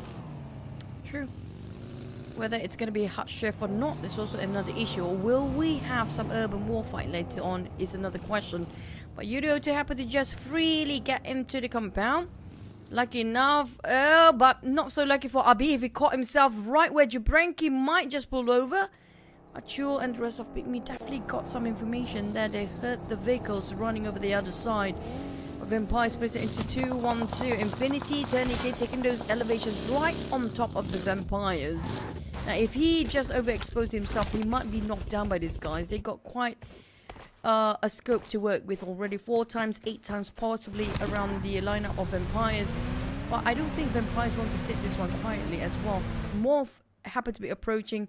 Seems like the Vampire side, all 3 teams, MORPH, Vampires and Infinity, have the same interest of taking the mountains just now. But I guess they noticed that another team's up there, so they're like, okay, it's fine. We can play on the low ground, and that's the versatility that they're showing. They don't really need to force themselves onto the high ground. And so they will stay put for now. And look at this, right? Okay, Infinity's there, still there. Flippy is on the other side of this mountain. And this mountain is very, very tricky to play. So if you want to be up there, you have to be like that early. But if you want to come in later and you want to navigate up, good luck then. So I guess Vampire Esports, although they're an aggressive team and they have the firepower, but they also take intelligent fights and not unnecessary fights. But speaking about fights, Sonics, the first one to go out for GEEK again. And it's going to be Hans for you, but Infinity TODAK. Mr. Joe. Mr. Joe, not like this, Mr. Joe. No, Mr. Joe. Turn back, Mr. Joe. Mr. Joe. Mr. Joe, you're playing a very dangerous game. TODAK, hold it. Trigger discipline. Trigger discipline. Trigger discipline. Mr. Joe. Okay. Mr. Joe. He's like, should I go up? He's like, okay. All right. Mr. Joe, surprise! Bang, bang, bang. Yep. Unfortunately, no way for Mr. Joe to have a preemptive knowledge that TODAK is there. But great trigger discipline by TODAK. Oh, he's just gonna back to default settings. Yeah, just wait it out. TODAK is very witty. He is indeed. But we had this sort of circle before, Cloud. We had this particular same mountains where being shared by left and right 2 different teams. The one that actually will have to face all the teams that are on the mountain is the one that passing by, not actually the one on top of it. So also when it comes to those mountains, usually it will not be in the circle, so they have to figure out plan B in case the circle gets away from them. Okay, Misery taps away to Team Secret. That's making the rotation. But Rosemary got break. Okay, that's gonna be interesting. Now break, 50% of health left, and I think Rosemary will be able to secure it. There you go. Who needs weapons if you have a vehicle? True. Don't waste it. Don't waste your time. Just get the monster truck or run down on anybody you can. But inside of Team Secret, it's always Rosemary that get those long shots coming from Alter Ego. It feels like his positions being put in to go for flank just to find those pick up or pick off whenever he can. And whenever that the team doesn't have that sort of information to rotate or to engage with another team, Rosemary feels bored possibly. He'll try to do something extraordinary, just, not stretching himself too far from the team, but trying to benefit something while waiting at the same time. He's not the person that like to waste any time at all. But Team Flash, now this is going to be a lot of team, seems to be very interested on top of this mountain, but we do have the latecomers here. I would love to scan the circle again just to see why these teams are so interested in that mountain. But for now, can also see that there's some teams not really interested in it. GEEK Fam, who lost Sonics early, playing with 3 players, so they got to play this safely by the side. Definitely not going to engage with any other team. I think their confidence is pretty low right now. I have a sense that GEEK Fam, they can't wait to end the day and probably start a fresh new day on their second campaign.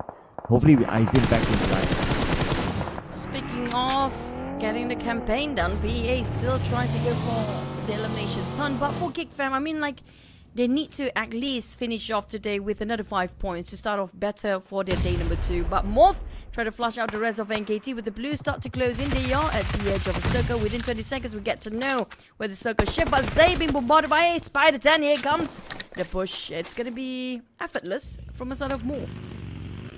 Let's see here. MORPH, they will probably need to move next. So knowing that the god is there, they're going to put focus on him. Okay, nope. Circle is going to be more important for MORPH. And they're going to make that move. Okay, with this kind of circle, right? The north side of the circle is going to be interesting because MORPH is joining YOODO 02 and PEA as well as PIGMY up north. It's going to be pretty congested up there. More interesting, it's going to be the left side, Cloud, where we saw a lot of teams trying to find those high elevation grounds at first, including TODAK of Infinity. Now they have to climb down. And we did mention about BTR in the center. They got already 6 eliminations here, so they can actually gain more with the compound that's quite in the center of the circle. PA tapping out 0. Bold and Brazen still trying to tap for more. They lost Blaze early on. But the thing is, the moment they gave away the position for PA, they will be the one who have to leave first. And while they're giving away the position early on, it means that a lot of teams will try to watch out their entry later. So I don't know if those taps just actually beneficial for them at this point. Well, at least it's warning shots because you want to try to sort of like set the parameter. Just like what Zero is doing right now. If you can get a knock, that'll be great. If not, at least it's warning shots to YOODO 02. But YOODO 02, it will be an option for them as well if they want to take the fight. But they are not only busy with MORPH, they are also busy with PIGMY behind. And speak about PIGMY. Oh, okay. Though they have PIGMY, but Fredo fires well to Zay, knocking the one down. It's been a while actually, Fredo seeing at Fredo having those kill fields before his name's up there. Now YOODO to RB working as they were trying to approach the side Jabranki, but PIGMY fought back. Crack CPAIGL taken away by RB. YOODO to steal it away in the very last minute. Fredo on the other end with the AUG trying to find the rest of MORPH, but the problem is they're not giving the positions freely. Or they can actually score a couple of them, but PIGMY also shot a jumper from behind. This is what I mentioned before. YOODO sometimes they focus and tunnel the vision just on what's in front. Oh, well, YOODO 02, they have to spread out now because 2 different teams that they need to manage at the same time. RB, pretty low, he does have first aids. So this terrain should be able to protect him and allow him the time and space to heal up. While we look over onto Fredo now, it's closest to MORPH, but MORPH, this kind of rough terrain, it's going to be hard for them to go all the way to Fredo. Get long range, coming out Gibson. Oh, almost got it. The entire team, there's going to be only 20% of 10% of HP left for Jabranki. But the explosion did not knock him down. Billbot behind. It is spotted out. Kid, a bit too late for the swap of those shotguns. Fredo still trying to finish off. Billbot couldn't spot him out due to the structures in between. But Fredo cannot overpick because there's going to be another team behind them. YOODO 02, they are quite in the center of a crossfire here. With PA remaining with Measy left. Billbot, the last remaining player for PIGMY as well. But Billbot might... This is going to be the battle of the solo players. Ooh, Billbot. At least he's far away from all the other opponents, but by the edge of the circle. So we still got stage 5 coming in about 10 more seconds. That's how we know how far he needs to travel and whether he needs to cut across YOODO 02. And circle time! Who will get it? Alter Ego in the middle, they'll definitely get the circle without a doubt. Same goes for BTR and potentially even TALON. Yep. All of them are there, and it's an all-Indonesian center. Yep, they definitely know how to read the circle with the elevations in their hands. They definitely got themselves the advantage of trying to keep everyone at bay, but MORPH challenging the side of YOODO 02. PIGMY and Billbot still surviving at the back. Mika spotted out Sowas. Team Secret, this is an open fight they're taking, but Audrey will be finished off at no trade except for Break being finished off early by another team before. Team Secret now giving away the position. Look at the fires coming out of their side. It's going to be 2-3 teams. Alter Ego spotted out the smokes.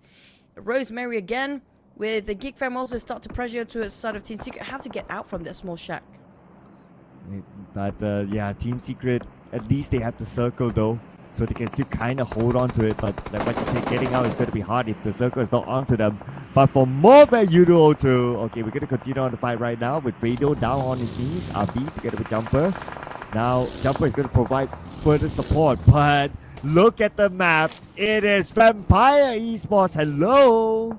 Donkey is here. Here comes the nade. He never misses, and they spray. Fluke getting on jumper, giving an opportunity for the rest of Vampires to shut them down, but they don't stop here yet. Now, Vampires don't have the circle, but they will try to bulldoze everybody in between. BTR taking it from behind. Flippy next going down. It's going to be Tony K getting those eliminations again, but MORPH being eliminated. At least they scored one. 12 teams remaining, and Tony K still trying to find players up there, taking a bit of a blue zone. Oh, Vampire Esports now closing onto YOODO 02. And Jumper now needs to fight back. Stone pretty low. Stone knockdown. They will between, and that's going to be RB against the other members of Vampire Esports. You must take one out. It's going to be an IPL Stone eliminated. RB now from the lower ground. RB fights back, but Vampire Esports just too much for him to handle. Yep. Really cold Tony K today. Stone cold hard it is for Tony K and the rest of Empires. They're aiming for eliminations here with 6 in their hands. BTR is actually having the same target. Now the high fraggers will fight against each other. The heavy heaters have to go against each other. BTR versus Vampires. It will stop the rampage run between these two teams, but we might actually looking at Alter Ego. Watch out for Rosemary being the third party across the other side. Oh, look at this. Tony K looking at Lapa. Okay, Lapa passing by. But the other members of BTR are there. So Tony K might not want to overexpose himself. But the rest of Vampires, they are coming in. If only they have Stone, then maybe they would be able to execute better against BTR. But they don't. So they're going to play this a little bit more cautiously now. Ridiculously trying to calculate how many teams around them. Gaining as much. They definitely knows every single team's position here by now. Based on how they open fire. Measy, oh, he's back. Open up. Oh, the taps coming up from Straps. Straps might actually spawn out RQ. They know BTR. They know PIGMY. They know PA where they're at. They know TALON. And they definitely know the side of Alter Ego. But nobody knows about Team Flash yet. Mika still going away from the rest of the world. While we're talking about the circle shifted away, it's going to be Alter Ego, RQ, still BTL touching at the rim of it with Talon taking a compound on the lower grounds. So I don't assume that Talon will want to be part of the crossfire, except for RQ, of course. They split themselves into 2-2. Well, PIGMY, Billbot, good luck getting out of here. Another interesting thing I want to point out is that GEEK Fam still has Mika in the game, being the last member standing. And that kind of remind me of back in the days where Mika was playing with Axis, and he scored the chicken dinner by playing as a solo player from the start to the end. That was insane stuff there. If he's able to pull off again that sort of gameplay again this time, then yeah, it will be legendary. Plus going up against all these amazing teams. But speaking of going up against amazing teams, Team Flash goes to knockdown, and they need to reset quick. I don't know which side that those shots coming out from. Was it from BTR? Was it from Alter Ego? But PIGMY definitely eliminated by... We were waiting for the kill feed here. Didn't actually spot that one out. But Alter Ego, Rosemary getting himself a tree. Just taking those long shots at work. Look at... He's running low with his bullets at 97 by now. But for Team Flash, lucky enough they got this one rock to save them. This is going to be the savior rock for their side. They don't have vehicles anymore. How to get out? Well, we're going to have to see no smoke to the side of Batman. I'm not sure the rest of the teammate, but they cannot save Kwang if there's no smoke. And coming up from the side, it's going to be GEEK Fam Mika. There's going to be opportunity for him on the off-angle blind side. But RQ seems to be a bit busy with Red FaZe going aggressive. Well, here we go. Talon and RQ. Taking on Snape though. And on the big one at the forefront. Prepares his DBS. Okay, he has a vision where Axel is at, but because of how the angle is for him, it's not really favoring him since he is all alone at the front. Excellent. The nade that they've been waiting for.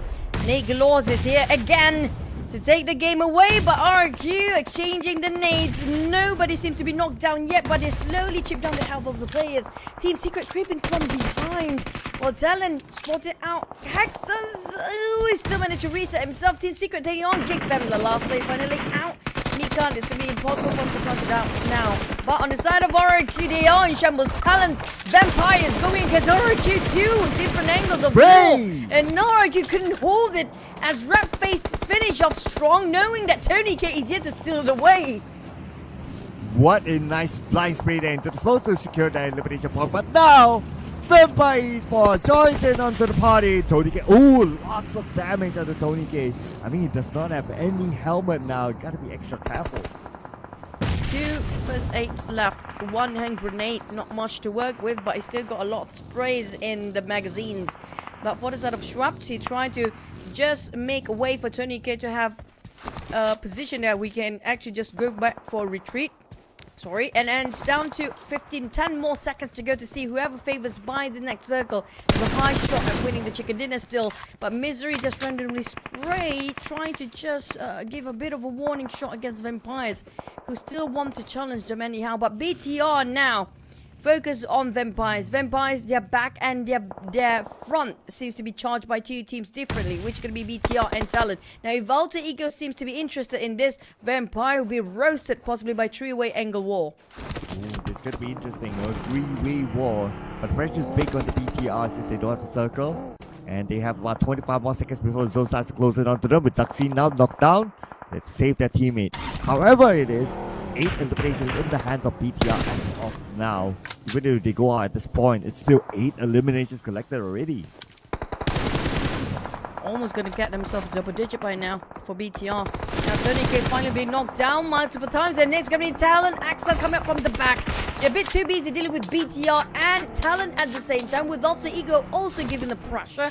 It's going to be 4-way war on the side of Empire, slowly in shambles. They're limb by limb, taking out by the teams around them, leaving only Fluke left in the center in the smoke. While Talon still tried to spot off the last player, Misery on the other hand shift his focus probably towards Team Secret.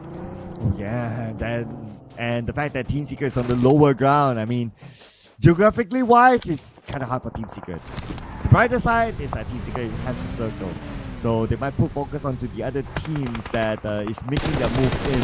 Oh, but because Team Secret fired back on the Talon, now don't poke the Hornet's nest.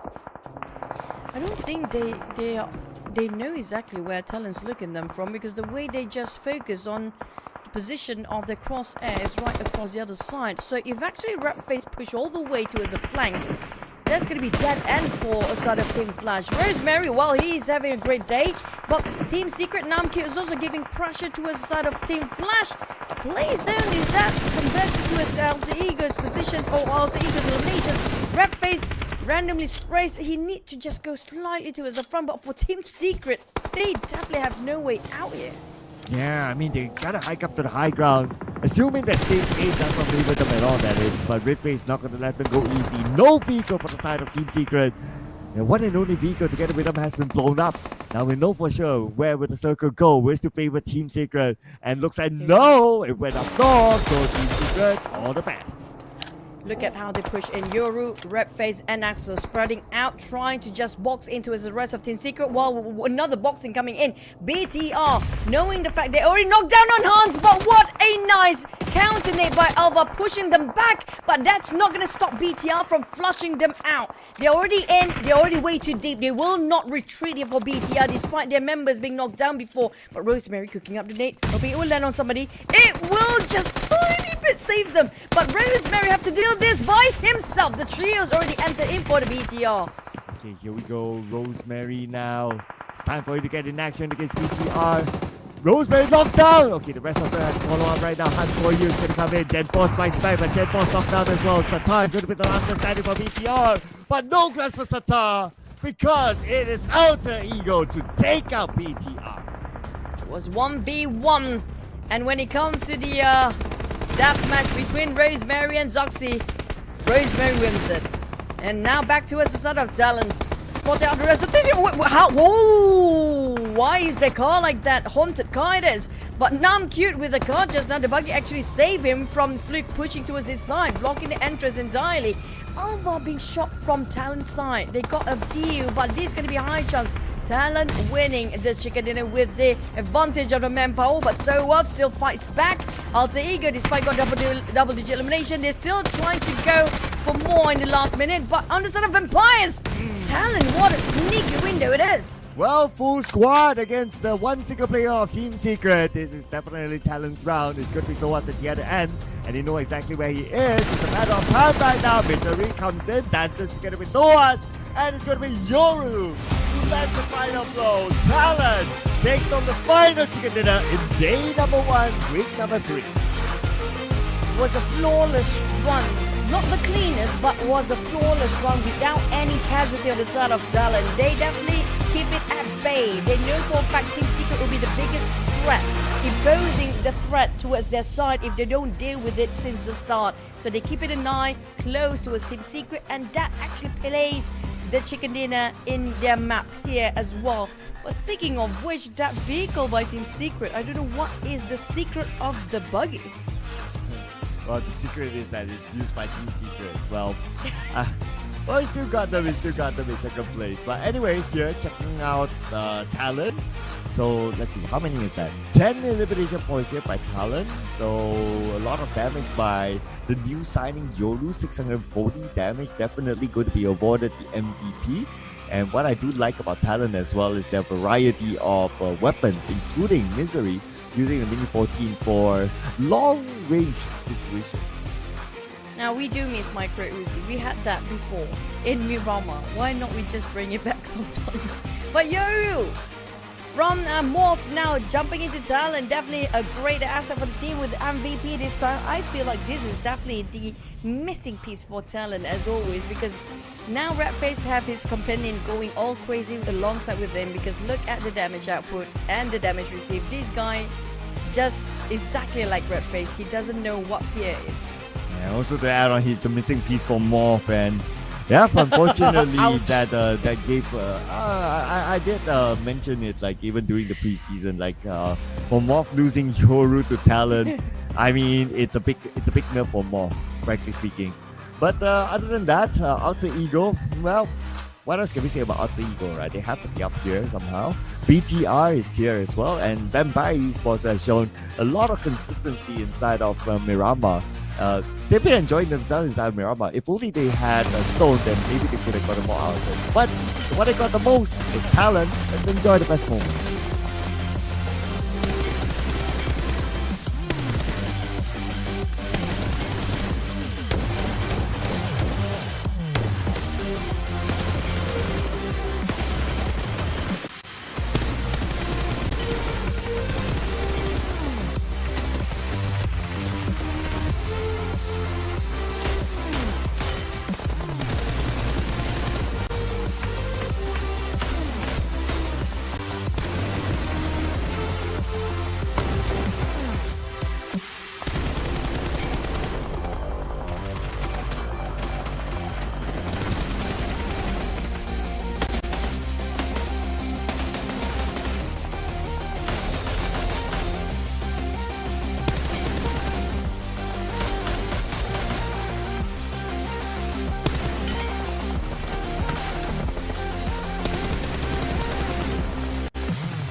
On the side of Team Secret, they almost got themselves another chicken here, but they lost the opportunity once again. So still no chicken for them by the end of the day. But Talon, what a rise of final week here, especially the second half. 20 points in total with 10 eliminations, but so many 10s up here. We're talking about the domination of the Indonesian teams, Cloud. Yeah, but on the other end, it's a tough day for GEEK fam. So they end the day with only 5 points collected, no points at all this round for GEEK fam. And KT, let's not forget about them, because they are a team that needs to get into the Super Sunday as well. So with a 0 point round, they need to come back in their second day of the group stage here to ensure that they have a better chance of getting into the Super Sunday directly. Speaking of the second day, they have to fight against BOOM Esports, VOIN, Donkey, YOODO Lions, FaZe Clan, TODAK, XERXIA Esports, DZFS, and ROY. Now that's going to be a lot of heavy hitters even in Group B. Oh man, that's going to be tough for them. But for overall rankings, like you said just now, 74, very consistent here when it comes to Alter Ego. Vampires as well, But I don't see BTR pushing up to the top 4, maybe because a bit later when they start to push up the numbers there. Yeah, and they went out one round early without any points at all, so that kind of hampered their placements. And if you look at the placement points as well, BTR, they're not doing the best in page number 1, so I guess they're a little bit more focused on getting the elimination points in the bag. But whatever that brings them to the Super Sunday, and they're comfortable with that, as long as they can maintain up in the top 8, that'll be cool. And speaking of not so cool down there, it's definitely hot for the side of GEEK fam. The only team not budging at all when it comes to the points across here entire day. Not even average 1 point per map. They only scored like that placement points in only 1 map. Now, speaking of which, how will they play for the second day? But hey, we do have our star players. It's gonna be a Tonky all today, but also I mean like definitely Rosemary maybe on the 4th, but Red FaZe is up there as well. Yeah, Red FaZe sliding in, and of course Tony K today have been amazing. If he won that 1v1 fight against a Yuhai, that would have been the cherry on top. But yeah, it's still a great step by Tony K today. This is the Tony K that all the fans know and love, and the capability of Vampire Esports to be able to come up with a lot of eliminations and the playstyle that they have shown inside of the second last Miramar. That is the playstyle that a lot of fans want to see, and of course that is in line with Tony K's playstyle as well. But I have to give credit to Schraps at the same time. But speaking of which, we're going to jump into the interview with Vampire Esports. Take it away, Miss Bo. Hi everyone, welcome back with 12 from Vampire. Okay, 2 vampires together. Say hello. สวัสดีครับ พูดสวัสดีกับแฟนๆหน่อยค่ะ ทักทายแฟนคลับนะครับ สวัสดีครับ โอเค เรามี2แวมไพร์อยู่ตรงนี้นะคะ ครับผม ข้างคาว2ตัว โอเคค่ะ before the question I have a little bit about the game at the last game about Fluke and 1-1 in the one house with 3 teams in that time. Do you have any mention of that? ก็เขาบอกว่าสบายดีไหมกินข้าวหรือยัง ไม่ใช่ไม่ใช่ ไม่ใช่เหรอ ไม่ได้ถามนี้ ก็ถามว่าในเกมสุดท้ายเมื่อกี้จังหวะที่ฟุก1-1ในบ้านอ่ะมีอะไรอยากจะพูดไหม ก็เก่งแล้วครับ มันเยอะเกินครับ มันหลายทางลุมล้อม So he say like a Fluke tried his best because so many people around like a TALON on the behind and Secret on the front, so that's why so many people said, yeah, let's try our best. Yes, you guys do our best already. Okay, so your team performance today is getting better. Is it starting to heat up for PMWC? ก็รู้สึกว่าทีมเราเนี่ยเหมือนกับมีฟอร์มร้อนแรงขึ้นมาเพราะว่ามี PMWC เป็นเป้าหมายต่อไปหรือเปล่า แน่นอนครับ เป็นรายการทำเงินของพวกผมครับ Exactly, yes, because that tournament is the money making for us, so that's why we focus on that. Seriously? Yeah, just like 2 years. Okay, so because the money, you can die for it. Yes. Okay. What is your game plan for this week so that you can get better score and go to the finals? ก็สำหรับวีคนี้จะไปไหนต่อไม่ใช่หยอกเล่นสำหรับวีคนี้เนี่ยเรามีการวางแผนยังไงบ้างในที่จะทำแบบว่าผลงานขึ้นมา อันนี้ถามโค้ชนะคะ เอาถามผมเหรอ ไม่ใช่ค่ะเราเล่นถามใช่ไหมคะ ก็ยังไงดี ก็ไม่มีอะไรมากครับ เล่นไปตามเกมตามความรู้สึก Nothing much, good feeling. Okay, follow your feeling. Yeah. Follow your soul. Okay, so the last thing, words to your fans. อยากจะบอกอะไรเกี่ยวกับแฟนคลับบ้าง ก็เดี๋ยวว่าพี่ผมเลยครับ พี่ผมเก่งสุดๆแล้วครับ ห่างสนามน่านเฉยๆรอแป๊บนึงครับ So please give Fluke a time and don't blame him because he didn't play for a long time. So give him a chance. Thank you. I'm going to ask who is your boss. So it's Fluke, right? Yeah. Okay, I got that one. So the last thing, please say susu for all Thai team here. ก็ Together, you guys together. ทีมไทยสู้ Presentence and as Thailand. ๆครับทีมไทยสู้ๆนะครับ Okay, that's nice. So nakam. Okay, thank you for your interview and thank you for today. See you tomorrow for more actions. And now it's time to hear more things to the casters.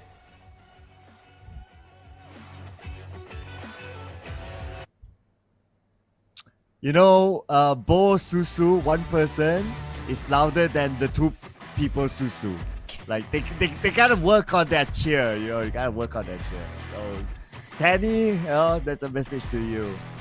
I mean, like, Danny definitely have louder voice behind the scene when he's actually, you know, vamped up for vampires. But speaking of which, maybe they're a bit shy from the camera or something, or maybe they're just exhausted by the end of the day.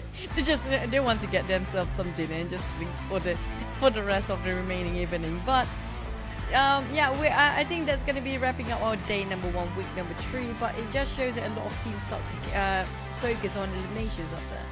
And through that interview, it also shows that I believe now there's someone distributing the elephant pants.